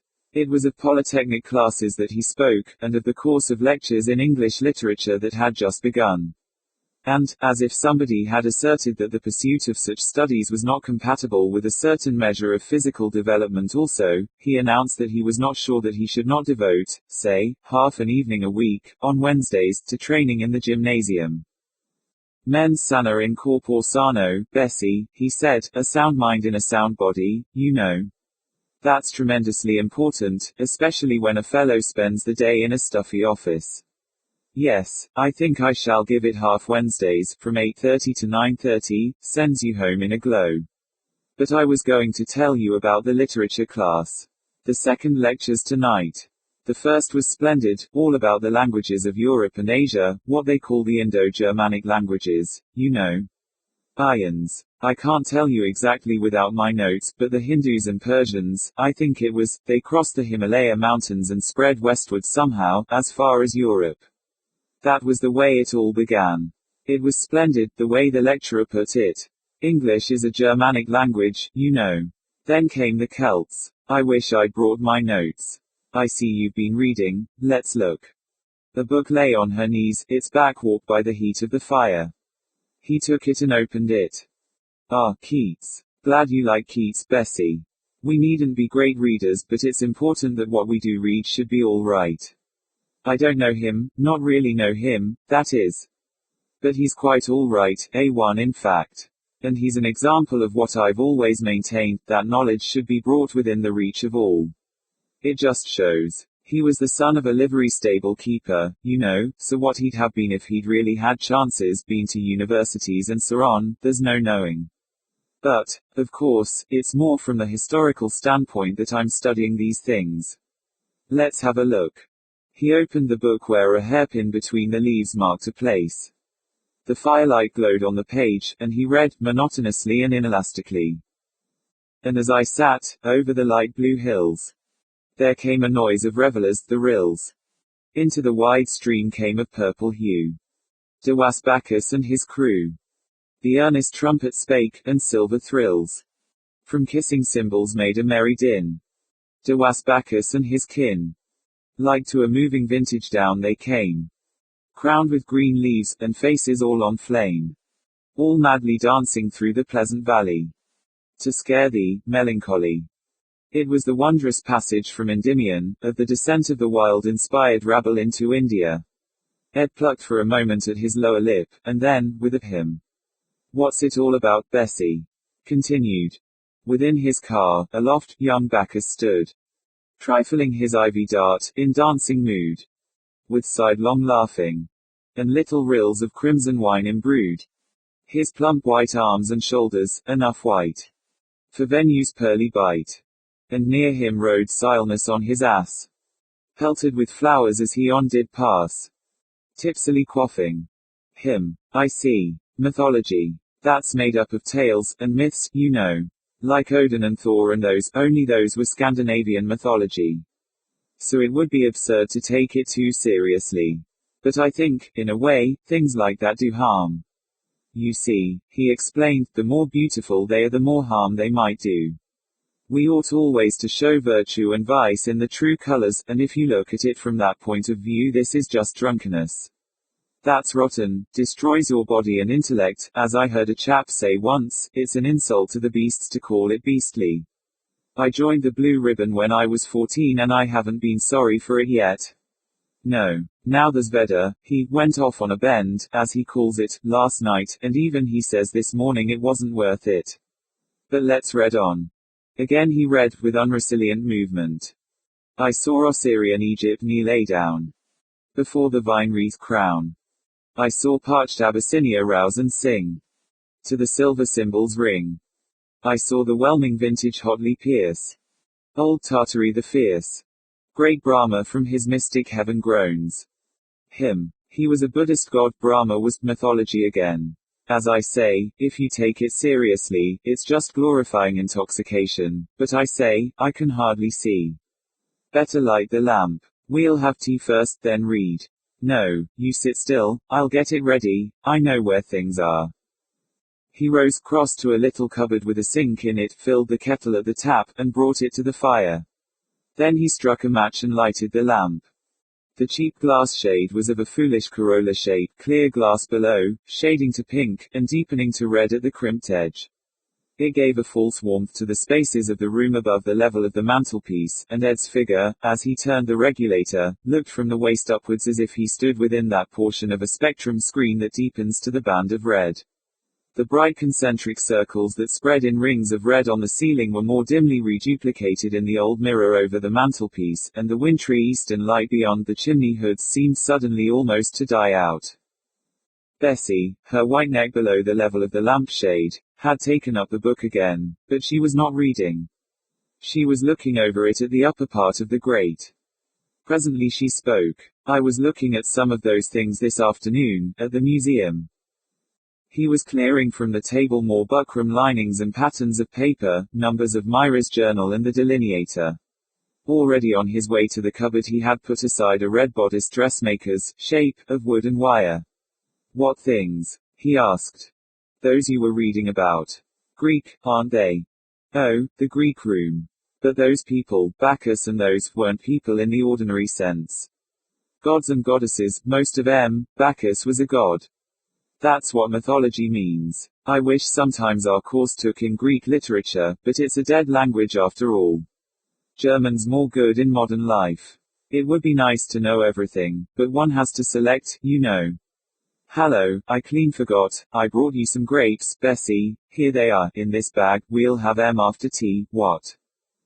But, she said again after a pause, still looking at the grate, they had the priests and priestesses, and followers and people, hadn't they? It was the things I was looking at, combs and brooches and hairpins, and things to cut the nails with. They're all in a glass case there. And they had safety pins, exactly like ours. Oh, they were a civilized people, said Ed cheerfully. It all gives you an idea. I only hope you didn't tire yourself out. You'll soon be all right, of course, but you have to be careful yet. We'll have a clean tablecloth, shall we? She had been seriously ill, her life had been despaired of, and somehow the young Polytechnic student seemed anxious to assure her that she was now all right again, or soon would be. They were to be married, as soon as things brightened up a bit, and he was very much in love with her. He watched her head and neck as he continued to lay the table, and then, as he crossed once more to the cupboard, he put his hand lightly in passing on her hair. She gave so quick a start that he too started. She must have been very deep in her reverie to have been so taken by surprise. I say, Bessie, don't jump like that. He cried with involuntary quickness. Indeed, had his hand been red hot, or ice cold, or taloned, she could not have turned a more startled, even frightened, face to him. It was your touching me, she muttered, resuming her gazing into the grate. He stood looking anxiously down on her. It would have been better not to discuss her state, and he knew it, but in his anxiety he forgot it. That jumpiness is the effect of your illness, you know. I shall be glad when it's all over. It's made you so odd. She was not pleased that he should speak of her oddness. For that matter, she, too, found him odd, at any rate, found it difficult to realize that he was as he always had been. He had begun to irritate her a little. His club-footed reading of the verses had irritated her, and she had tried hard to hide from him that his cocksure opinions and the tone in which they were pronounced jarred on her. It was not that she was better than he knew, any more than he didn't, she supposed, love him still the same. These moods, that dated from her illness, had nothing to do with those things. She reproached herself sometimes that she was subject to such doldrums. It's all right, Ed, but please don't touch me just now, she said. He was in the act of leaning over her chair, but he saw her shrink, and refrained. Poor old girl, he said sympathetically. What's the matter? I don't know. It's awfully stupid of me to be like this, but I can't help it. I shall be better soon if you leave me alone. Nothing's happened, has it? Only those silly dreams I told you about. Bother the dreams, muttered the Polytechnic student. During her illness she had had dreams, and had come to herself at intervals to find Ed or the doctor, Mrs. Hepburn or her aunt, bending over her. These kind, solicitous faces had been no more than a glimpse, and then she had gone off into the dreams again. The curious thing had been that the dreams had seemed to be her vivid waking life, and the other things, the anxious faces, the details of her dingy bedroom, the thermometer under her tongue, had been the dream. And, though she had come back to actuality, the dreams had never quite vanished. She could remember no more of them than that they had seemed to hold a high singing and jocundity, issuing from some region of haze and golden light, and they seemed to hover, ever on the point of being recaptured, yet ever eluding all her mental efforts. She was living now between reality and a vision. She had fewer words than sensations, and it was a little pitiful to hear her vainly striving to make clear what she meant. It's so queer, she said. It's like being on the edge of something, a sort of tiptoe, I can't describe it. Sometimes I could almost touch it with my hand, and then it goes away, but never quite away. It's like something just past the corner of my eye, over my shoulder, and I sit very still sometimes, trying to take it off its guard. But the moment I move my head it moves too, like this. Again he gave a quick start at the suddenness of her action. Very stealthily her faunish eyes had stolen sideways, and then she had swiftly turned her head. Here, I say, don't, Bessie. He cried nervously. You look awfully uncanny when you do that. You're brooding, he continued, that's what you're doing, brooding. You're getting into a low state. You want bucking up. I don't think I shall go to the Polytech. Tonight, I shall stay and cheer you up. You know, I really don't think you're making an effort, darling. His last words seemed to strike her. They seemed to fit in with something of which she too was conscious. Not making an effort, she wondered how he knew that. She felt in some vague way that it was important that she should make an effort. For, while her dream ever evaded her, and yet never ceased to call her with such a voice as he who reads on a magic page of the calling of elves hears stilly in his brain, yet somehow behind the seduction was another and a sterner voice. There was warning as well as fascination. Beyond that edge at which she strained on tiptoe, mingled with the jocund calls to hasten, hasten, were deeper calls that bade her beware. They puzzled her. Beware of what? Of what danger? And to whom? ...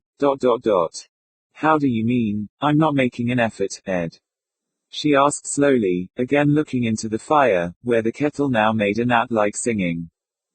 Why, an effort to get all right again. To be as you used to be, as, of course, you will be soon. As I used to be. The words came with a little check in her breathing. Yes, before all this. To be yourself, you know. Myself. All jolly, and without these jerks and jumps. I wish you could get away. A fortnight by the sea would do you all the good in the world. She knew not what it was in the words the sea, that caused her suddenly to breathe more deeply.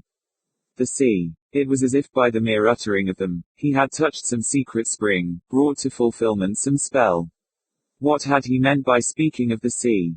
A fortnight before, had somebody spoken to her of the sea, it would have been the sea of Margate, of Brighton, of Southend, that, supplying the image that a word calls up as if by conjuration, she would have seen before her, and what other image could she possibly supply, now? Yet she did, or almost did, supply one. What new experience had she had, or what old one had been released in her?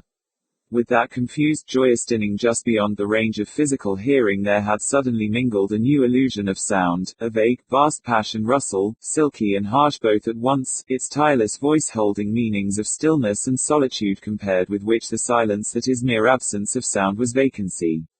It was part of her dream, invisible, intangible, inaudible, yet there.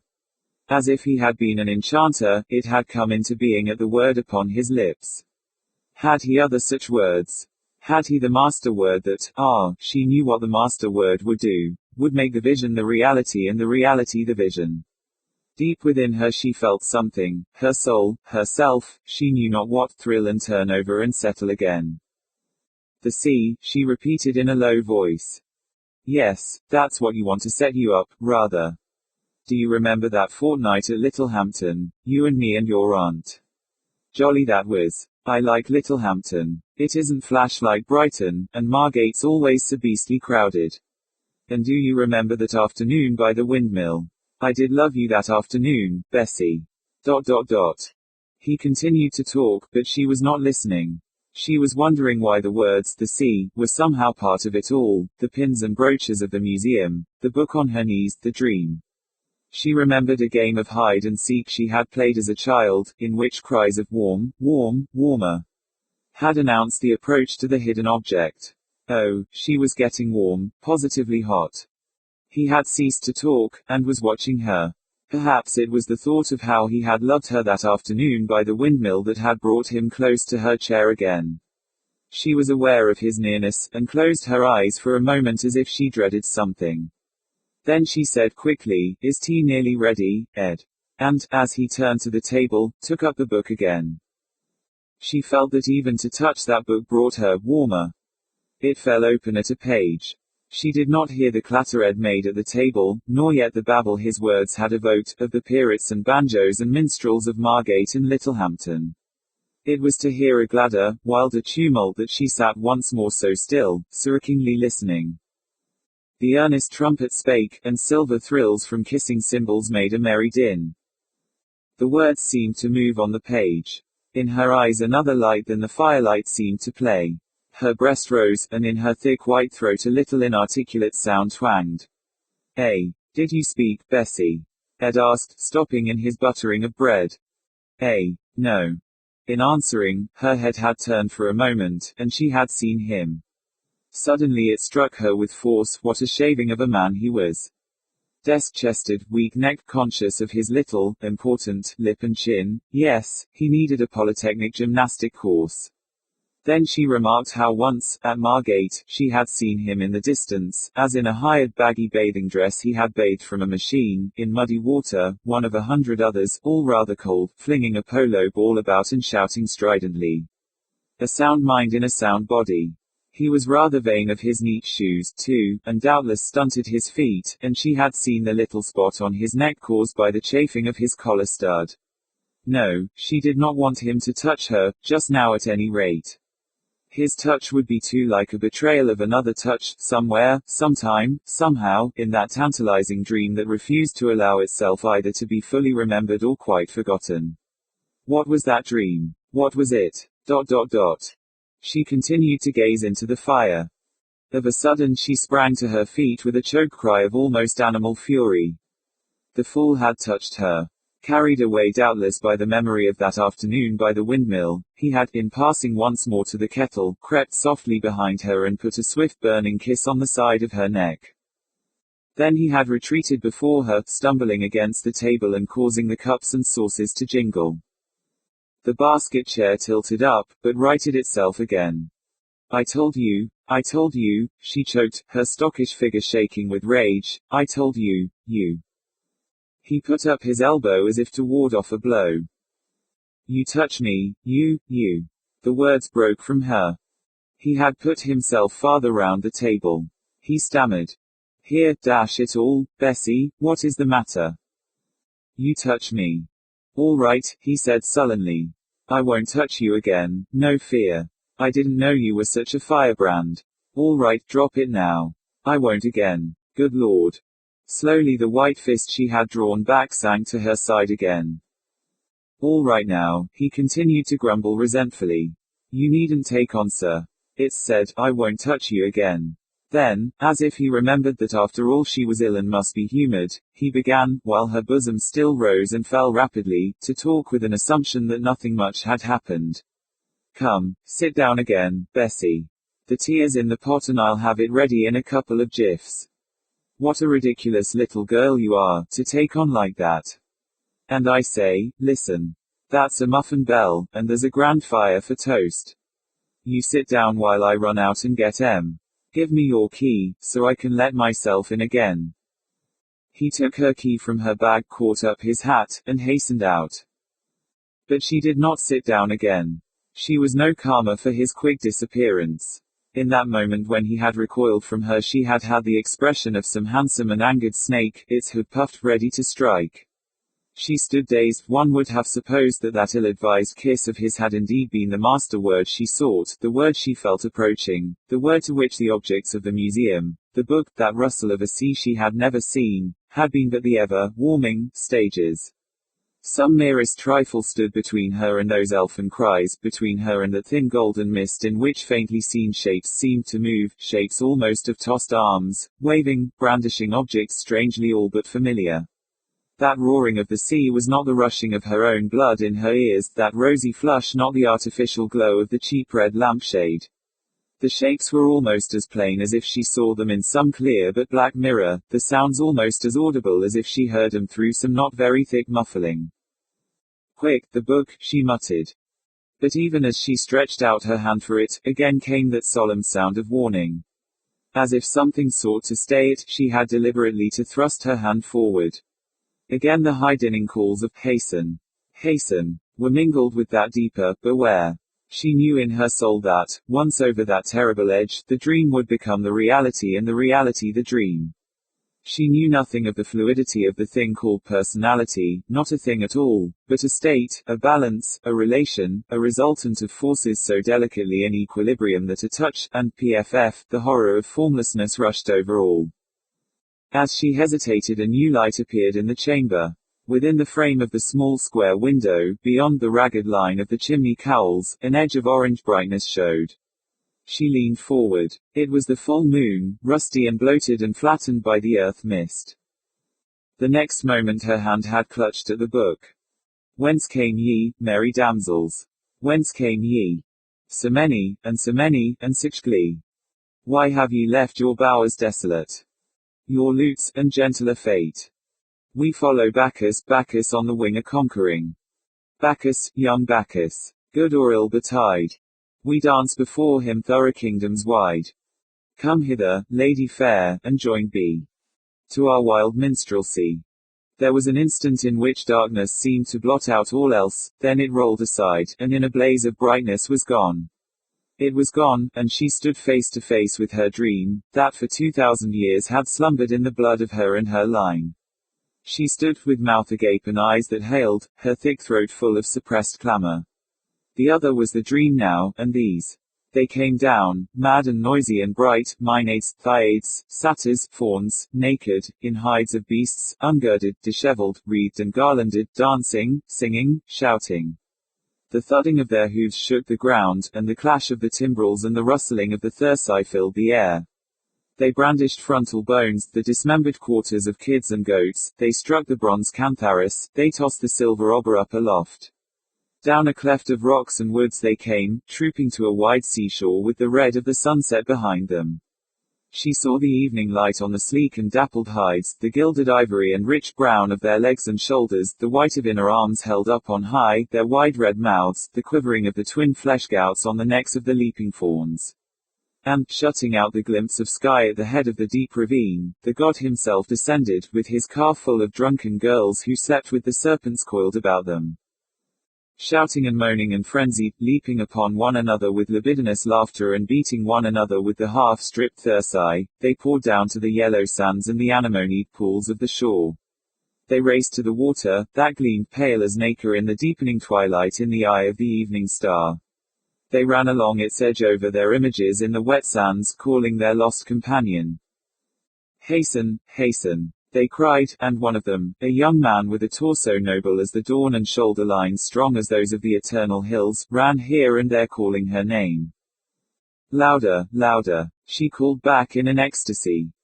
Something dropped and tinkled against the fender. It was one of her hairpins. One side of her hair was in a loose tumble, she threw up the small head on the superb thick neck. Louder, I cannot hear. Once more. The throwing up of her head that had brought down the rest of her hair had given her a glimpse of herself in the glass over the mantelpiece. For the last time that formidable "beware" sounded like thunder in her ears. The next moment she had snapped with her fingers the ribbon that was cutting into her throbbing throat.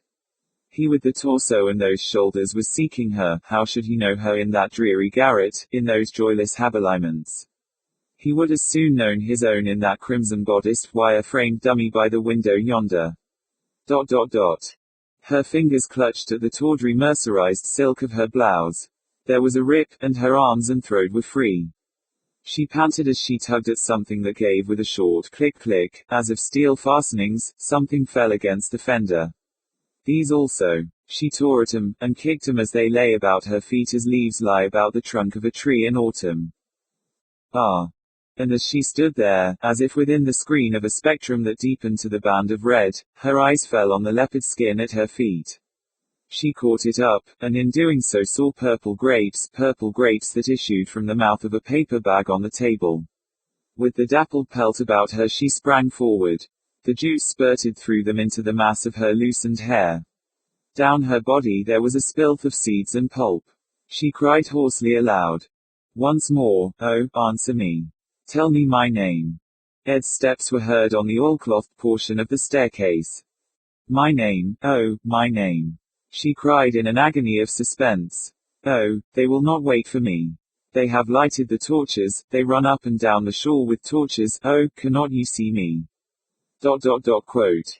Suddenly she dashed to the chair on which the litter of linings and tissue paper lay. She caught up a double handful and crammed them on the fire.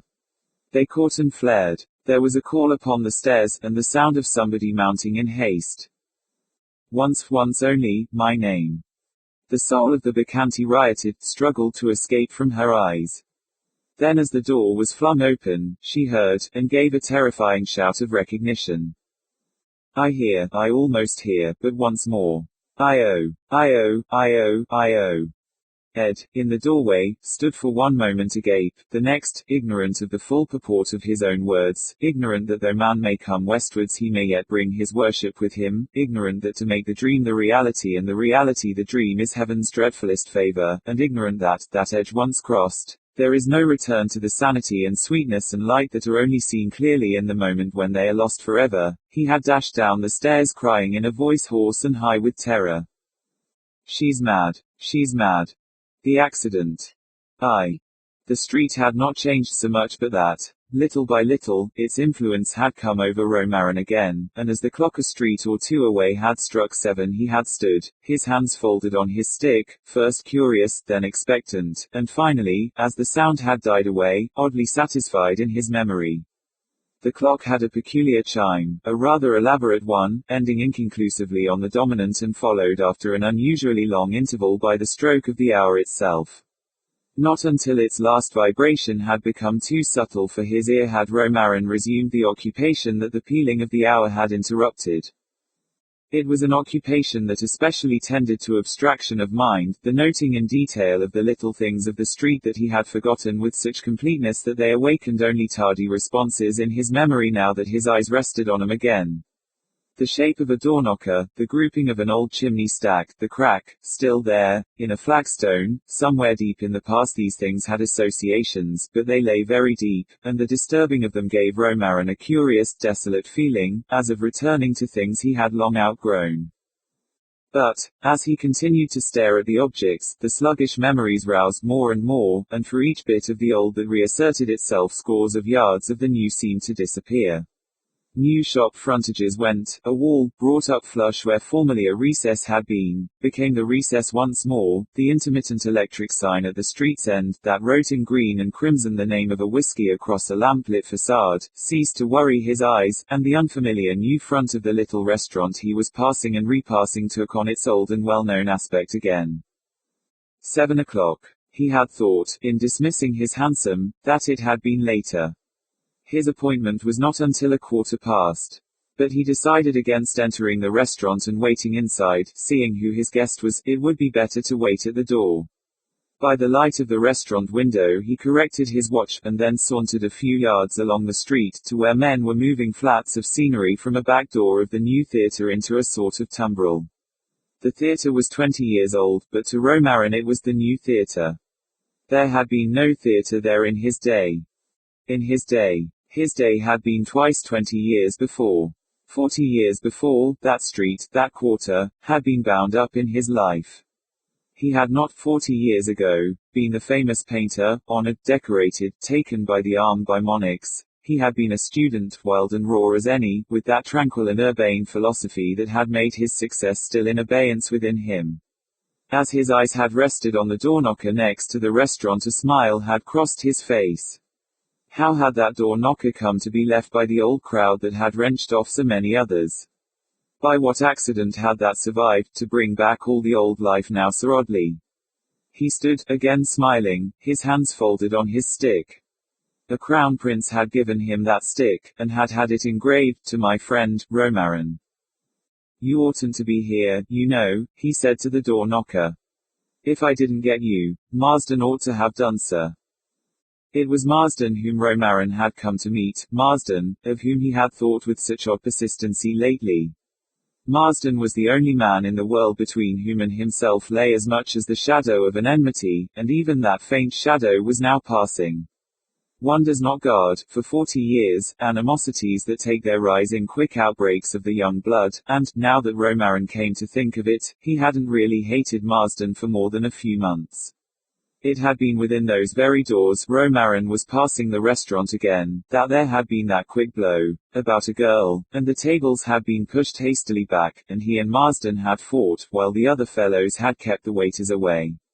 And Romarin was now 64, and Marsden must be a year older, and the girl, who knew, probably dead long ago. Yes, time heals these things, thank God, and Romarin had felt a genuine flush of pleasure when Marsden had accepted his invitation to dinner. But, Romarin looked at his watch again, it was rather like Marsden to be late. Marsden had always been like that, had come and gone pretty much as he had pleased regardless of inconvenience to others. But, doubtless, he had had to walk. If all reports were true, Marsden had not made very much of his life in the way of worldly success, and Romarin, sorry to hear it, had wished he could give him a leg up. Even a good man cannot do much when the current of his life sets against him in a tide of persistent ill luck, and Romarin, honored and successful, yet knew that he had been one of the lucky ones. But it was just like Marsden to be late, for all that. At first Romarin did not recognize him when he turned the corner of the street and walked towards him.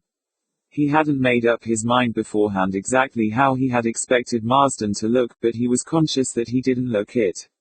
It was not the short stubble of grey beard, so short that it seemed to hesitate between beard and unchevelness. It was not the figure nor carriage clothes alter that, and the clothes of the man who was advancing to meet Romarin were, to put it bluntly, shabby, nor was it, but Romarin did not know what it was in the advancing figure that for the moment found no response in his memory.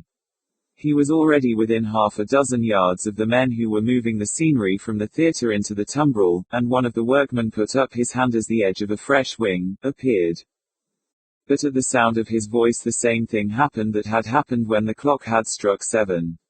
Romarin found himself suddenly expectant, attentive, and then again curiously satisfied in his memory. Marsden's voice at least had not changed. It was as in the old days, a little envious, sarcastic, accepting lower interpretations somewhat willingly, somewhat grudging of better ones. It completed the taking back of Romarin that the chiming of the clock, the door knocker, the grouping of the chimney stack and the crack in the flagstone had begun. Well, my distinguished academician, my. Marsden's voice sounded across the group of scene shifters. Alpha Mo, if you please, governor, said another voice. For a moment the painted wing shut them off from one another. In that moment Romarin's accident befell him. If its essential nature is related in arbitrary terms, it is that there are no other terms to relate it in. It is a decoded cipher, which can be restored to its cryptic form as Romarin subsequently restored it. As the painter took Marsden's arm and entered the restaurant, he noticed that while the outside of the place still retained traces of the old, its inside was entirely new. Its cheap glittering wall mirrors, that gave a false impression of the actual size of the place, its loves and shepherdesses painted in the style of the carts of the vendors of ice cream, its hat racks and its four-bladed propeller that set the air slowly in motion at the farther end of the room, might all have been matched in a dozen similar establishments within hail of a cab whistle. Its gelatine-written menu cards announced that one might dine there à la carte or table d'hôte for 2 shillings. Neither the cooking nor the service had influenced Romarin in his choice of a place to dine at. He made a gesture to the waiter who advanced to help him on with his coat that Marsden was to be assisted first, but Marsden, with a grunted, all right, had already helped himself. A glimpse of the interior of the coat told Romarin why Marsden kept waiters at arm's length. A little twinge of compunction took him that his own overcoat should be fur-collared and lined with silk. They sat down at a corner table not far from the slowly moving four-bladed propeller. Now we can talk, Romarin said. I'm glad to see you again. Marsden. It was a peculiarly vicious face that he saw, corrugated about the brows, and with stiff iron grey hair and trimmed about the ears. It shocked Romarin a little. He had hardly looked to see certain things so accentuated by the passage of time. Romarin's own brow was high and bald and benign, and his beard was like a broad shield of silver. You're glad, are you? Said Marsden, as they sat down facing one another. Well, I'm glad to be seen with you. It'll revive my credit a bit. There's a fellow across there has recognized you already by your photographs in the papers. I assume I may. He made a little upward movement of his hand. It was a gin and bitters Marsden assumed he might have. Romarin ordered it, he himself did not take one. Marsden tossed down the aperitif at one gulp, then he reached for his roll, pulled it to pieces, and, Romarin remembered how in the old days Marsden had always eaten bread like that, began to throw bullets of bread into his mouth. Formerly this habit had irritated Romarin intensely, now, well, life uses some of us better than others. Small blame to these if they throw up a struggle. Marsden, poor devil, but the arrival of the soup interrupted Romarin's meditation. He consulted the violet written card, ordered the succeeding courses, and the two men ate for some minutes in silence. "Well," said Romarin presently, pushing away his plate and wiping his white moustache, "are you still a romanticist, Marsden?" Marsden, who had tucked his napkin between two of the buttons of his frayed waistcoat, looked suspiciously across the glass with the dregs of the gin and bitters that he had half raised to his lips. He said. "I say, Romarin, don't let's go grave digging among memories merely for the sake of making conversation. Yours may be pleasant, but I'm not in the habit of wasting much time over mine. Might as well be making new ones. I'll drink whiskey and soda." It was brought, a large one, and Marsden, nodding, took a deep gulp. "Health," he said. "Thanks," said Romarin, instantly noting that the monosyllable, which matched the others in curtness, was not at all the reply he had intended. "Thank you, yours," he amended, and a short pause followed, in which fish was brought. This was not what Romarin had hoped for. He had desired to be reconciled with Marsden, not merely to be allowed to pay for his dinner. Yet if Marsden did not wish to talk, it was difficult not to defer to his wish. It was true that he had asked if Marsden was still a romanticist largely for the sake of something to say, but Marsden's prompt pointing out of this was not encouraging. Now that he came to think of it, he had never known precisely what Marsden had meant by the word romance he had so frequently taken into his mouth. He only knew that this creed of romanticism, whatever it was, had been worn rather challengingly, a chip on the shoulder, to be knocked off at some peril or other. And it had seemed to Romarin a little futile in the violence with which it had been maintained, but that was neither here nor there. The point was that the conversation had begun not very happily, and must be mended at once if at all. To mend it, Romarin leaned across the table. "Be as friendly as I am, Marsden," he said. "I think, pardon me, that if our positions were reversed, and I saw in you the sincere desire to help that I have, I'd take it in the right way." Again Marsden looked suspiciously at him. "To help? How to help?" he demanded. "That's what I should like you to tell me. But I suppose, for example, you still work." "Oh, my work." Marsden made a little gesture of contempt. "Try again. Romarin. You don't do any. Come, I'm no bad friend to my friends, and you'll find me, especially so." But Marsden put up his hand. "Not quite so quickly," he said. "Let's see what you mean by help first. Do you really mean that you want me to borrow money from you? That's help as I understand it nowadays." "Then you've changed," said Romarin, wondering, however, in his secret heart whether Marsden had changed very much in that respect after all. Marsden gave a short honk of a laugh. "You didn't suppose I hadn't changed, did you?" Then he leaned suddenly forward. "This is rather a mistake, Romarin, rather a mistake," he said. "What is?" "This, our meeting again. Quite a mistake." Romarin sighed. "I had hoped not," he said. Marsden leaned forward again, with another gesture Romarin remembered very well, dinner knife in hand, edge and palm upwards, punctuating and expounding with the point. "I tell you, it's a mistake," he said, knife and hand balanced. "You can't reopen things like this. You don't really want to reopen them, you only want to reopen certain of them, you want to pick and choose among things, to approve and disapprove. There must have been somewhere or other something in me you didn't altogether dislike, I can't for the life of me think what it was, by the way, and you want to lay stress on that and to sink the rest. Well, you can't. I won't let you. I'll not submit my life to you like that. If you want to go into things, all right, but it must be all or none. And I'd like another drink." He put the knife down with a little clap as Romarin beckoned to the waiter. There was distress on Romarin's face. He was not conscious of having adopted a superior attitude. But again he told himself that he must make allowances.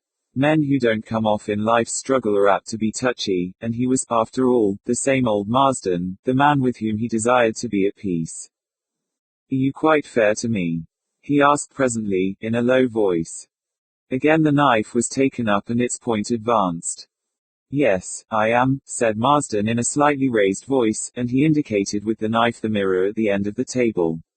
"You know you've done well, and I, to all appearances, haven't. You can't look at that glass and not know it. But I've followed the line of my development too, no less logically than you. My life's been mine, and I'm not going to apologize for it to a single breathing creature. More, I'm proud of it. At least there's been singleness of intention about it. So I think I'm strictly fair in pointing that out when you talk about helping me. Perhaps so, Romarin agreed a little sadly. It's your tone more than anything else that makes things a little difficult. Believe me, I've no end in my mind except pure friendliness. No, said Marsden, a long no, that seemed to deliberate, to examine, and finally to admit. No, I believe that. And you usually get what you set out for. Oh yes, I've watched your rise, I've made a point of watching it. It's been a bit at a time, but you've got there. You're that sort. It's on your forehead, your destiny. Romarin smiled. Hello, that's new, isn't it? He said. It wasn't your habit to talk much about destiny, if I remember rightly. Let me see, wasn't this more your style? Will, passion, laughs at impossibilities and says, etc., and so forth. Wasn't that it? With always the suspicion not far away that you did things more from theoretical conviction than real impulse after all. A dispassionate observer would have judged that the words went somewhere near home. Marsden was scraping together with the edge of his knife the crumbs of his broken roll. He scraped them into a little square, and then trimmed the corners. Not until the little pile was shaped to his liking did he look surlily up. Let it rest, Romarin, he said curtly. Drop it, he added. Let it alone. If I begin to talk like that, too, we shall only cut one another up. Clink glasses, there, and let it alone. Mechanically Romarin clinked, but his bald brow was perplexed. Cut one another up, he repeated. Yes. Let it alone.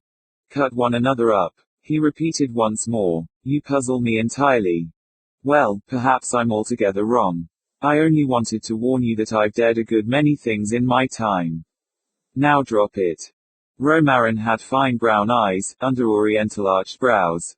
Again they noted the singularly vicious look of the man opposite.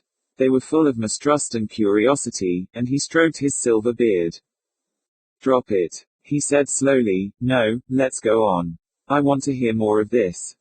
I'd much rather have another drink in peace and quietness. Waiter. Either leaned back in his chair, surveying the other. You're a perverse devil still, was Romarin's thought. Marsden's, apparently, was of nothing but the whiskey and soda the waiter had gone to fetch. Romarin was inclined to look askance at a man who could follow up a gin and bitters with 3 or 4 whiskies and soda without turning a hair. It argued the seasoned cask. Marsden had bidden the waiter leave the bottle and the siphon on the table, and was already mixing himself another stiff peg. Well, he said, since you will have it so, to the old days. To the old days, said Romarin, watching him gulp it down. Queer, looking back across all that time at isn't it? How do you feel about it?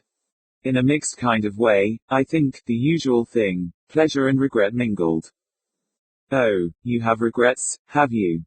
For certain things, yes. Not, let me say, my turn up with you, Marsden, he laughed. That's why I chose the old place. He gave a glance round at its glittering newness. Do you happen to remember what all that was about? I've only the vaguest idea. Marsden gave him a long look. That all? He asked. Oh, I remember in a sort of way. That romantic soap bubble of yours was really at the bottom of it, I suspect. Tell me, he smiled, did you really suppose life could be lived on those mad lines you used to lay down? My life, said Marsden calmly, has been. Not literally. Literally. You mean to say that you haven't outgrown that? I hope not. Romarin had thrown up his handsome head. Well, he murmured incredulously. Why, well, Marsden demanded. But, of course, you never did and never will know what I meant. By romance. No, I can't say that I did, but as I conceived it, it was something that began in appetite and ended in diabetes. Not philosophic, eh? Marsden inquired, picking up a chicken bone. Highly unphilosophic, said Romarin, shaking his head. grunted Marsden, stripping the bone. Well, I grant it pays in a different way. It does pay, then? Romarin asked. Oh yes, it pays. The restaurant had filled up. It was one frequented by young artists, musicians, journalists and the clingers to the rather frayed fringes of the arts. From time to time heads were turned to look at Romarin's portly and handsome figure, which the press, the Regent Street photographic establishments, and the Academy supplements had made well known. The plump young Frenchwoman within the glazed cash office near the door, at whom Marsden had several times glanced in a way at which Romarin had frowned, was aware of the honor done the restaurant, and several times the blonde-bearded proprietor had advanced and inquired with concern whether the dinner and the service was to the liking of Monsieur. And the eyes that were turned to Romarin plainly wondered who the scalawag dining with him might be. Since Romarin had chosen that the conversation should be of the old days, and without picking and choosing, Marsden was quite willing that it should be so. Again he was casting the bullets of bread into his mouth, and again Romarin was conscious of irritation. Marsden, too, noticed it, but in awaiting the roti he still continued to roll and bolt the pellets, washing them down with gulps of whiskey and soda. Oh yes, it paid, he resumed. Not in that way, of course. He indicated the head, quickly turned away again, of an aureoled youngster with a large bunch of black satin tie, not in admiration of that sort, but in other ways. Tell me about it. Certainly, if you want it. But you're my host. Won't you let me hear your side of it all first? But I thought you said you knew that, had followed my career.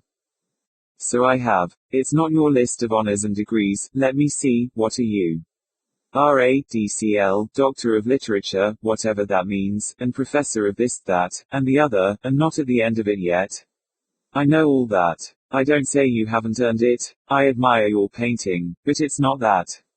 I want to know what it feels like to be up there where you are. It was a childish question, and Romarin felt foolish in trying to answer it. Such things were the things the adoring aureoled youngster a table or two away would have liked to ask. Romarin recognized in Marsden the old craving for sensation. It was part of the theoretical creed Marsden had made for himself, of doing things, not for their own sakes, but in order that he might have done them. Of course, it had appeared to a fellow like that Romarin himself had always had a calculated end in view. He had not. Marsden merely measured Romarin's peck out of his own bushel. It had been Marsden who, in self-consciously seeking his own life, had lost it, and Romarin was more than a little inclined to suspect that the vehemence with which he protested that he had not lost it was precisely the measure of the loss. But he essayed to give Marsden a resume of his career. He told him of the stroke of sheer luck that had been the foundation of it all, the falling ill of another painter who had turned over certain commissions to him. He told him of his poor but happy marriage, and of the windfall, not large but timely, that had come to his wife. He told him of fortunate acquaintanceships happily cultivated, of his first important commission, of the fresco that had procured for him his associateship, of his sale to the chantry, and of his quietly remunerative visitorships and his work on boards and committees. And as he talked, Marsden drew his empty glass to him, moistened his finger with a little spilled liquid, and began to run the finger round the rim of the glass. They had done that formerly, a whole roomful of them, producing, when each had found the note of his instrument, a high, thin, intolerable singing. To this singing Romarin strove to tell his tale. But that thin and bat-like note silenced him. He ended lamely, with some empty generalization on success. Ah, but success in what? Marsden demanded, interrupting his playing on the glass for a moment. In your aim, whatever it may be. Ah, said Marsden, resuming his performance. Romarin had sought in his recital to minimize differences in circumstances, but Marsden seemed bent on aggravating them. He had the miserable advantage of the man who has nothing to lose. And bit by bit, Romarin had begun to realize that he was going considerably more than halfway to meet this old enemy of his, and that amity seemed as far on as ever. In his heart he began to feel the foreknowledge that their meeting could have no conclusion. He hated the man, the look of his face and the sound of his voice, as much as ever. The proprietor approached with profoundest apology in his attitude. Monsieur would pardon him, but the noise of the glass, it was annoying. Another monsieur had made complaint. cried Marsden. Oh, that. Certainly. It can be put to a much better purpose. He refilled the glass. The liquor had begun to tell on him. A quarter of the quantity would have made a clean living man incapably drunk, but it had only made Marsden's eyes bright. He gave a sarcastic laugh. And is that all? He asked. Romarin replied shortly that that was all. You've missed out the RA, and the DCL. Then let me add that I'm a Doctor of Civil Law and a full member of the Royal Academy, said Romarin, almost at the end of his patience. And now, since you don't think much of it, may I hear your own account? Oh, by all means. I don't know, however, that, he broke off to throw a glance at a woman who had just entered the restaurant, a divesting glance that caused Romarin to redden to his crown and drop his eyes. I was going to say that you may think as little of my history as I do of yours. Supple woman that, when the rather scraggy blonde does take it into her head to be a devil, she's the worst kind there is. Without apology Romarin looked at his watch. All right, said Marsden, smiling, for what I've got out of life, then. But I warn you, it's entirely discreditable. Romarin did not doubt it. But it's mine, and I boast of it. I've done, barring receiving honors and degrees, everything. If there's anything I haven't done, tell me and lend me a sovereign, and I'll go and do it. You haven't told the story. That's so. Here goes then. Well, you know, unless you've forgotten, how I began. Fruit and nutshells and nutcrackers lay on the table between them, and at the end of it, shielded from drafts by the menu cards, the coffee apparatus simmered over its elusive blue flame. Romarin was taking the rind from a pear with a table knife, and Marsden had declined port in favor of a small golden liqueur of brandy. Every seat in the restaurant was now occupied, and the proprietor himself had brought his finest cigarettes and cigars. The waiter poured out the coffee, and departed with the apparatus in one hand and his napkin in the other. Marsden was already well into his tale. The frightful unction with which he told it appalled Romarin.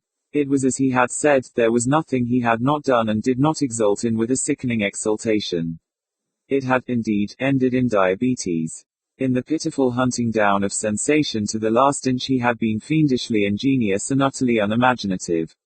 His unholy curiosity had spared nothing, his unnatural appetite had known no truth. It was grinning sin. The details of it simply cannot be told. And his vanity in it all was prodigious. Romarin was pale as he listened. What? In order that this malignant growth in society's breast should be able to say, I know, had sanctities been profaned, sweet conventions assailed, purity blackened, soundness infected, and all that was bright and of the day been sunk in the quagmire that this creature of the night had called, yes, still called, by the gentle name of romance. Yes, so it had been. Not only had men and women suffered dishonor, but manhood and womanhood and the clean institutions by which alone the creature was suffered to exist had been brought to shame. And what was he to look at when it was all done? Romance beauty, the beauty of things as they are. He croaked. If faces in the restaurant were now turned to Romarin, it was the horror on Romarin's own face that drew them. He drew out his handkerchief and mopped his brow. But, he stammered presently, you are speaking of generalities, horrible theories, things diabolically conceivable to be done. What? Cried Marsden, checked for a moment in his horrible triumph. No, by God. I've done M. Don't you understand? If you don't, question me. Quote. No, cried Romarin. But I say yes. You came for this, and you shall have it. I tried to stop you. But you wanted it, and by God you shall have it. You think your life's been full and mine empty. Ha ha. Romance. I had the conviction of it, and I've had the courage too. I haven't told you a tenth of it. What would you like? Chamber windows when love was hot. The killing of a man who stood in my way. I've fought a duel, and killed. The squeezing of the juice out of life like that. He pointed to Romarin's plate. Romarin had been eating grapes. Did you find me saying I'd do a thing and then drawing back from it when he made a quick gesture of both hands towards the middle of the restaurant floor. When we fought. Yes, when we fought, here. Oh no. I've lived, I tell you, every moment. Not a title, not a degree, but I've lived such a life as you never dreamed of. Thank God. But suddenly Marsden's voice, which had risen, dropped again. He began to shake with interior chuckles. They were the old chuckles, and they filled Romarin with a hatred hardly to be borne. The sound of the animal's voice had begun it, and his every word, look, movement, gesture, since they had entered the restaurant, had added to it. And he was now chuckling, shaking with chuckles, as if some monstrous tidbit still remained to be told.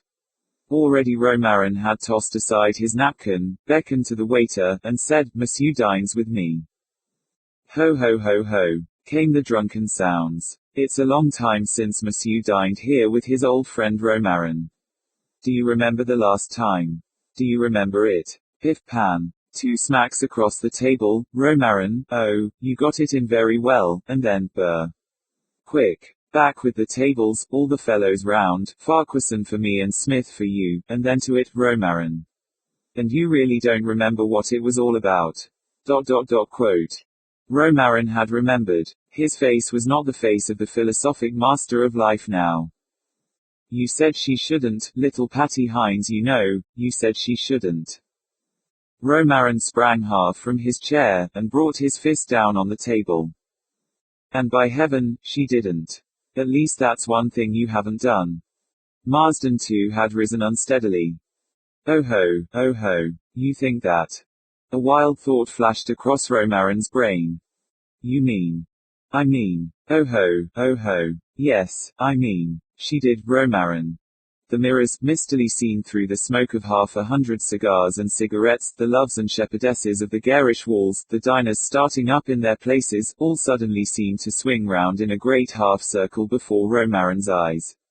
The next moment, feeling as if he stood on something on which he found it difficult to keep his balance, he had caught up the table knife with which he had peeled the pear and had struck at the side of Marsden's neck. The rounded blade snapped, but he struck again with the broken edge, and left the knife where it entered. The table appeared uptilted almost vertical, over it Marsden's head disappeared, it was followed by a shower of glass, cigars, artificial flowers and the tablecloth at which he clutched, and the dirty American cloth of the tabletop was left bare. But the edge behind which Marsden's face had disappeared remained vertical. A group of scene shifters were moving a flat of scenery from a theater into a tumbrel-like cart. And Romarin knew that, past, present, and future, he had seen it all in an instant, and that Marsden stood behind that painted wing. And he knew, too, that he had only to wait until that flat passed and to take Marsden's arm and enter the restaurant, and it would be so. A drowning man is said to see all in one unmeasurable instant of time. A year-long dream is but, they say, an instantaneous arrangement in the moment of waking of the molecules we associate with ideas, and the past of history and the future of prophecy are folded up in the mystic moment we call the present. It would come true. For one moment Romarin stood, the next, he had turned and run for his life. At the corner of the street he collided with a loafer, and only the wall saved him from going down. Feverishly Romarin plunged his hand into his pocket and brought out a handful of silver. He crammed it into the loafer's hand. Here, quick, take it. He gasped. There's a man there, by that restaurant door. He's waiting for Miss Romarin. Tell him Miss Romarin's had an accident. And he dashed away, leaving the man looking at the silver in his palm. The cigarette case.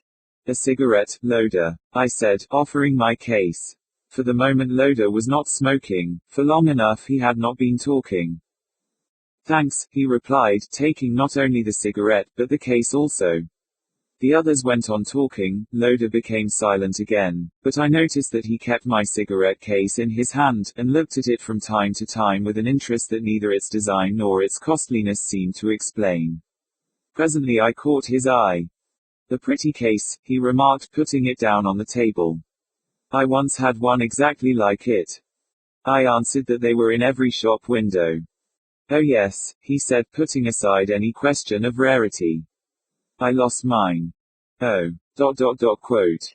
He laughed. Oh, that's all right, I got it back again, don't be afraid I'm going to claim yours. But the way I lost it, found it, the whole thing, was rather curious.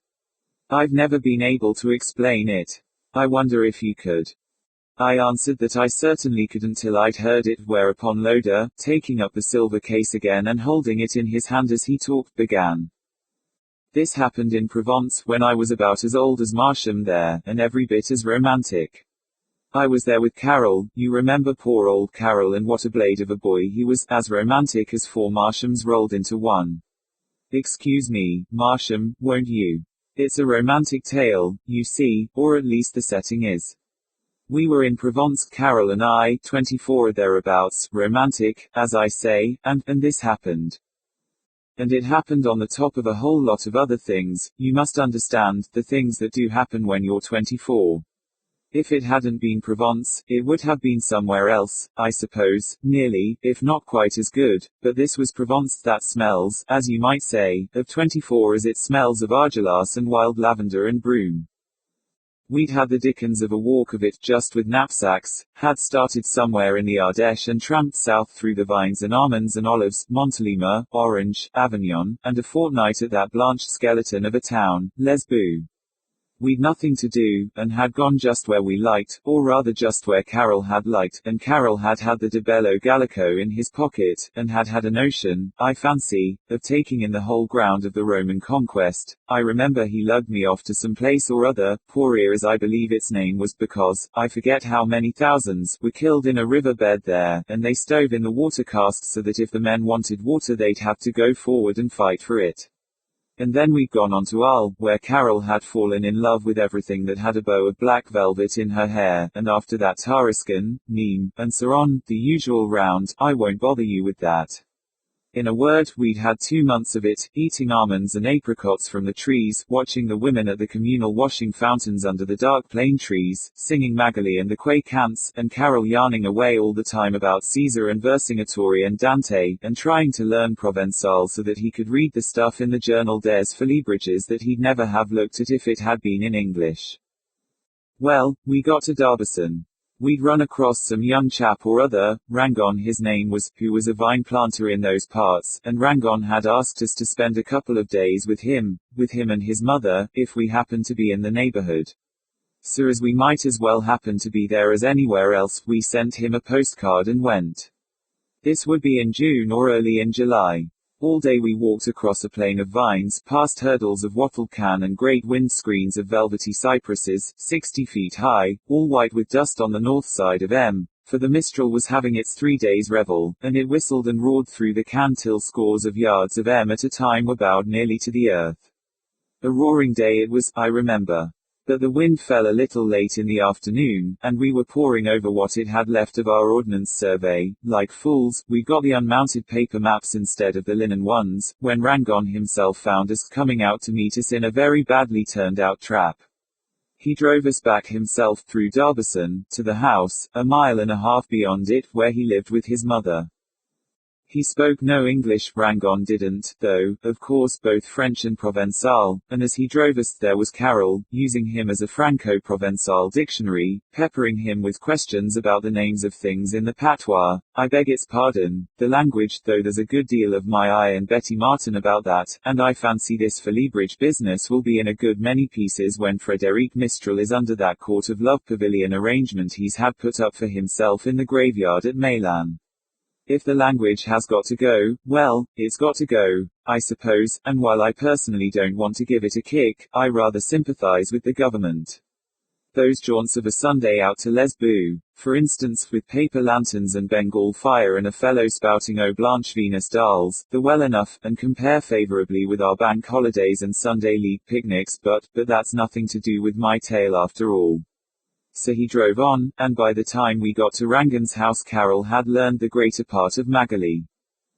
As you, no doubt, know, it's a restricted sort of life in some respects that a young Vigneron lives in those parts, and it was as we reached the house that Rangon remembered something, or he might have been trying to tell us as we came along for all I know, and not been able to get a word in edgeways for Carol and his Provençal.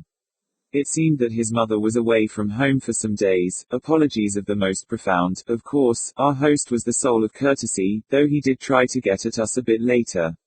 We expressed our polite regrets, naturally, but I didn't quite see at first what difference it made.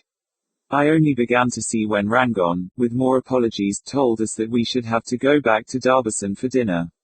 It appeared that when Madame Rangon went away for a few days she dispersed the whole of the female side of her establishment also, and she'd left her son with nobody to look after him except an old man we'd seen in the yard mending one of these double-cylindered sulfur sprinklers they clap across the horse's back and drive between the rows of vines. Rangon explained all this as we stood in the hall drinking an aperitif, a hall crowded with oak furniture and photographs and a cradle-like bread crib and doors opening to right and left to the other rooms of the ground floor. He had also, it seemed, to ask us to be so infinitely obliging as to excuse him for 1 hour after dinner. Our postcard had come unexpectedly, he said, and already he had made an appointment with his agent about the vendange for the coming autumn. We begged him, of course, not to allow us to interfere with his business in the slightest degree. He thanked us 1,000 times. But though we dine in the village, we will take our own wine with us, he said, a wine surfen, one of my wines, you shall see. Then he showed us round his place, I forget how many hundreds of acres of vines, and into the great building with the presses and pumps and casks and the huge barrel they call the Thunderbolt, and about 7 o'clock we walked back to Darbison to dinner, carrying our wine with us.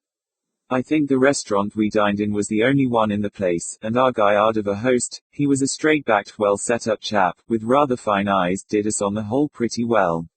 His wine certainly was good stuff, and set our tongues going. A moment ago I said a fellow like Rangon leads a restricted sort of life in those parts. I saw this more clearly as dinner went on. We dined by an open window, from which we could see the stream with the planks across it where the women washed clothes during the day and assembled in the evening for gossip.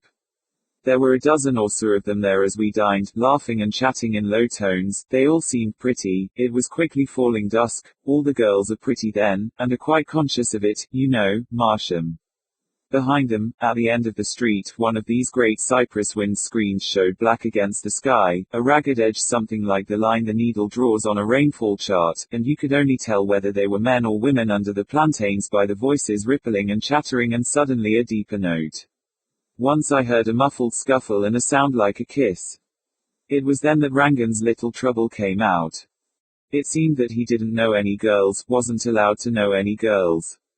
The girls of the village were pretty enough, but you see how it was, he'd a position to keep up, appearances to maintain, couldn't be familiar during the year with the girls who gathered his grapes for him in the autumn. And as soon as Carol gave him a chance, he began to ask us questions, about England, English girls, the liberty they had, and so on. Of course, we couldn't tell him much he hadn't heard already, but that made no difference. He could stand any amount of that, our strapping young Vigneron, and he asked us questions by the dozen, that we both tried to answer at once. And his delight and envy. What? In England did the young men see the young women of their own class without restraint, the sisters of the friends meme, even at the house? Was it permitted that they drank tea with them in the afternoon, or went without invitation to pass the soirée? He had all the later Prévosts in his room. He told us, I don't doubt he had the earlier ones also. Prévost and the disestablishment between them must be playing the mischief with the convent system of education for young girls, and our young man was, what do you call it, co-ed, co-educationalist, by Jove, yes.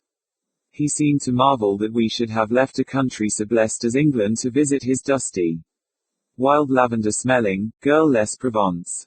You don't know half your luck, Marsham. Well, we talked after this fashion. We'd left the dining room of the restaurant and had planted ourselves on a bench outside with Rangon between us when Rangon suddenly looked at his watch and said it was time he was off to see this agent of his. Would we take a walk, he asked us, and meet him again there? He said. But as his agent lived in the direction of his own home, we said we'd meet him at the house in an hour or so. Off he went, envying every Englishman who stepped, I don't doubt. I told you how old, how young, we were. Hygo. ... Well, off goes Rangon, and Carol and I got up, stretched ourselves, and took a walk. We walked a mile or so, until it began to get pretty dark, and then turned, and it was as we came into the blackness of one of these cypress hedges that the thing I'm telling you of happened. The hedge took a sharp turn at that point. As we came round the angle we saw a couple of women's figures hardly more than 20 yards ahead. Don't know how they got there so suddenly, I'm sure, and that same moment I found my foot on something small and white and glimmering on the grass. I picked it up. It was a handkerchief, a woman's, embroidered. The two figures ahead of us were walking in our direction. There was every probability that the handkerchief belonged to one of them, so we stepped out. At my "Pardon, madam," and lifted hat one of the figures turned her head, then, to my surprise, she spoke in English, cultivated English. I held out the handkerchief. It belonged to the elder lady of the two, the one who had spoken, a very gentle-voiced old lady, older by very many years than her companion.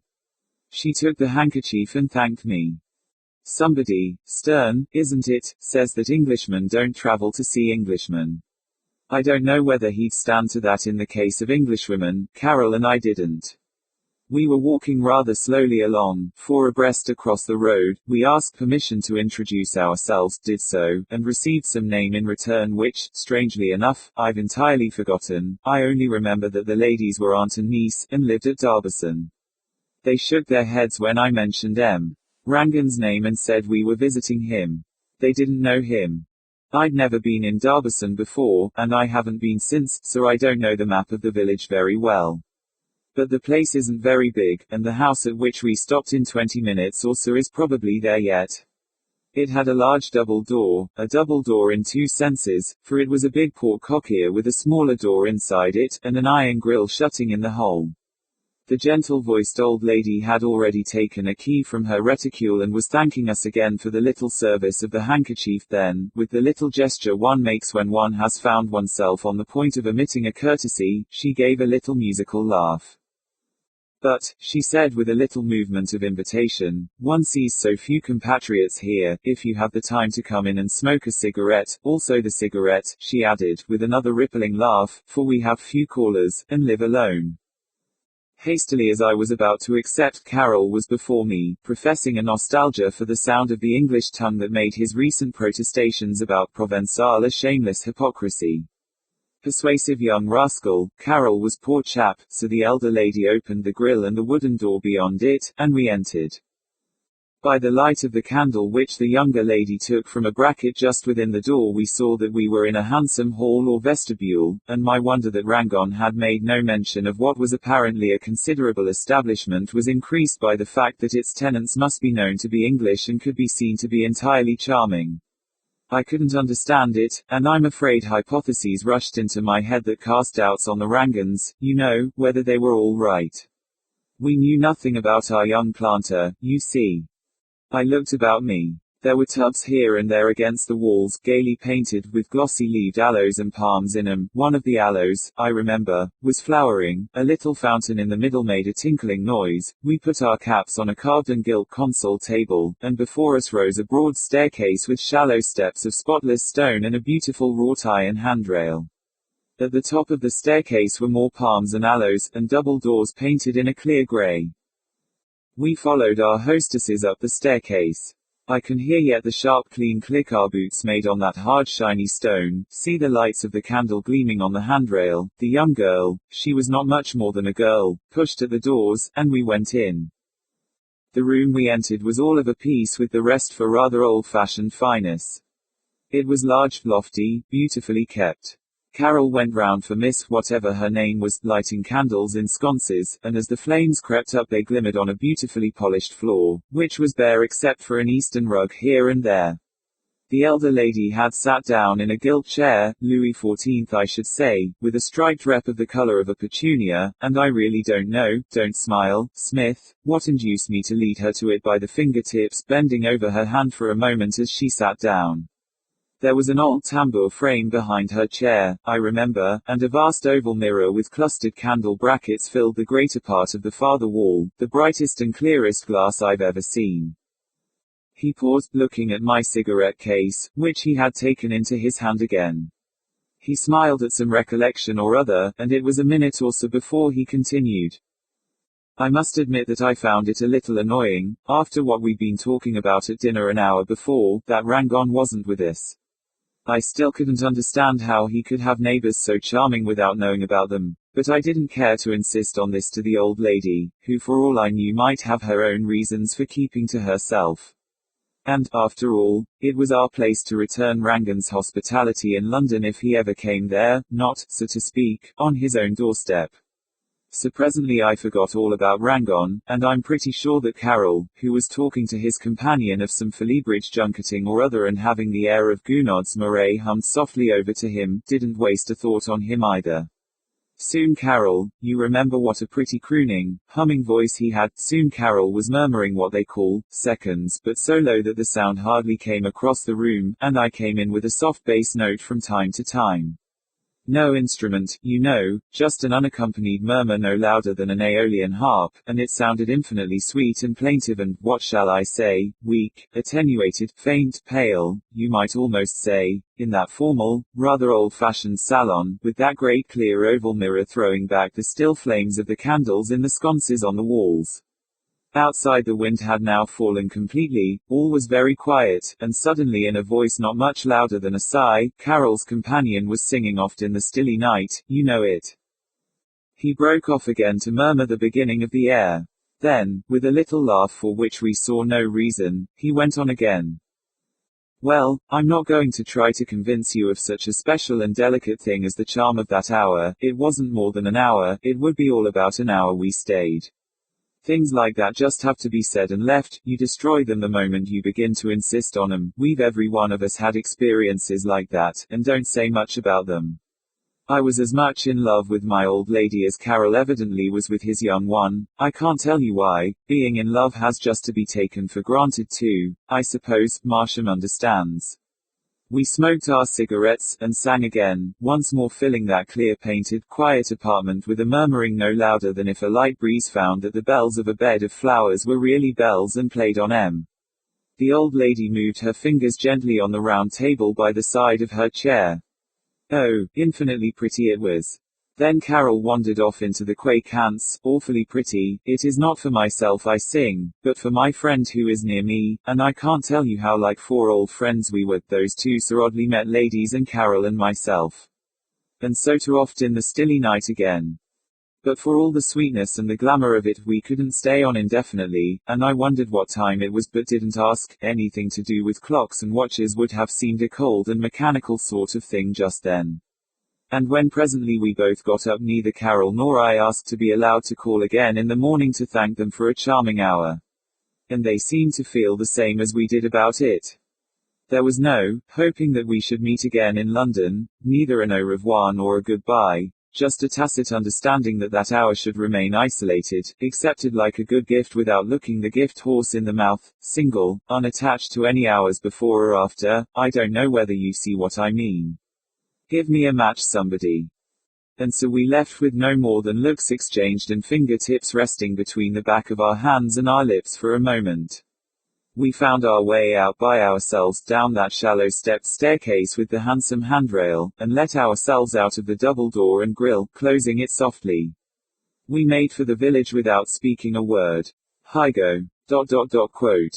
Loder had picked up the cigarette case again, but for all the way his eyes rested on it I doubt whether he really saw it. I'm pretty sure he didn't. I knew when he did by the glance he shot at me, as much as to say, I see you're wondering where the cigarette case comes in. He resumed with another little laugh. Well, he continued, we got back to Rangan's house. I really don't blame Rangan for the way he took it when we told him. You know, he thought we were pulling his leg, of course, and he wasn't having any, not he. There were no English ladies in Darbison, he said. We told him as nearly as we could just where the house was. We weren't very precise, I'm afraid, for the village had been in darkness as we had come through it, and I had to admit that the cypress hedge I tried to describe where we'd met our friends was a good deal like other cypress hedges, and, as I say, Rangan wasn't taking any. I myself was rather annoyed that he should think we were returning his hospitality by trying to get at him, and it wasn't very easy either to explain in my French and Carol's Provençal that we were going to let the thing stand as it was and weren't going to call on our charming friends again. The end of it was that Rangan just laughed and yawned. I knew it was good, my wine, he said, but, a shrug said the rest. Not so good as all that, he meant. Then he gave us our candles, showed us to our rooms, shook hands, and marched off to his own room and the provost's. I dreamed of my old lady half the night. After coffee the next morning I put my hand into my pocket for my cigarette case and didn't find it. I went through all my pockets, and then I asked Carol if he'd got it. No, he replied. Think you left it behind at that place last night? Yes, did you? Rangon popped in with a twinkle. I went through all my pockets again. No cigarette case. Of course, it was possible that I'd left it behind, and I was annoyed again. I didn't want to go back, you see. But, on the other hand, I didn't want to lose the case. It was a present, and Rangan's smile nettled me a good deal, too. It was both a challenge to our truthfulness and a testimonial to that very good wine of his. Might have done, I grunted. Well, in that case we'll go and get it. If one tried the restaurant first. Rangon suggested, smiling again. By all means, said I stuffily, though I remembered having the case after we'd left the restaurant. We were round at the restaurant by 9:30. The case wasn't there. I'd known jolly well beforehand it wasn't, and I saw Rangan's mouth twitching with amusement. So we now seek the abode of these English ladies, hein?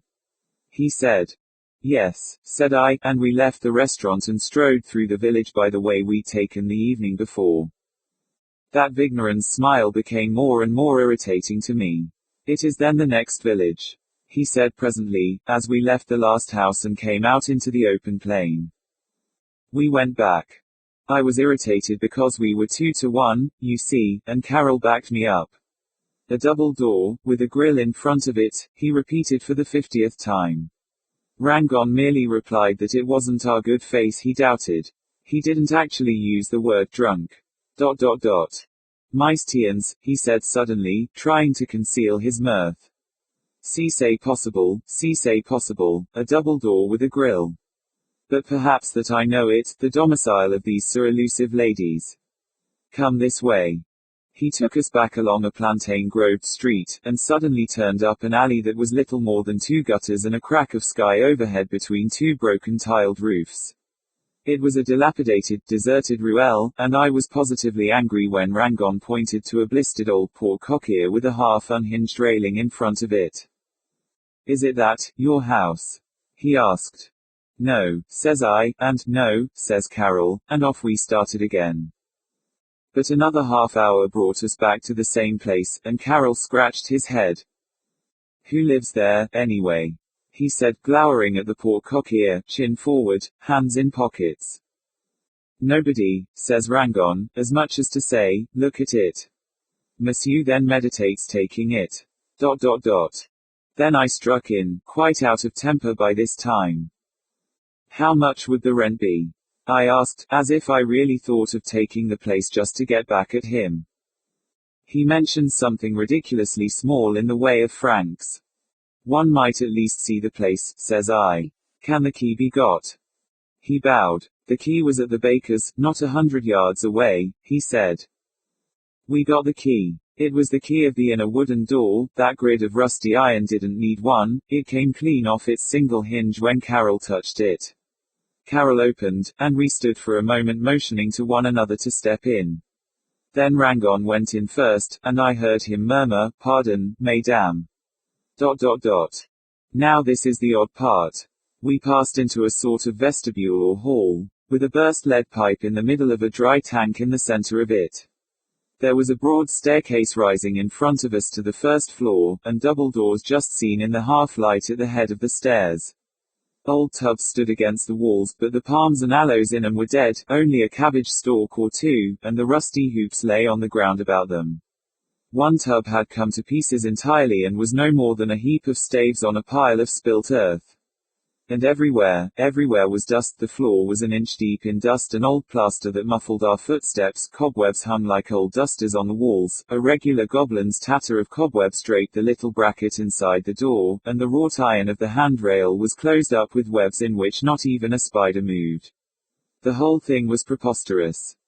It is possible that for even a less rental. Rangon murmured, dragging his forefinger across the handrail and leaving an inch-deep furrow. Come upstairs, said I suddenly. Up we went. All was in the same state there. A clutter of stuff came down as I pushed at the double doors of the salon, and I had to strike a stinking French sulfur match to see into the room at all. Underfoot was like walking on thicknesses of flannel, and except where we put our feet the place was as printless as a snowfield, dust, unbroken grey dust. My match burned down. "Wait a minute, I've a boogie," said Carol, and struck the wax match. There were the old sconces, with never a candle end in 'em. There was the large oval mirror, but hardly reflecting Carol's match for the dust on it. And the broken chairs were there, all gutless, and the rickety old round table. But suddenly I darted forward. Something new and bright on the table twinkled with the light of Carol's match. The match went out, and by the time Carol had lighted another I had stopped. I wanted Rangon to see what was on the table. "You'll see by my footprints how far from that table I've been," I said. "Will you pick it up?" And Rangon, stepping forward, picked up from the middle of the table my cigarette case. Loda had finished. Nobody spoke. For quite a minute nobody spoke, and then Loda himself broke the silence, turning to me. "Make anything of it," he said. I lifted my eyebrows. "Only your Vigneron's explanation," I began, but stopped again, seeing that wouldn't do. "Any body make anything of it," said Loda, turning from one to another. I gathered from Smith's face that he thought one thing might be made of it, namely, that Loda had invented the whole tale. But even Smith didn't speak. "Were any English ladies ever found to have lived in the place, murdered, you know, bodies found and all that?" Young Marsham asked diffidently, yearning for an obvious completeness. "Not that we could ever learn," Loda replied. "We made inquiries too. So you all give it up?" "Well, so do I." And he rose. As he walked to the door, myself following him to get his hat and stick, I heard him humming softly the lines, "They are from oft in the stilly night. I seem like one who treads alone. Some banquet hall deserted. Whose guests are fled, whose garlands dead. And all but he departed. The rocker. I." There was little need for the swart gypsies to explain, as they stood knee-deep in the snow round the bailiff of the Abbey farm, what it was that had sent 'em. The unbroken whiteness of the uplands told that, and, even as they spoke, there came up the hill the dark figures of the farm men with shovels, on their way to dig out the sheep. In the summer, the bailiff would have been the first to call the gypsies vagabonds and roost robbers. Now, they had women with them too. The hares and foxes were down 4 days ago, and the liquid manure pumps like a snowman, the bailiff said. "Yes, you can lie in the laths and welcome, if you can find 'em. Maybe you'll help us find our sheep too." The gypsies had done so. Coming back again, they had had some ado to discover the spot where the 3 caravans made a hummock of white against a broken wall. The women, they had 4 women with them, began that afternoon to weave the mats and baskets they hawked from door to door, and in the forenoon of the following day one of them, the black-haired, soft-voiced queen whom the bailiff had heard called Annabelle, set her babe in the sling on her back, tucked a bundle of long cane loops under her oxter, and trudged down between 8-foot walls of snow to the Abbey farm. She stood in the latticed porch dark and handsome against the whiteness, and then, advancing, put her head into the great hall kitchen. "Has the lady any chairs for the gypsy woman to mend?" she asked in a soft and insinuating voice. They brought her the old chairs, she seated herself on a box in the porch, and there she wove the strips of cane in and out, securing each one with a little wooden peg and a tap of her hammer. The child remained in the sling at her back, taking the breast from time to time over her shoulder, and the silver wedding ring could be seen as she whipped the cane, back and forth. As she worked, she cast curious glances into the old hall kitchen. The snow outside cast a pallid, upward light on the heavy ceiling beams, this was reflected in the polished stone floor, and the children, who at first had shyly stopped the play, seeing the strange woman in the porch, the nearest thing they had seen to gypsies before had been the old itinerant glazier with his frame of glass on his back, resumed it, but still eyed her from time to time. In the ancient walnut chair by the hearth sat the old lady who had told them to bring the chairs. Her hair, almost as white as the snow itself, was piled up on her head a la marquise. She was knitting, but now and then she allowed the needle in the little wooden sheath at her waist to lie idle, closed her eyes, and rocked softly in the old walnut chair. Ask the woman who is mending the chairs whether she is warm enough there, the old lady said to one of the children, and the child went to the porch with the message. Thank you, little missy, thank you, lady dear, Annabelle is quite warm, said the soft voice, and the child returned to the play. It was a childish game of funerals at which the children played. The hand of death, hovering over the dolls, had singled out Flora, the articulations of whose sawdust body were seams and whose boots were painted on her calves of fibrous plaster. For the greater solemnity, the children had made themselves sweeping trains of the garments of their elders, and those with cropped curls had draped their heads with shawls, the fringes of which they had combed out with their fingers to simulate hair, long hair, such as Sabrina, the eldest, had hanging so low down her back that she could almost sit on it. A cylindrical-bodied horse convertible, when his flat head came out of its socket, into a locomotive, headed the sad cortege, then came the defunct Flora, then came Jack, the raffish sailor doll, with other dolls, and the children followed with hushed whisperings. The youngest of the children passed the high-backed walnut chair in which the old lady sat. She stopped. Aunt Rachel, she whispered, slowly and gravely opening very wide and closing very tight her eyes. Yes, dear. Flora's dead. The old lady, when she smiled, did so less with her lips than with her faded cheeks. So sweet was her face that you could not help wondering, when you looked on it, how many men had also looked upon it and loved it. Somehow, you never wondered how many of them had been loved in return. I'm so sorry, dear, Aunt Rachel, who in reality was a great-aunt, said. What did she die of this time? She died of bronchitis, and now she's going to be buried in a grave as little as her bed. In a what, dear? As little, dread, as little as my bed, you say it, Sabrina. She means, Aunt Rachel. Teach me to live that I may dread the grave as little as my bed. Sabrina, the eldest, interpreted. Ah, but won't you play at cheerful things, dears? Yes, we will presently, Aunt Rachel, gee up, horse. Shall we go and ask the chairwoman if she's warm enough? Do, dears. Again the message was taken, and this time it seemed as if Annabelle, the gypsy, was not warm enough, for she gathered up her loops of cane and brought the chair she was mending a little way into the hall kitchen itself. She sat down on the square box they used to cover the sewing machine. Thank you, lady dear, she murmured, lifting her handsome almond eyes to Aunt Rachel. Aunt Rachel did not see the long, furtive, curious glance.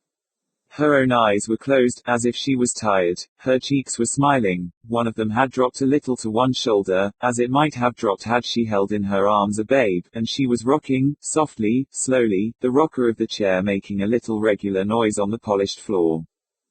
The gypsy woman beckoned to one of the children. Tell the lady, when she wakes, that I will tack a strip of felt to the rocker, and then it will make no noise at all, said the low and wheedling voice, and the child retired again. The interment of Flora proceeded. An hour later Flora had taken up the burden of life again.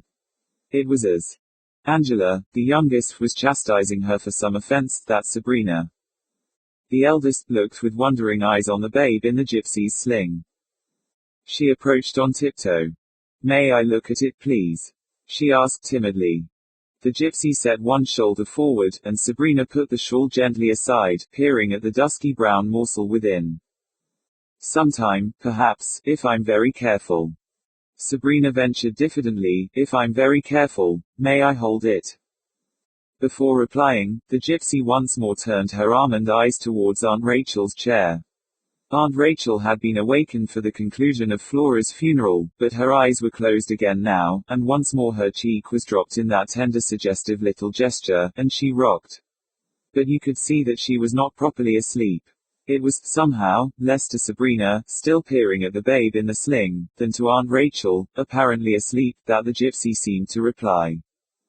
You'll know some day, little missus, that a ween knows its own pair of arms, her seductive voice came. And Aunt Rachel heard. She opened her eyes with a start. The little regular noise of the rocker ceased.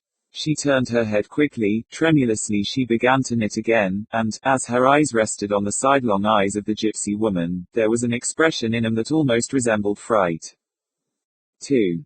They began to deck the great hall kitchen for Christmas, but the snow still lay thick over hill and valley, and the gypsies' caravans remained by the broken wall where the drifts had overtaken them.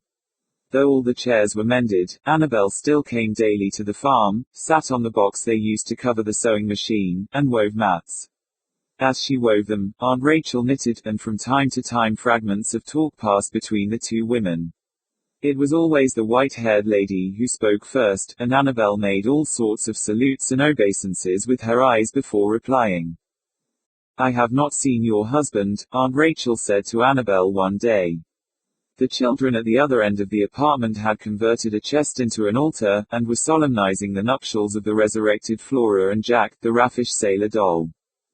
Annabel made roving play with her eyes. "He is up at the caravans, lady dear," she replied. "Is there anything Annabel can bid him do?"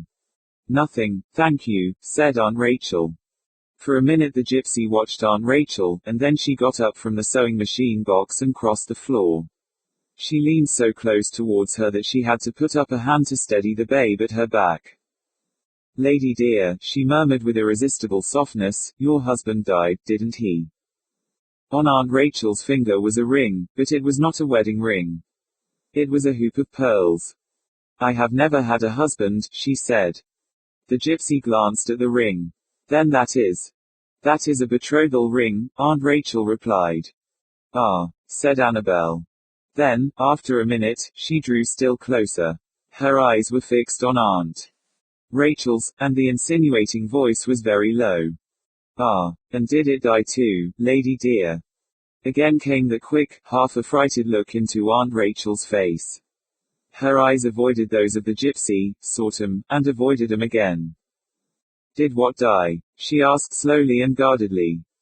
The child at the gypsy's back did not need suck, nevertheless, Annabel's fingers worked at her bosom, and she moved the sling. As the child settled, Annabel gave Aunt Rachel a long look. "Why do you rock?" she asked slowly. Aunt Rachel was trembling. She did not reply. In a voice soft as sliding water the gypsy continued.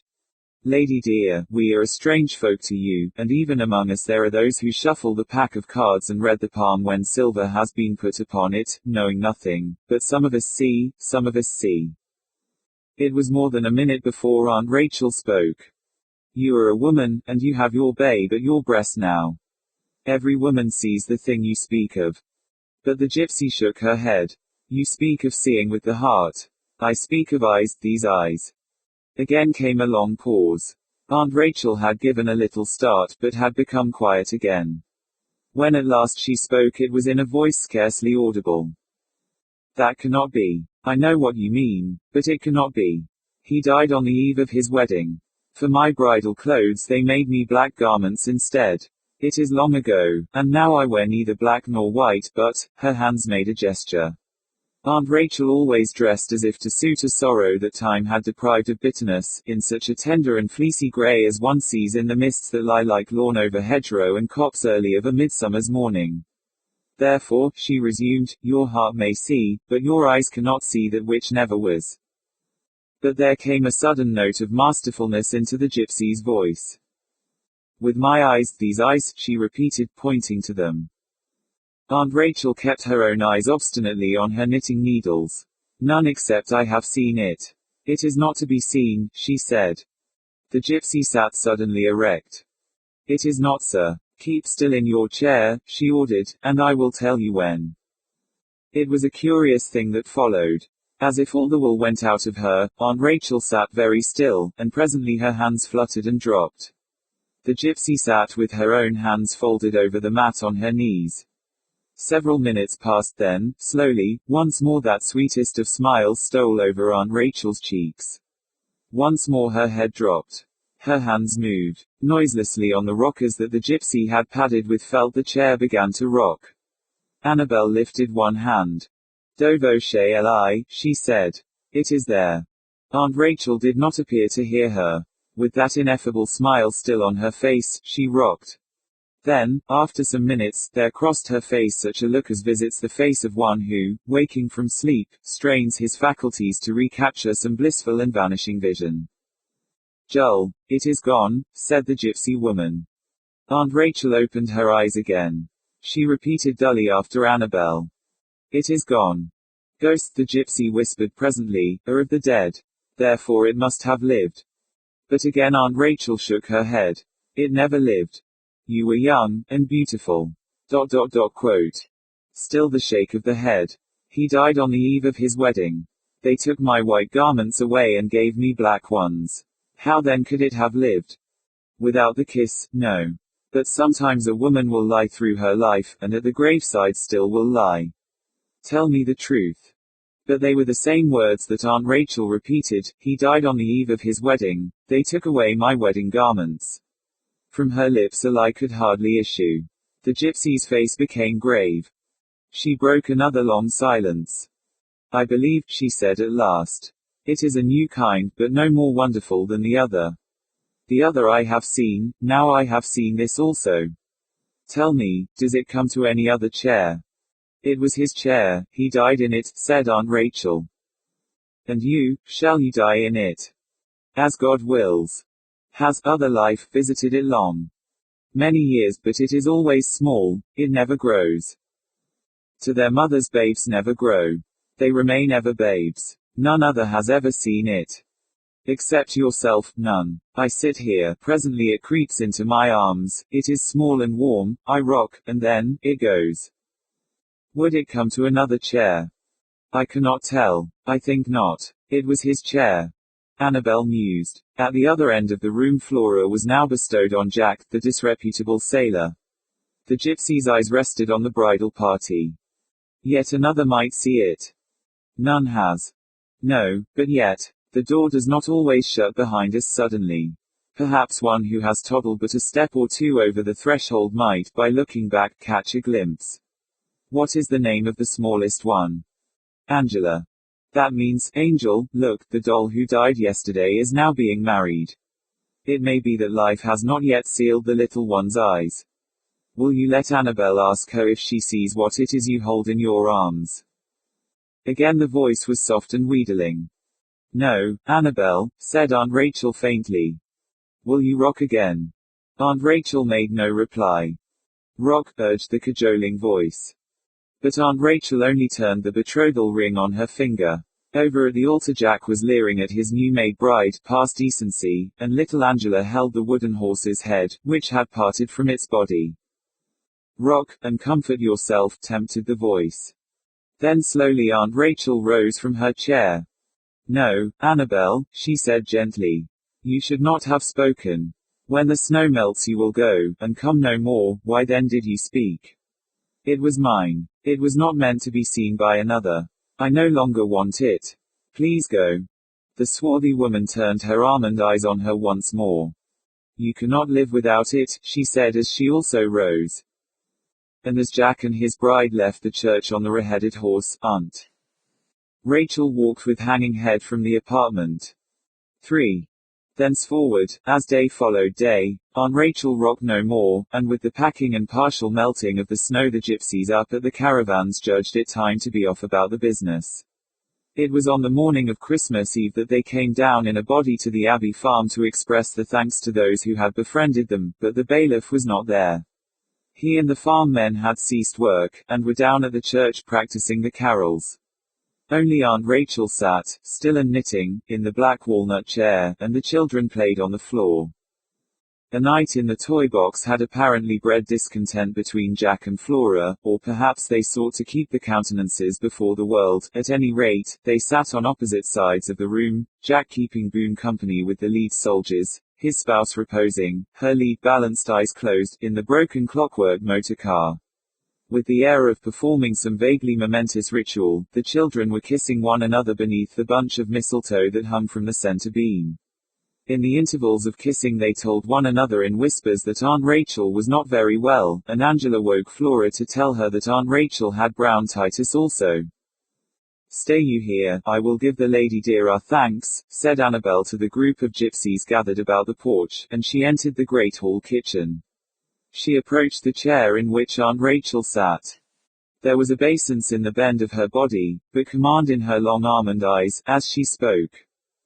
Lady dear, you must rock or you cannot live. Aunt Rachel did not look up from her work. Rocking, I should not live long, she replied. We are leaving you. Or leave me.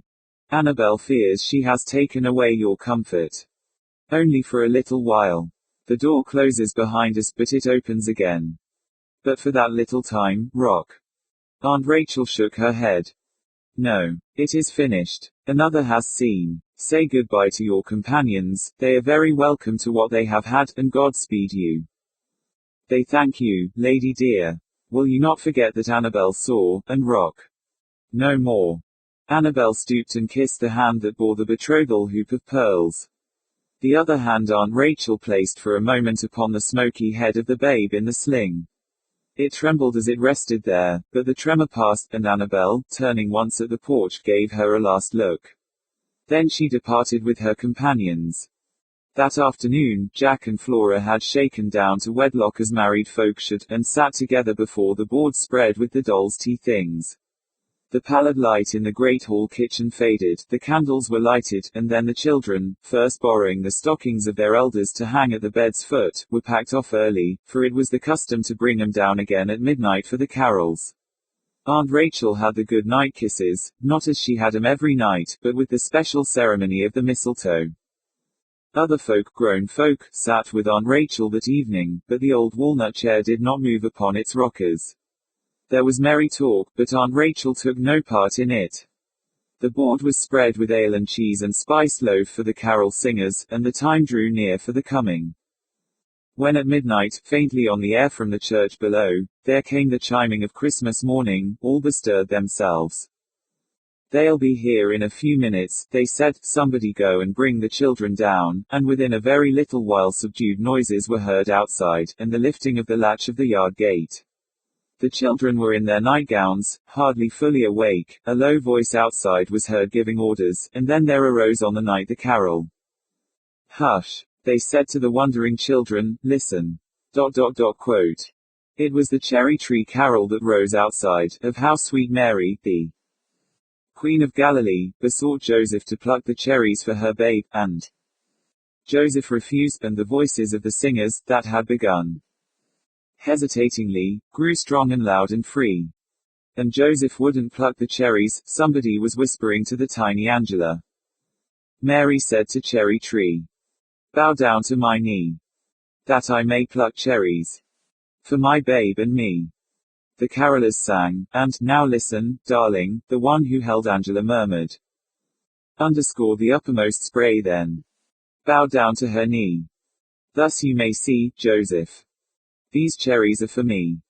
Oh, eat your cherries, Mary. Give them your babe now. Oh, eat your cherries, Mary. That grew upon the bough. The little Angela, within the arms that held her, murmured, it's the gypsies, isn't it, mother? No, darling. The gypsies have gone. It's the carol singers, singing because Jesus was born. But, mother, it is the gypsies, isn't it?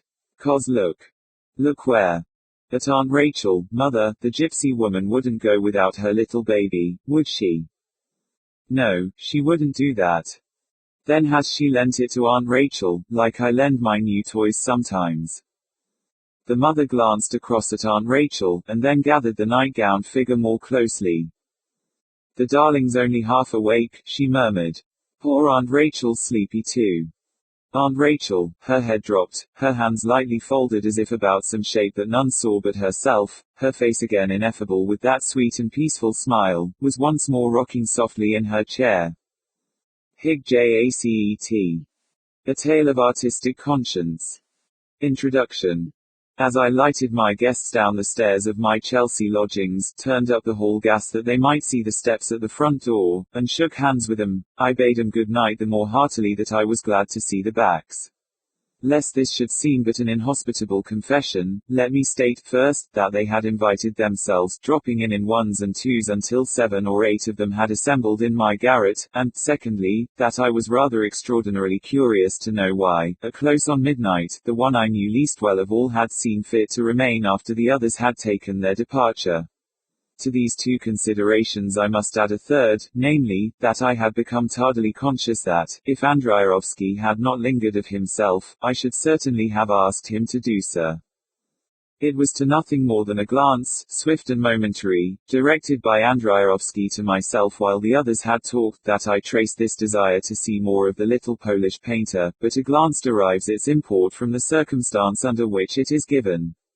That rapid turning of his eyes in my direction an hour before had held 100 questions, implications, criticisms, incredulities, condemnations. It had been one of those uncovenanted gestures that hold the promise of the treasures of an eternal friendship. I wondered as I turned down the gas again and remounted the stairs what personal message and reproach in it had lumped me in with the others, and by the time I had reached my own door again a phrase had fitted itself in my mind to that quick, ironical turning of Andrzejowski's eyes, "A2, brute." Quote. He was standing where I had left him, his small shabby figure in the attitude of a diminutive colossus on my hearthrug. About him were the recently vacated chairs, solemnly and ridiculously suggestive of still continuing the high and choice conversation that had lately finished. The same fancy had evidently taken Andrzejowski, for he was turning from chair to chair, his head a little on one side, mischievously and aggravatingly smiling. As one of them, the deep wicker chair that Jameson had occupied, suddenly gave a little creak of itself, as wicker will when released from a strain, his smile broadened to a grin. I had been on the point of sitting down in that chair, but I changed my mind and took another. "That's right," said Andrzejowski, in that wonderful English which he had picked up in less than 3 years, "don't sit in the wisdom seat, you might profane it." I knew what he meant. I felt for my pipe and slowly filled it, not replying. Then, slowly wagging his head from side to side, with his eyes humorously and banteringly on mine, he uttered the very words I had mentally associated with that glance of his. "A2, brute," he said, wagging away, so that with each wag the lenses of his spectacles caught the light of the lamp on the table. I too smiled as I felt for a match. "It was rather much, wasn't it?" I said. But he suddenly stopped his wagging, and held up a not very clean forefinger. His whole face was altogether too confoundedly intelligent. "Oh no, you don't," he said peremptorily. "No getting out of it like that the moment they've turned the backs. No running, what is it, no running with the hare and hunting with the hounds. You helped, you know." I confess I fidgeted a little. But hang it all, what could I do? They were in my place, I broke out. He chuckled, enjoying my discomfiture. Then his eyes fell on those absurd and solemn chairs again. "Look at 'em, the archshades in conference." He chuckled. "That rush-seated one, it was talking half an hour ago about scherzos in silver and grey. Nice, fresh green stuff." To shut him up I told him that he would find cigarettes and tobacco on the table. Scherzos in silver and grey. He chuckled again as he took a cigarette. All this, perhaps, needs some explanation. It had been the usual thing, usual in those days, 20 years ago, smarming about art and the arts and so forth. We, as apparently Andrzejowski had lingered behind for the purpose of reminding me, had perhaps talked a little more soaringly than the ordinary, that was all. There had been Jameson in the wicker chair, full to the lips and running over with the color suggestions of the late Edward Calvert Gibbs, in a pulpy state of adoration of the less legitimate side of the painting of Watts, and Magnani, who had advanced that an essential oneness underlies all the arts, and had triumphantly proved his thesis by analogy with the law of the correlation of forces.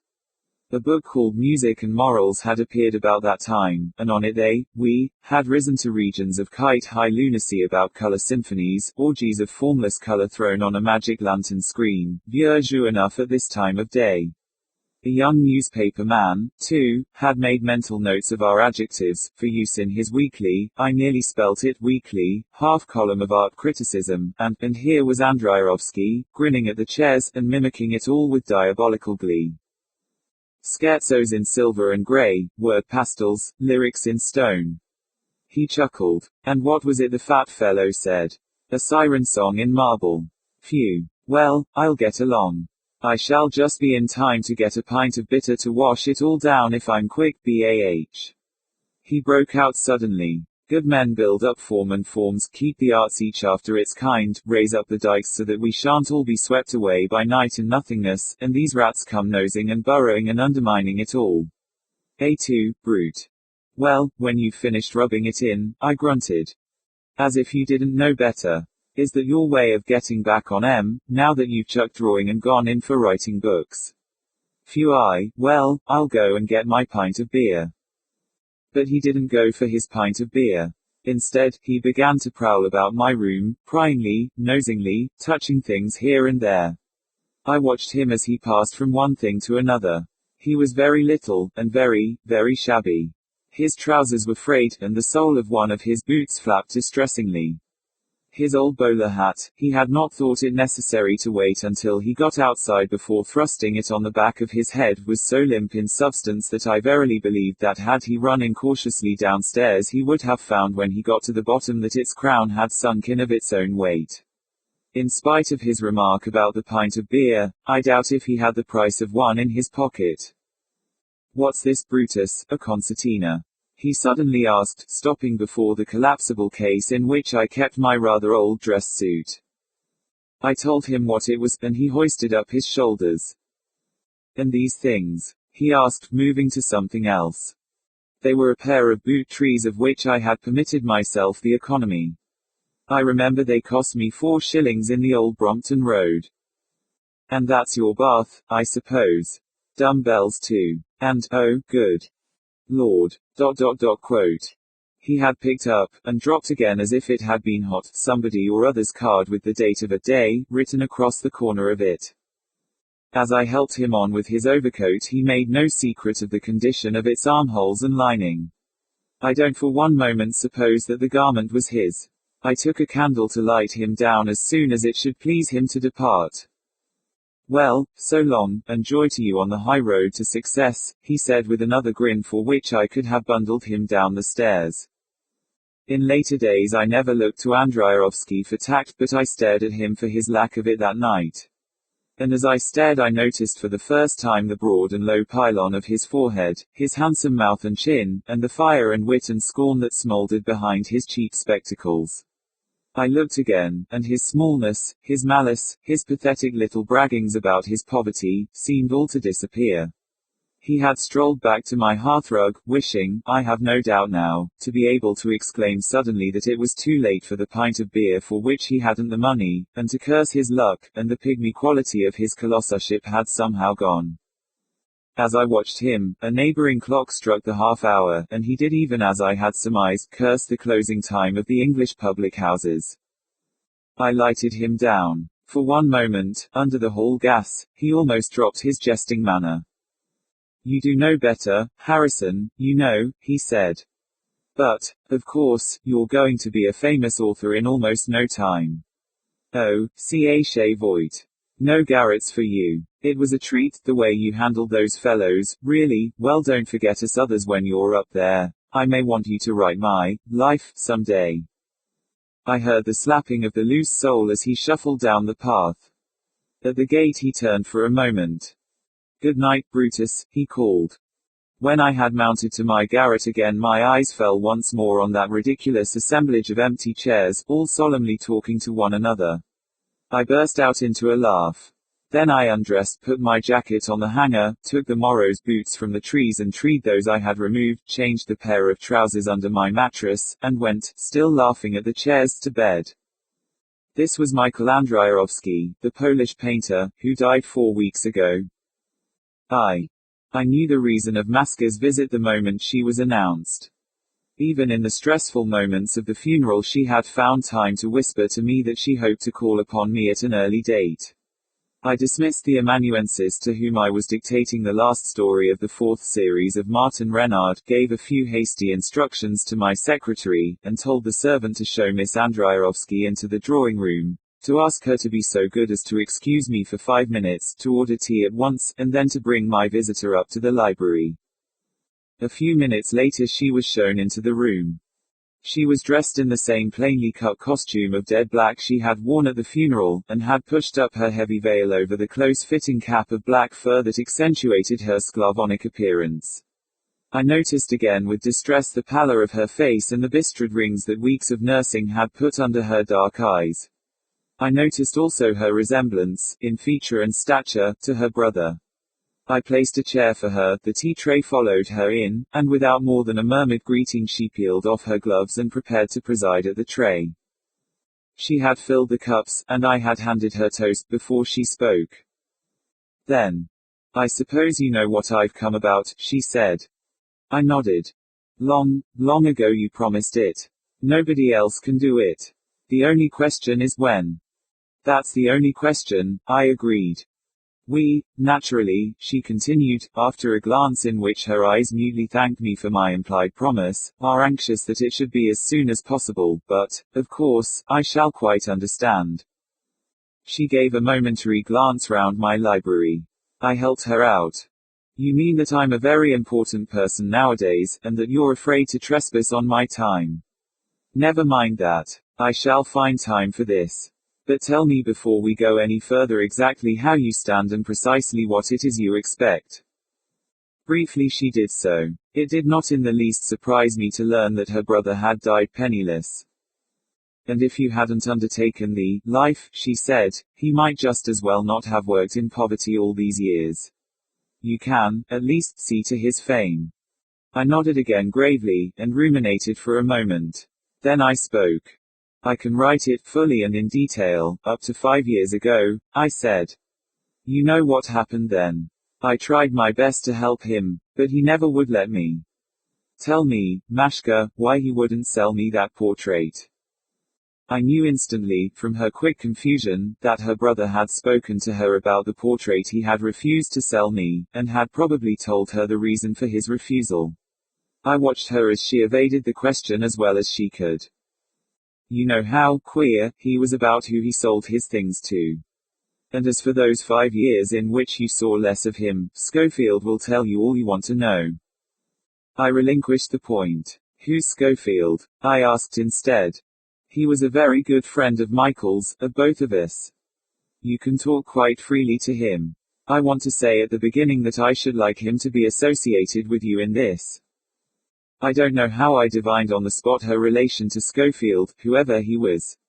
She told me that he too was a painter. "Michael thought very highly of his things," she said. "I don't know them," I replied. "You probably wouldn't," she returned. But I caught the quick drop of her eyes from the brief excursion round my library, and I felt something within me stiffen a little. It did not need Mashka Andreyevsky to remind me that I had not attained my position without, let us say, splitting certain differences. The looseness of the expression can be corrected hereafter. Life consists very largely of compromises.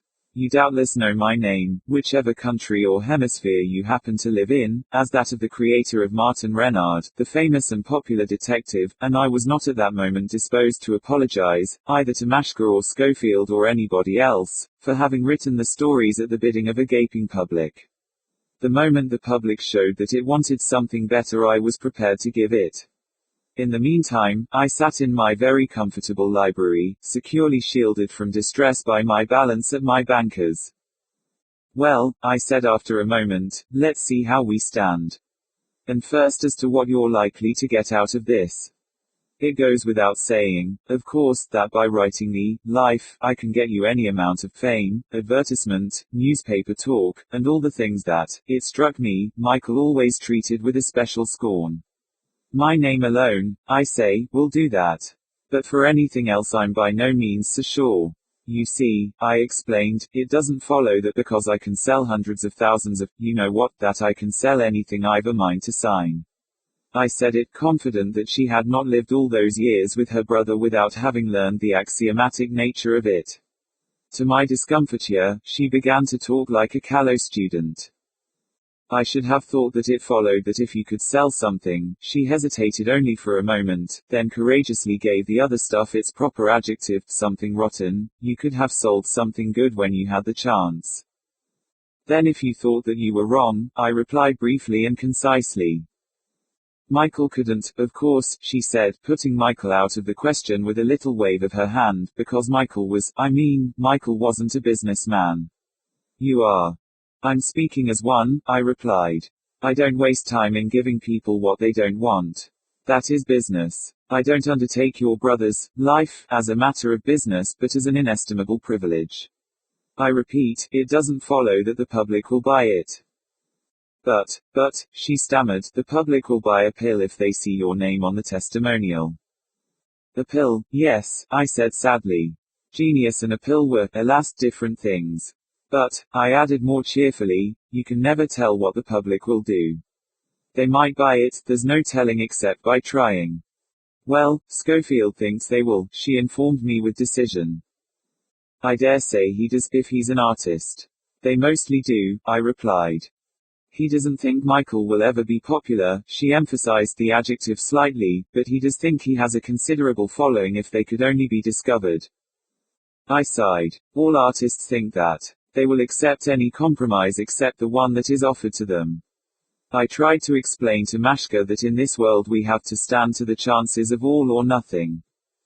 You've got to be one thing or the other. I don't know that it matters very much which, I said. There's Michael's way, and there's mine. That's all. However, we'll try it. All you can say to me, and more, I'll say to a publisher for you. But he'll probably wink at me. For a moment she was silent. Then she said, Schofield rather fancies one publisher. Oh, who's he? I asked. She mentioned a name. If I knew anything at all of business, she might as well have offered the life of Michael Andreyevsky to the Religious Tract Society at once. Him. And has Mr. Schofield any other suggestions? I inquired. He had several. I saw that Schofield's position would have to be defined before we went any further. Him. I said again. Well, I shall have to rely on Schofield for those 5 years in which I saw little of Michael, but unless Schofield knows more of publishing than I do, and can enforce a better contract and a larger sum on account than I can, I really think, Mashka, that you'll do better to leave things to me. For one thing, it's only fair to me. My name hasn't much of an artistic value nowadays, but it has a very considerable commercial one, and my worth to publishers isn't as a writer of the lives of geniuses. I could see she didn't like it, but that couldn't be helped. It had to be so. Then, as we sat for a time in silence over the fire, I noticed again how like her brother she was. She was not, it was true, much like him as he had been on that last visit of mine to him, and I sighed as I remembered that visit. The dreadful scene had come back to me. On account, I suppose, of the divergence of our paths, I had not even heard of his illness until almost the finish. Immediately I had hastened to the Hampstead home, only to find him already in the agony. He had not been too far gone to recognize me, however, for he had muttered something brokenly about knowing better, that a spasm had interrupted. Besides myself, only Mashka had been there, and I had been thankful for the summons that had called her for a moment out of the room. I had still retained his already cold hand, his brow had worked with that dreadful struggle, and his eyes had been closed. But suddenly he had opened them, and the next moment had sat up on his pillow. He had striven to draw his hand from mine. Who are you? He had suddenly demanded, not knowing me. I had come close to him. You know me, Andreyevsky, Harrison. I had asked sorrowfully. I had been on the point of repeating my name, but suddenly, after holding my eyes for a moment with a look the profundity and familiarity of which I cannot express, he had broken into the most ghastly haunting laugh I have ever heard. Harrison. The words had broken throatily from him. Oh yes, I know you. You shall very soon know that I know you if. The cough and rattle had come as Mashka had rushed into the room. In 10 seconds Andreyevsky had fallen back dead. 2. That same evening I began to make notes for Andreyevsky's life. On the following day, the last of the 4th series of the Martin Renards occupied me until I was thankful to get to bed. But thereafter I could call rather more of my time my own, and I began in good earnest to devote myself to the life. Mashka had spoken no more than the truth when she had said that of all men living none but I could write that life. His remaining behind in my Chelsea garret that evening after the others had left had been the beginning of a friendship that, barring that lapse of 5 years at the end, had been for 20 years one of completest intimacy. Whatever money there might or might not be in the book, I had seen my opportunity in it, the opportunity to make it the vehicle for all the aspirations, faiths, enthusiasms, and exaltations we had shared, and I myself did not realize until I began to note down one tithe of the subtle links and associations that had welded our souls together. Even the outward and visible signs of these had been wonderful. Setting out from one or other of the score of garrets and cheap lodgings we had in our time inhabited, we had wandered together, day after day, night after night, far down east, where, as we had threaded our way among the barrels of soused herrings and the stalls and barrows of unleavened bread, he had taught me scraps of Hebrew and Polish and Yiddish, up into the bright west, where he could never walk a quarter of a mile without meeting one of his extraordinary acquaintances, furred music hall managers, hawkers of bootlaces, commercial magnates of his own faith, touts, crossing sweepers, painted women, into Soho, where he had names for the very horses on the cab ranks and the dogs who slumbered under the counters of the sellers of French literature, out to the naphtha lights and cries of the Saturday night street markets of Islington and the North End Road, into city churches on wintry afternoons, into the studios of famous artists full of handsomely dressed women, into the studios of artists not famous, at the ends of dark and breakneck corridors, to tea at the suburban homes of barmaids and chorus girls, to dinner in the stables of a cavalry barracks, to supper in cabmen's shelters. He was possessed in some mysterious way of the passwords to doors in hoardings behind which excavations were in progress. He knew by name the butchers of the Deptford yards, the men in the blood-caked clothes, so inured to blood that they may not with safety to their lives swear at one another. He took me into an opium cellar within a stone's throw of Oxford Street, and into a roof chamber to call upon certain friends of his. Well, they said they were fire extinguishers, so I'd better not say they were bombs. Up, down, here, there, good report, but more frequently evil. We had known this side of our London as well as two men may. And our other adventures and peregrinations, not of the body, but of the spirit, but these must be spoken of in the proper place.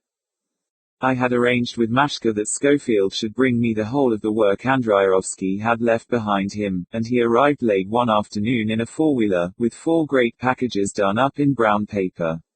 I found him to be a big, shaggy-browed, red-haired, raw-boned Lancashire man of 35, given to confidential demonstrations at the length of a button shank, quite unconscious of the gulf between his words and his right to employ them, and bent on asserting an equality that I did not dispute by a rather aggressive use of my surname. Andreyevsky had appointed him his executor, and he had ever the air of suspecting that the appointment was going to be challenged. "I'm glad to be associated with ye in this melancholy duty, Harrison," he said. "Now we won't waste words. Miss Andreyevsky has told me precisely how matters stand. I had, as ye know, the honor to be poor Michael's close friend for a period of 5 years, and my knowledge of him is entirely at your disposal." I answered that I should be seriously handicapped without it. "Just so. It is Miss Andreyevsky's desire that we should pull together. Now, in the first place, what is your idea about the form the book should take?" "In the first place, if you don't mind," I replied, "perhaps we'd better run over together the things you've brought. The daylight will be gone soon." "Just as ye like, Harrison," he said, "just as ye like. It's all the same to me." I cleared a space about my writing table at the window, and we turned to the artistic remains of Michael Andreyevsky. I was astonished, first, at the enormous quantity of the stuff, and next at its utter and complete revelation of the man. In a flash I realized how superb that portion at least of the book was going to be. And Schofield explained that the work he had brought represented but a fraction of the whole that was at our disposal. "Ye'll know with what foolish generosity poor Michael always gave his things away," he said. "Hallett has a grand set, so has Connolly, and from time to time he behaved very handsomely to myself. Artists of very considerable talents both Hallett and Connolly are. Michael thought very highly of their abilities. They express the deepest interest in the shape your walk will take, and that reminds me. I myself have drafted a rough scenario of the form it appeared to me the life might with advantage be cast in. A purely private opinion, ye'll understand, Harrison, which ye'll be entirely at liberty to disregard." "Well, let's finish with the work first," I said. with boards, loose sheets, scraps of paper, notes, studies, canvases stretched and stripped from the stretchers. We paved half the library floor, Schofield keeping up all the time a running fire of grand. A masterpiece. A gem, that, Harrison. They were all that he said, and presently I ceased to hear his voice. The splendor of the work issued undimmed even from the severe test of Schofield's praise, and I thought again with pride how I was the only man living who could adequately write that life. Aren't they grand? Aren't they great? Schofield chanted monotonously. They are, I replied, coming to a consciousness of his presence again. But what's that? Secretively he had kept one package until the last. He now removed its wrappings and set it against a chair. There, he cried. I'll thank ye, Harrison, for your opinion of that. It was the portrait Andreyevsky had refused to sell me, a portrait of himself. The portrait was the climax of the display. The Lancastrians still talked, but I, profoundly moved, mechanically gathered up the drawings from the floor and returned them to the proper packages and folios. I was dining at home, alone, that evening, and for form's sake I asked this faithful dog of Andreyevsky's to share my meal, but he excused himself. He was dining with Hallard and Connolly. When the drawings were all put away, all save that portrait, he gave an inquisitive glance round my library. It was the same glance as Mashka had given when she had feared to intrude on my time, but Schofield did these things with a much more heavy hand. He departed, but not before telling me that even my mansion contained such treasures as it had never held before. That evening, after glancing at Schofield's scenario, I carefully folded it up again for return to him, lest when the book should appear he should miss the pleasure of saying that I had had his guidance but had disregarded it. Then I sat down at my writing table and took out the loose notes I had made. I made other jottings, each on a blank sheet for subsequent amplification, and the sheets overspread the large leather-top table and thrust one another up the standard of the incandescent with the pearly silk shade. The firelight shone low and richly in the dusky spaces of the large apartment, and the thick carpet and the double doors made the place so quiet that I could hear my watch ticking in my pocket. I worked for an hour, and then, for the purpose of making yet other notes, I rose, crossed the room, and took down the 3 or 4 illustrated books to which, in the earlier part of his career, Andreyevsky had put his name. I carried them to the table, and twinkled as I opened the first of them. It was a book of poems, and in making the designs for them Andreyevsky had certainly not found for himself. Almost any one of the art shades, as he had called them, could have done the thing equally well, and I twinkled again. I did not propose to have much mercy on that. Already Schofield's words had given birth to a suspicion in my mind, that Andreyevsky, in permitting these fellows, Hallard, Connolly, and the rest to suppose that he thought highly of them and their work, had been giving play to that malicious humor of his, and they naturally did not see the joke. That joke, too, was between himself dead, and me, preparing to write his life. As if he had been there to hear me, I chuckled, and spoke in a low voice. You were pulling their legs, Michael, you know. A little rough on 'em you were. But there's a book here of yours that I'm going to tell the truth about. You and I won't pretend to one another. It's a rotten book, and both you and I know it.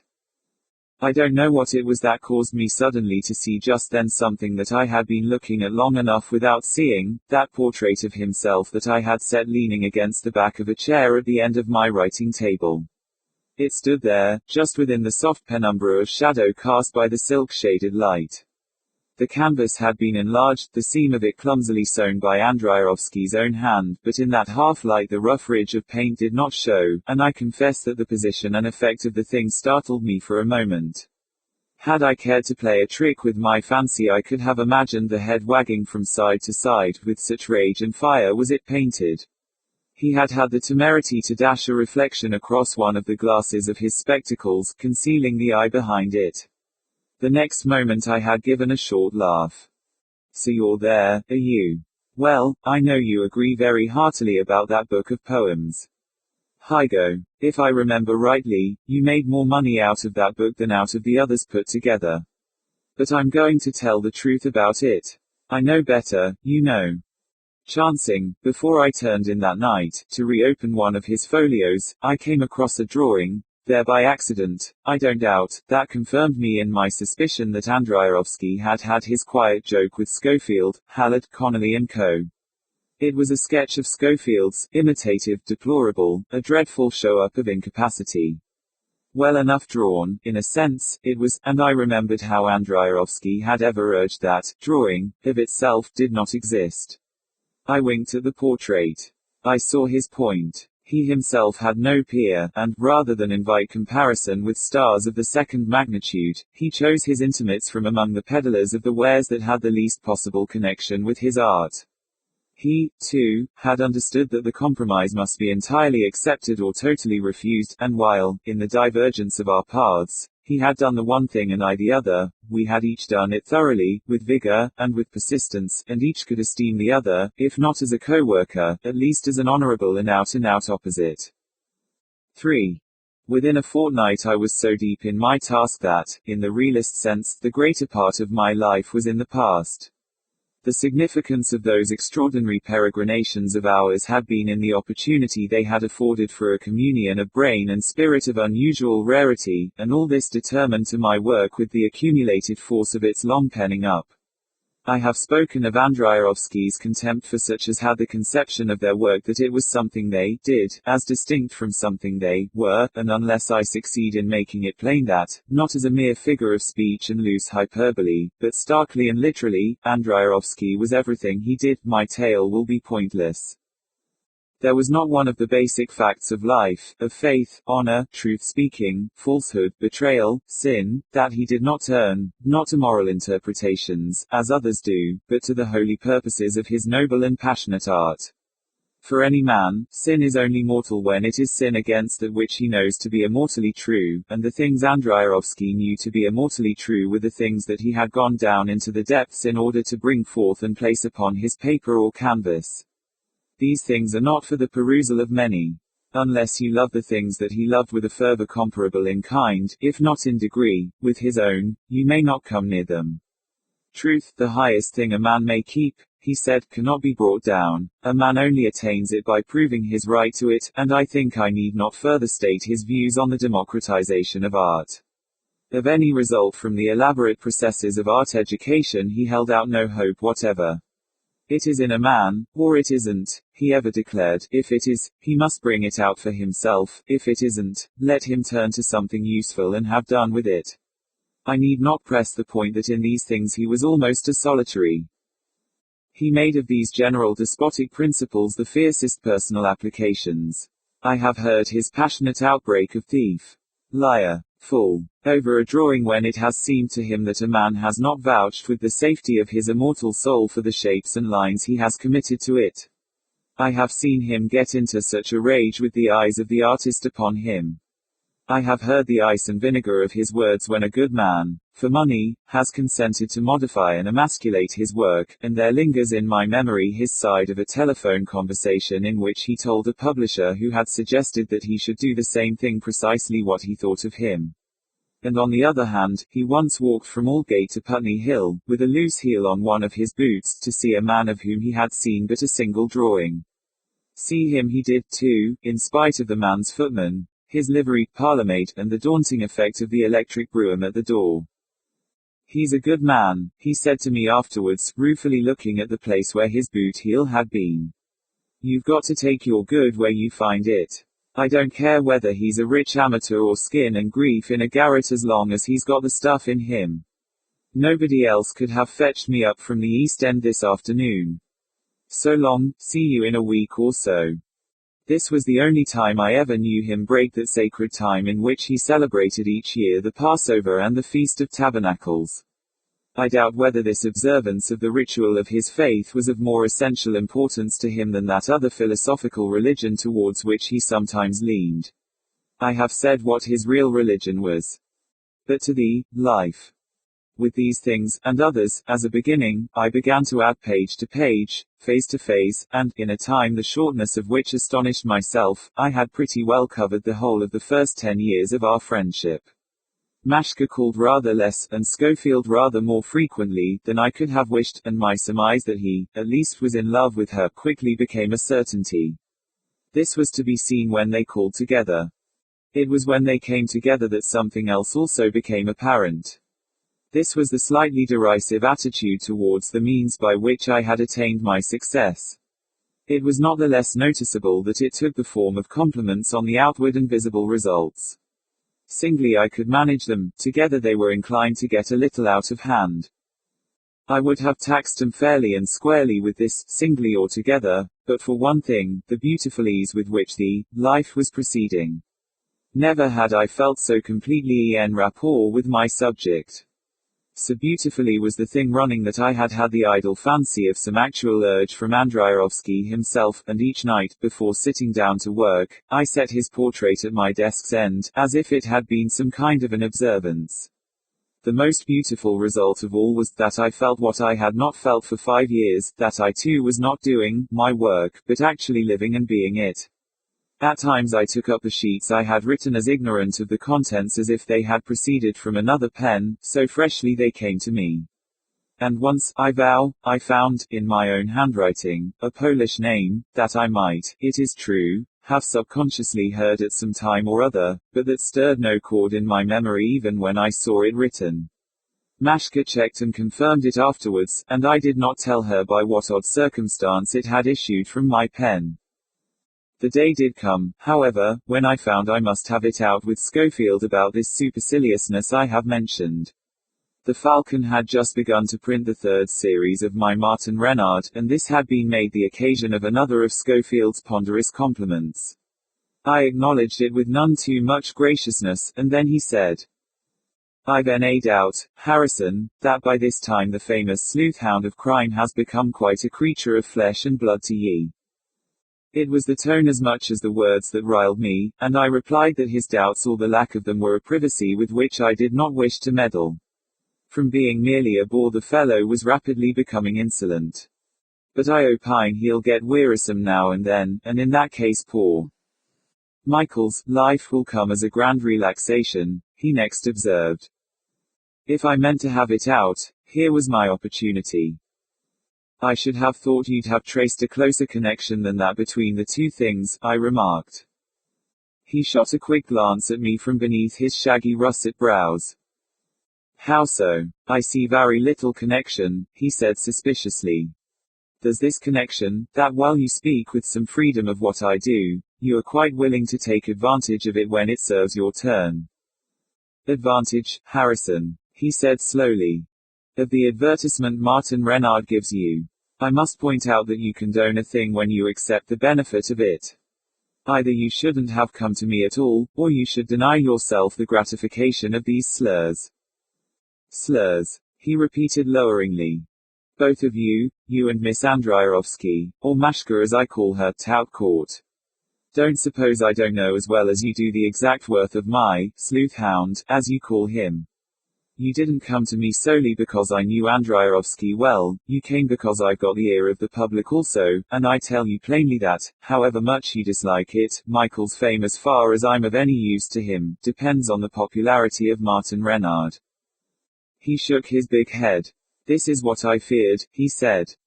More, I continued, you can depend upon it that Michael, wherever he is, knows all about that. He said sagely, I misdoubt your own artistic souls only to be saved by the writing of poor Michael's life, Harrison. Leave that to me and Michael, we'll settle that. In the meantime, if you don't like it, write and publish the life yourself. He bent his brows on me. It's precisely what I wanted to do from the very first, he said. If you'd cared to accept my symposium in the spirit in which it was offered, I cannot see that the life would have suffered. But now, when you're next in need of my services, you'll never send for me. He took up his hat. I assured him, and let him take it in what sense he liked, that I would do so, and he left me. Not for one single moment did I intend that they should bounce me like that. With or without the sanction and countenance, I intended to write and publish that life.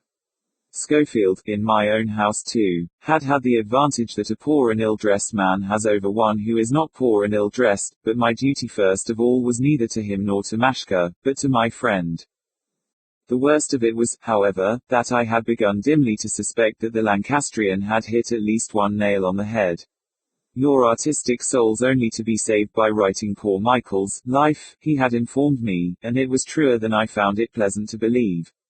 Perhaps, after all, my first duty was not to Andreyevsky, but to myself. I could have kicked myself that the fool had been perspicacious enough to see it, but that did not alter the fact. I saw that in the sense in which Andreyevsky understood sin, I had sinned.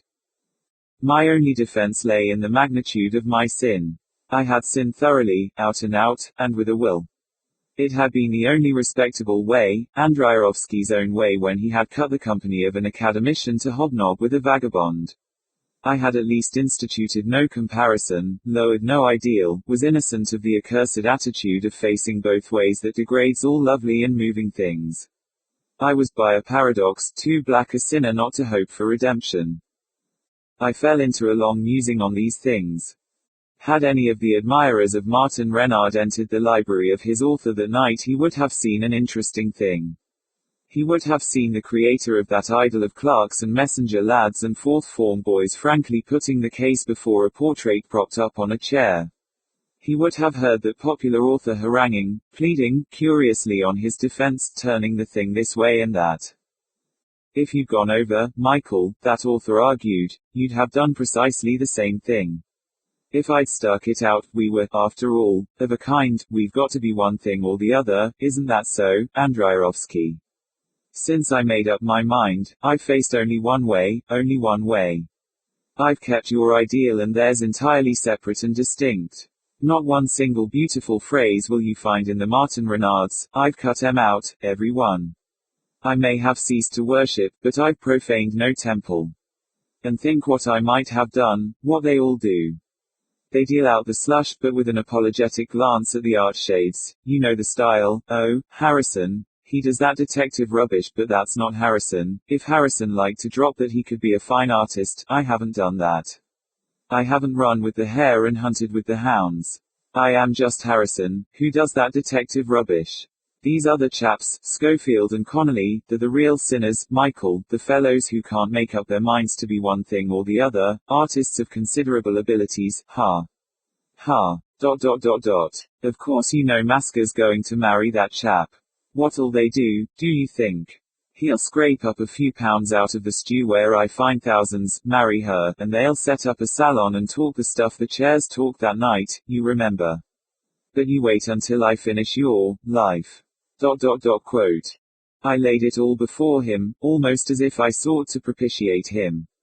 I might have been courting his patronage for his own life. Then, with a start, I came to find myself talking nonsense to the portrait that years before Andreyevsky had refused to sell me. IV. The first check I experienced in the hitherto so easy flow of the life came at the chapter that dealt with Andreyevsky's attitude towards professionalism in art. He was inflexible on this point: there ought not to be professional artists. When it was pointed out that his position involved a premium upon the rich amateur, he merely replied that riches had nothing to do with the question, and that the starver in the garret was not excused for his poverty's sake from the observance of the implacable conditions. He spoke literally of the need to create, usually in the French term, besoin, and he was inclined to regard the imposition of this need on a man rather as a curse laid upon him than as a privilege and a pleasure. But I must not enlarge upon this further than to observe that this portion of his life which I was approaching coincided in point of time with that period of my own life at which I had been confronted with the alternative of starving for art's sake or becoming rich by supplying a clamorous trade demand. It came, this check I have spoken of, one night, as I was in the very middle of a sentence, and though I have cudgelled my brains in seeking how best I can describe it, I am reduced to the simple statement that it was as arresting, as sharp, actual and impossible to resist, as if my hand had been seized and pinned down in its passage across the paper. I can even see again the fragment of the sentence I had written, and the mere contemplation of a betrayal so essential. Then came that abrupt and remarkable stop. It was such an experience as I had formerly known only in nightmare. I sat there looking blankly and stupidly at my own hand. And not only was my hand arrested, but my brain also had completely ceased to work. For the life of me I could not recall the conclusion of the sentence I had planned a moment before. I looked at my hand, and looked again, and as I looked I remembered something I had been reading only a few days before, a profoundly unsettling description of an experiment in autosuggestion. The experiment had consisted of the placing of a hand upon a table, and the laying upon it the conjuration that, the will notwithstanding, it should not move. And as I watched my own hand, pale on the paper in the pearly light, I knew that, by some consent to the nullification of the will that did not proceed from the self I was accustomed to regard as my own, that injunction was already placed upon it. My conscious and deliberate will was powerless. I could only sit there and wait until whatever inhibition had arrested my writing hand should permit it to move forward again. It must have been several minutes before such a tingling of the nerves as announces that the blood is once more returning to a cramped member warned me that I was about to be released. Warily I awaited my moment, then I plucked my hand to myself again with a suddenness that caused a little blot of ink to spurt from my fountain pen onto the surface of the paper. I drew a deep breath. I was free again. And with the freedom came a resolve that whatever portion of myself had been responsible for this prank should not repeat it if I could possibly prevent it. But scarcely had I come, as I may say, and not without a little gush of alarm now that it was over, to myself, when I was struck by a thought. It was a queer wild sort of thought. It fetched me out of my chair and set me striding across the library to a lower shelf in the farthest corner. This shelf was the shelf on which I kept my letter files. I stooped and ran my fingers along the backs of the dusty row. I drew out the file for 1900 and brought it back to my writing table. My contracts, I ought to say, reposed in a deed box at my agent's office, but my files contained, in the form of my agent's letters, a sufficient record of my business transactions. I opened the file concertina wise, and turned to the section lettered R. I drew out the correspondence that related to the sale of the first series of the Martin Renards. As I did so I glanced at the movable calendar on my table. The date was January 20th. The file contained no letters for January of any significance whatever. The thought that had half formed in my brain immediately became nonsense. I replaced the letters in the compartment, and took the file back to its shelf again. For some minutes I paced the library irresolutely, then I decided I would work no more that night. When I gathered together my papers I was careful to place that with the half-finished sentence on the top, so that with the first resting of my eyes upon it on the morrow my memory might haply be refreshed. I tried again to finish that sentence on the morrow. With certain modifications that I need not particularize here, my experience was the same as on the previous night. It was the same when I made the attempt on the day after that. At 10 o'clock of the night of the fourth day I completed the sentence without difficulty. I just sat down in my chair and wrote it. With equal ease I finished the chapter on professional artists. It was not likely that Schofield would have refrained from telling Mashka of our little difference on our last meeting, and within a week of the date I have just mentioned I learned that she knew all about it. And, as the circumstances of my learning this were in a high degree unusual, I will relate them with such clearness as I am able.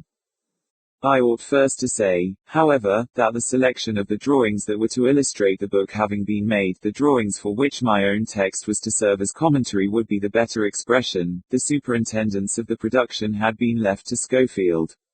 He, Mashka, and I passed the proofs in consultation. The blocks were almost ready, and the reason for the call that evening was to consider the possibility of having all ready for production in the early spring, a possibility which was contingent on the state of advancement of my own share of the book. That evening I had experienced my second check. I omit those that had immediately succeeded the first one, as resembling that one so closely in the manner of the coming.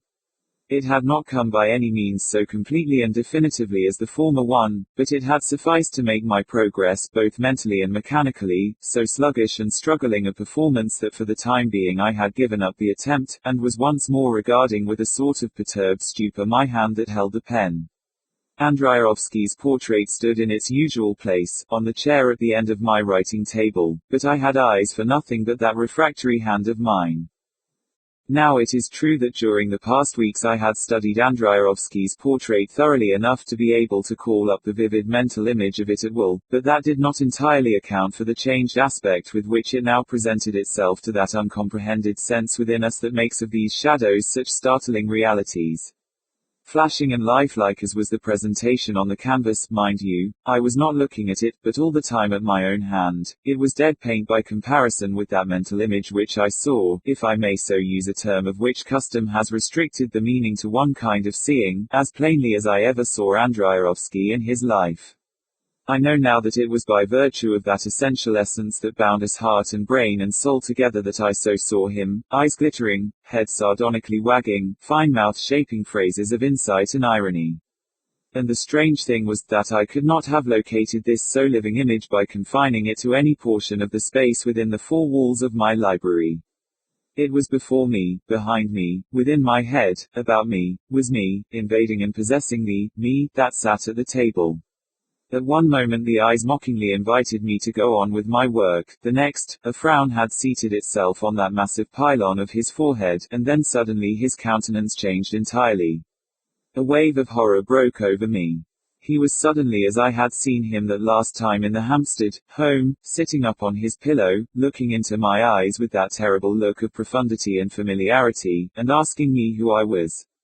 Harrison, ha ha. You shall very soon know that I know you, if it is but by the accidents of our limited experience that sounds aloud or soft to that inner ear of us. These words were at one and the same time a dreadful thunder and a voice interstellarly inaccessible and withdrawn. They, too, were before, behind, without, and within. And incorporated, I know not how else to express it, with these words were other words, in the English I knew, in the Hebrew in which he had quoted them from the sacred books of his people, in all languages, in no language save that essential communication of which languages are but the inessential husk and medium, words that told me that though I took the wings of the morning and fled into the uttermost parts of the earth, yea, though I made my bed in hell, I could not escape him. He had kept his word. I did know that he knew who and what I was. I cannot tell whether my lips actually shaped the question that even in that moment burst from me. But form, and forms. It is then true that all things are but aspects of one thing. Quote. Yes, in death, the voice seemed to reply. My next words, I know, were actually spoken aloud. Then tell me, do you not wish me to write it?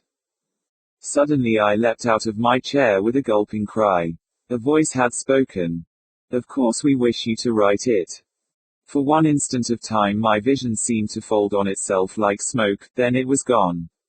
The face into which I was wildly staring was Masca's, and behind her stood Schofield. They had been announced, but I had heard nothing of it. Were you thinking of not writing it? She demanded, while Schofield scowled at me. No, I stammered, as I got up and tardily placed them chairs. Schofield did not speak, but he did not remove his eyes from me. Somehow. I could not meet him. Well, she said, Jack had already told me that you seemed in two minds about it. That's what we've called about, to know definitely what it is you propose to do. I saw that she had also called, if necessary, to quarrel. I began to recover a little. Did you tell her that? I demanded of Schofield. If you did, you misinterpreted me. In my house, he ignored the fact that I was in the room. He replied to Mashka. I understood Mr. Harrison to say definitely, and in those words, that if I didn't like the way in which he was writing Michael's life, I might write and publish one myself, he said. I did say that, I admitted, but I never said that whatever you did I should not go on with mine. Yours, cried Mashka. What right have you in my brother's life? I quickly told her. I have the right to write my recollections of him, and, subject to certain provisions of the law, to base anything on 'em I think fit, I replied. But, she cried aghast, there can't be two lives. Quote. It's news to me that two were contemplated, I returned. The point is, that I can get mine published, and you can't. Schofield's harsh voice sounded suddenly, but again to Mashka, not to me. Ye might remind Mr. Harrison that others have capabilities in business besides himself. Beyond a doubt our sales will be comparatively small, but they'll be to such as have not made the great refusal. Think of it. I almost laughed. Oh, been trying it? I inquired. He made no reply. Well, those who have made the refusal have at least had something to refuse, I said mildly. Then, realizing that this was mere quarreling, I returned to the point. Anyhow, there's no question of refusing to write the life. I admit that during the last fortnight I've met with certain difficulties, but the task isn't so easy as perhaps it looks. I'm making progress. I suppose, she said hesitatingly, after a pause, that you don't care to show it as far as it is written. For a moment I also hesitated. I thought I saw where she was. Thanks to that Lancashire jackanapes, there was division between us, and I had pretty well made up my mind, not only that he thought himself quite capable of writing Andreyevsky's life, himself, but that he had actually made an attempt in that direction. They had come in the suspicion that I was throwing him over, and, though that suspicion was removed, Mashka wished, if there was any throwing over to be done, to do it herself. In a word, she wanted to compare me with Schofield. To see it as far as it is written, I repeated slowly. Well, you may. That is, you, Michael's sister, may. But on the condition that you neither show it to anybody else nor speak of it to anybody else. Ah, she said, and only on those conditions. Only on those conditions. I saw a quick glance between them. Shall we tell him? It seemed to say. Including the man Michael's sister is going to marry. She said abruptly. My attitude was deeply apologetic, but, including anybody whomsoever, I answered. Then, she said, rising, we won't bother. But will you at least let us know, soon, when we may expect your text? I will let you know, I replied slowly, 1 week from today. On that assurance they left, and when they had gone I crossed once more to the lower shelf that contained my letter files. I turned up the file for 1900 once more. During their visit I had had an idea. I ran through the letters, and then replaced them. Yes, I ought to be able to let them know within the week. B. Against the day when I myself shall come to die, there are in the pigeonholes of the newspaper libraries certain biographical records that deal roughly with the outward facts of my life, and these, supplemented by documents I shall place in the hands of my executors, will tell the story of how I leaped at a bound into wealth and fame with the publication of the cases of Martin Renard. I will set down as much of that story as has its bearing on my present tale. Martin Renard was not immediately accepted by the first editor to whom it was offered. It does not suffice that in order to be popular a thing shall be merely good, or bad, it must be bad, or good, in a particular way. For taking the responsibility when they happen to miss that particular way editors are paid the salaries. When they happen to hit it they grow fat on circulation money, since it becomes me ill to quarrel with the way in which any man earns his money, I content myself with merely stating the fact. By the time the fourth editor had refused my series 1 was about at my last gasp. To write the things at all I had had to sink 4 months in time, and debts, writs and pawnshops were my familiars. I was little better off than Andreyevsky at his very worst. I had read the first of the Martin Renards to him, by the way. The gigantic outburst of mirth with which he had received it had not encouraged me to read him a second. I wrote the others in secret. I wrote the things in the spring and summer of 1900, and by the last day of September I was confident that I had at last sold them. Except by a flagrant breach of faith, the editor in whose desk they reposed could hardly decline them. As it subsequently happened, I have now nothing but gratitude for him that he did, after all, decline them, for I had a duplicate copy, on offer, in another quarter. He declined them, I say, and I was free to possess my soul again among my writs, debts and pawnshops. But 4 days later I received the alternative offer. It was from the Falcon. The Falcon, as you may remember, has since run no less than 5 complete series of Martin Renards. It bought both sides, that is to say, both British and American serial rights. Of the 12 Martin Renards I had written, my wise agent had offered the Falcon 6 only. On his advice I accepted the offer. Instantaneously with the publication of those 6 stories came my success. In 2 continents I was home in the hearts of the public. I had my small check. It was not much more than £100, but wait, said my agent, let's see what we can do with the other 6. Precisely what he did with them only he and I know, but I don't mind saying that £3,000 did not buy my first serial rights. Then came second and third rights, and after them the book rights, British, American, and colonial. Then came the translation rights. In French my creation is, of course, as in English, Martin Renard, in German he is Martin Fuchs, and by a similar process you can put him, my translators have put him, into Italian, Swedish, Norwegian, Russian, and 3/4 of the tongues of Europe. And this was the first series only. It was only with the second series that the full splendor of my success appeared. My very imitators grew rich. My agent's income from his comparatively small percentage on my royalties was handsome, and he chuckled and bade me wait for the dramatic rights and the day when the touring companies should get to business. I had got there. And I remember, sadly enough now, my first resolution when the day came when I was able to survey the situation with anything approaching calm.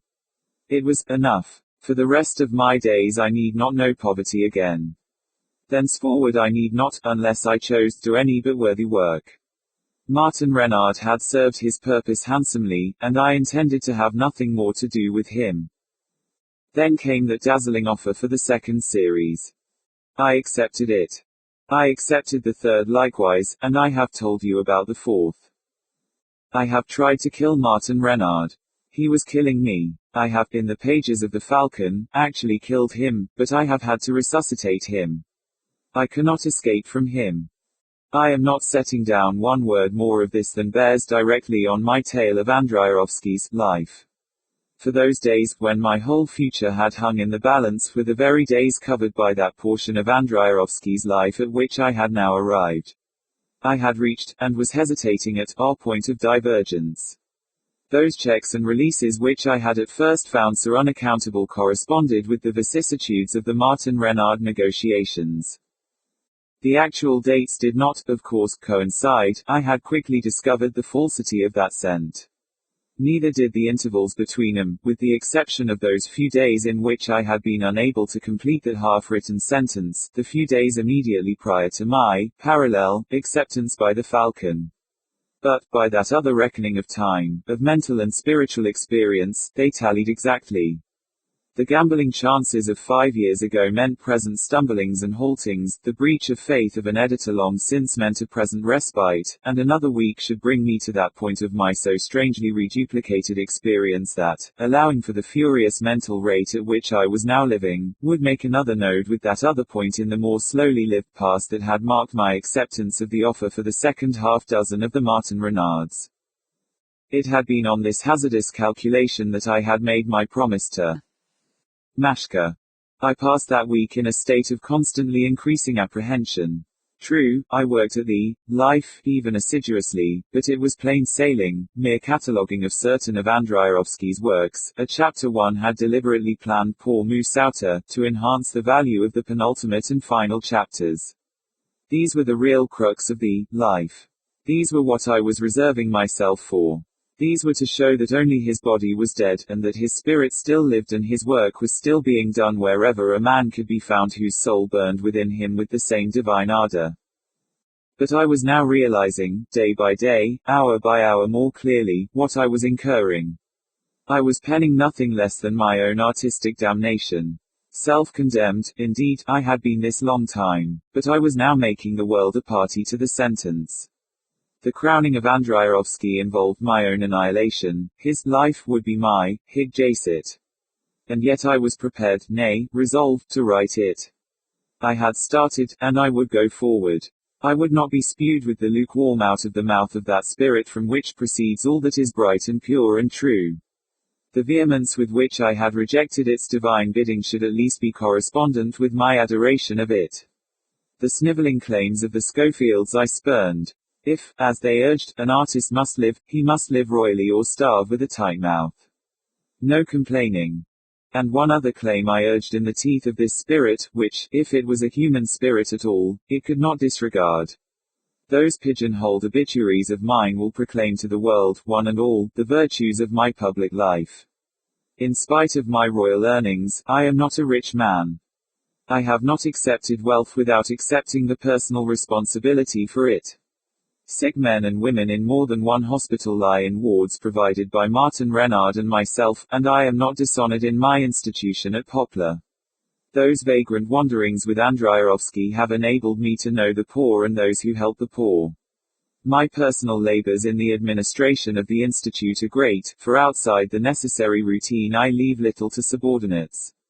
I have declined honors offered to me for my services to literature, and I have never encouraged a youth, of parts or lacking them, to make of literature a profession. And so on and so forth. All this, and more, you will read when the day comes, and I don't doubt the Falcon will publish my memoir in Morning Borders. But to resume. I finished the chapter 1 have mentioned. Mashka and her fiancé kept punctiliously away. Then, before sitting down to the penultimate chapter, I permitted myself the relaxation of a day in the country. I can't tell you precisely where I went, I only know it was somewhere in Buckinghamshire, and that, ordering the car to await me a dozen miles farther on, I set out to walk. Nor can I tell you what I saw during that walk. I don't think I saw anything. There was a red wintry disk of a sun, I remember, and a land grey with rime, and that is all. I was entirely occupied with the attempt I was about to make. I think that even then I had the sense of doom. For I know not how otherwise I should have found myself several times making little husbandings of my force, as if conscious that I should need it all. For I was determined, as never in my life have I been determined, to write that life.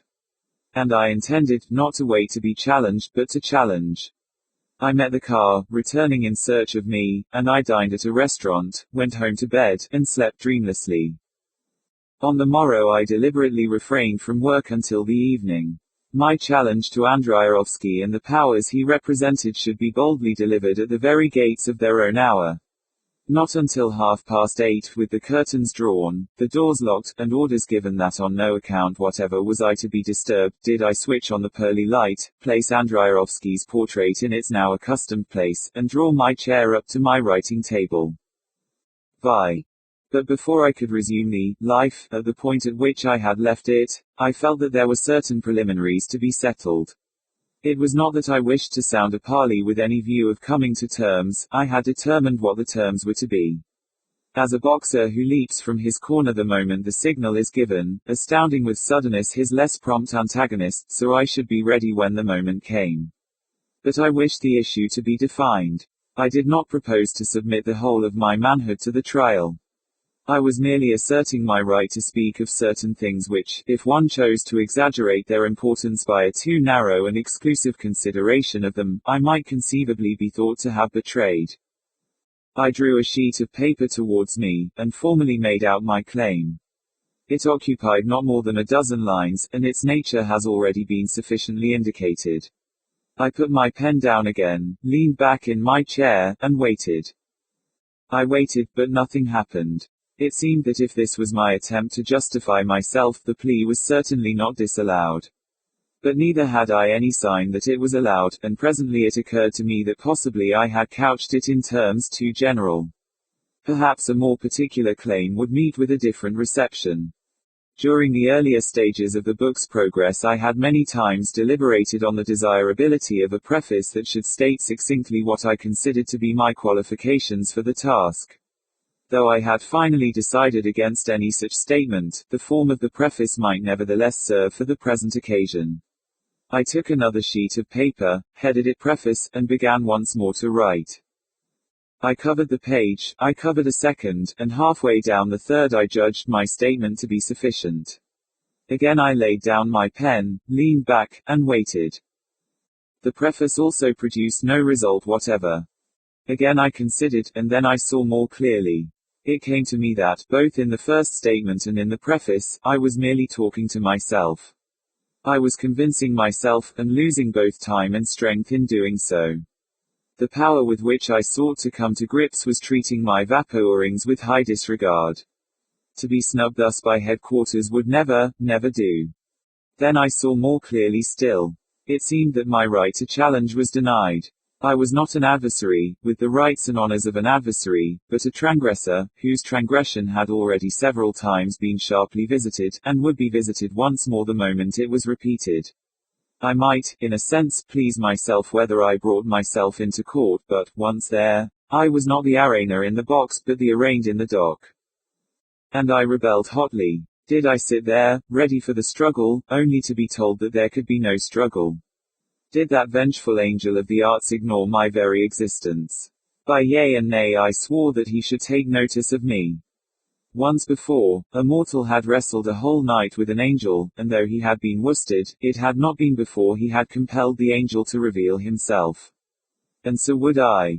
Challenged title to challenge, tentatives, preliminaries, I suddenly cast them all aside. We would have it in deeds, not in further words.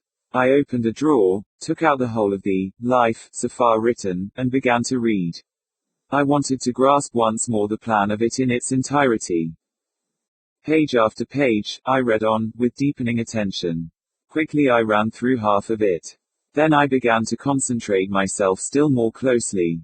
There would come a point at which I should be flush with the stream of it again feel the force of its current. I felt myself drawing nearer to that point. When I should reach it I would go ahead without a pause. I read to the end of chapter 15, the last completed chapter. Then instantly I took my pen and wrote, chapter 16. I felt the change at the very first word. I will not retraverse any ground I have covered before. If I have not already made clear my former sensations of the petrifaction of hand and brain, I despair of being able to do so any better now. Suffice it that once more I felt that inhibition, and that once more I was aware of the ubiquitous presence of the image of the dead artist. Once more I heard those voices, near as thunder and yet interstellarly remote, crying that solemn warning, that though I took the wings of the morning, made my bed in hell, or cried aloud upon the darkness to cover me, there was one spirit from which I could not hope to escape. I felt the slight crawling of my flesh on my bones as I listened. But there was now a difference. On the former occasion, to hear again those last horrible words of his, "You shall very soon know I know who you are," had been the signal for the total unnerving of me and for that uncontrollable cry, "Don't you then want me to write it?" But now I intended to write it if I could. In order that I might tell him so I was now seeking him out, in what heights or depths I knew not, at what peril to myself I cared not. I cared not, since I now felt that I could not continue to live unless I pressed to the uttermost attempt. And I must repeat, and repeat again, and yet repeat, that in that hour Andreyevsky was immanent about me, in the whole of me, in the last fiber and cell of me, in all my thoughts, from my consciousness that I was sitting there at my own writing table to my conception of God himself. It may seem strange, whether it does so or not will depend on the kind of man you yourself are, that as long as I was content to recognize this immanence of Andreyevsky's enlarged and liberated spirit, and not to dispute with it, I found nothing but mildness and benignity in my hazardous experience.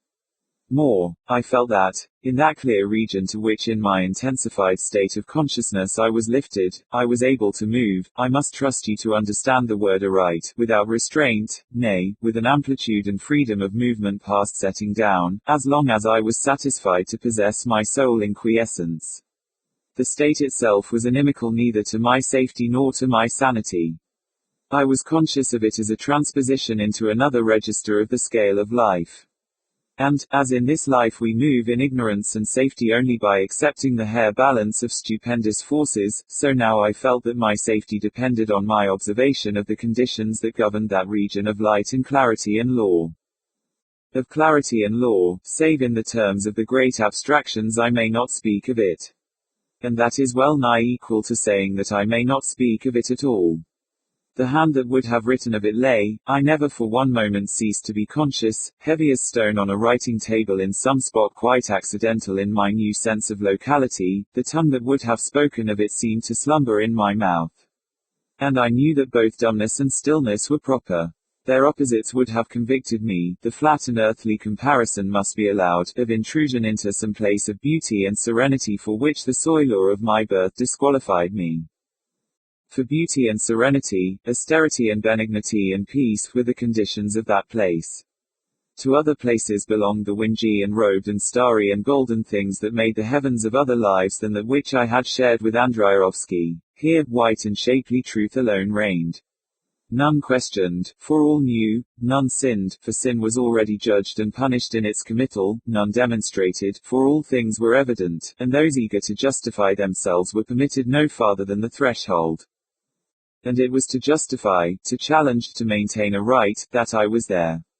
I was there to wrestle, if needs be, with the angel of that place, to vanquish him or to compel him to reveal himself. I had not been summoned, I had thrust myself there unbidden. There was a moment in which I noticed that my writing table was a little more than ordinarily removed from me, but very little, not more than if I had been looking over the shoulder of another writer at it, and I saw my chapter heading.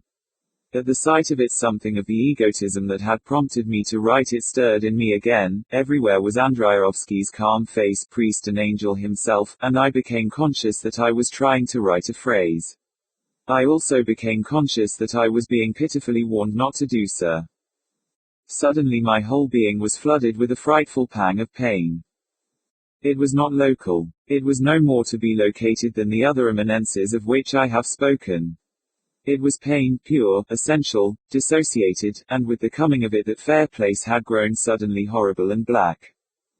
And I knew that the shock came of my own resistance, and that it would cease to afflict me the moment I ceased to resist. I did cease. Instantly the pain passed. But as when a knife is plucked from a wound, so only with its passing did I shriek aloud. For I know not how many minutes I sat in stupefaction. Then, as with earthly pains that are assuaged with the passing of accidental time, the memory of it softened a little. Blunderingly and only half-consciously, I cast about to collect my dispersed force. For, already I was conscious of it, there still remained one claim that even in thought I had not advanced. I would, for I permitted, still write that life, but, since it was decreed so, I would no longer urge that in writing it I justified myself. So I might but write it, I would embrace my own portion, the portion of doom, yea, though it should be a pressing of the searing iron to my lips, I would embrace it, my name should not appear. For the mere sake of the man I had loved I would write it, in self-scorn and abasement, humbly craving not to be denied. Oh, let me but do for love of you what a sinful man can. I groaned. A moment later I had again striven to do so. So do we all, when we think that out of a poor human love we can alter the laws by which our state exists. And with such a hideous anguish as was again mine are we visited. And I knew now what that anguish was. It was the twining of body from spirit that is called the bitterness of death, for not all of the body are the pangs of that severance. With that terrible sword of impersonal pain the God of peace makes sorrowful war that peace may come again. With its flame he ringed the bastions of heaven when Satan made assault. Only on the Gorgon image of that pain in the shield may weak man look, and its blaze and ire had permeated with deadly nearness everywhere, where I was.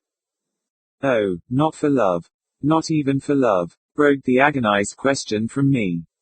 The next moment I had ceased, and ceased forever, to resist. Instantaneously the terrible flashing of that sword became no more than the play of lightning one sees far away in the wide cloud fields on a peaceful summer's twilight. I felt a gentle and overpowering sleep coming over me, and as it folded me about I saw, with the last look of my eyes, my own figure, busily writing at the table. Had I, then, prevailed? Had pain so purged me that I was permitted to finish my task? And had my tortured cry, oh, not even for love, been heard? I did not know. I came to myself to find that my head had fallen on my desk. The light still shone within its pearly shade, and in the penumbra of its shadow the portrait of Andreyevsky occupied its accustomed place. About me were my papers, and my pen lay where it had fallen from my hand. At first I did not look at my papers. I merely saw that the uppermost of them was written on. But presently I took it up, and looked at it stupidly. Then, with no memory at all of how I had come to write what was upon it, I put it down again. It was indeed a completion. But it was not of Andreyevsky's life that it was the completion. As you may or may not know, Andreyevsky's life is written by his friend John Schofield. I had been allowed to write, but it was my own condemnation that, in sadness and obedience, in the absence of wrath but also in the absence of mercy, I had written. By the law I had broken, I was broken in my turn. It was the draft for the 5th series of the cases of Martin Renard. No, not for love, not even for love.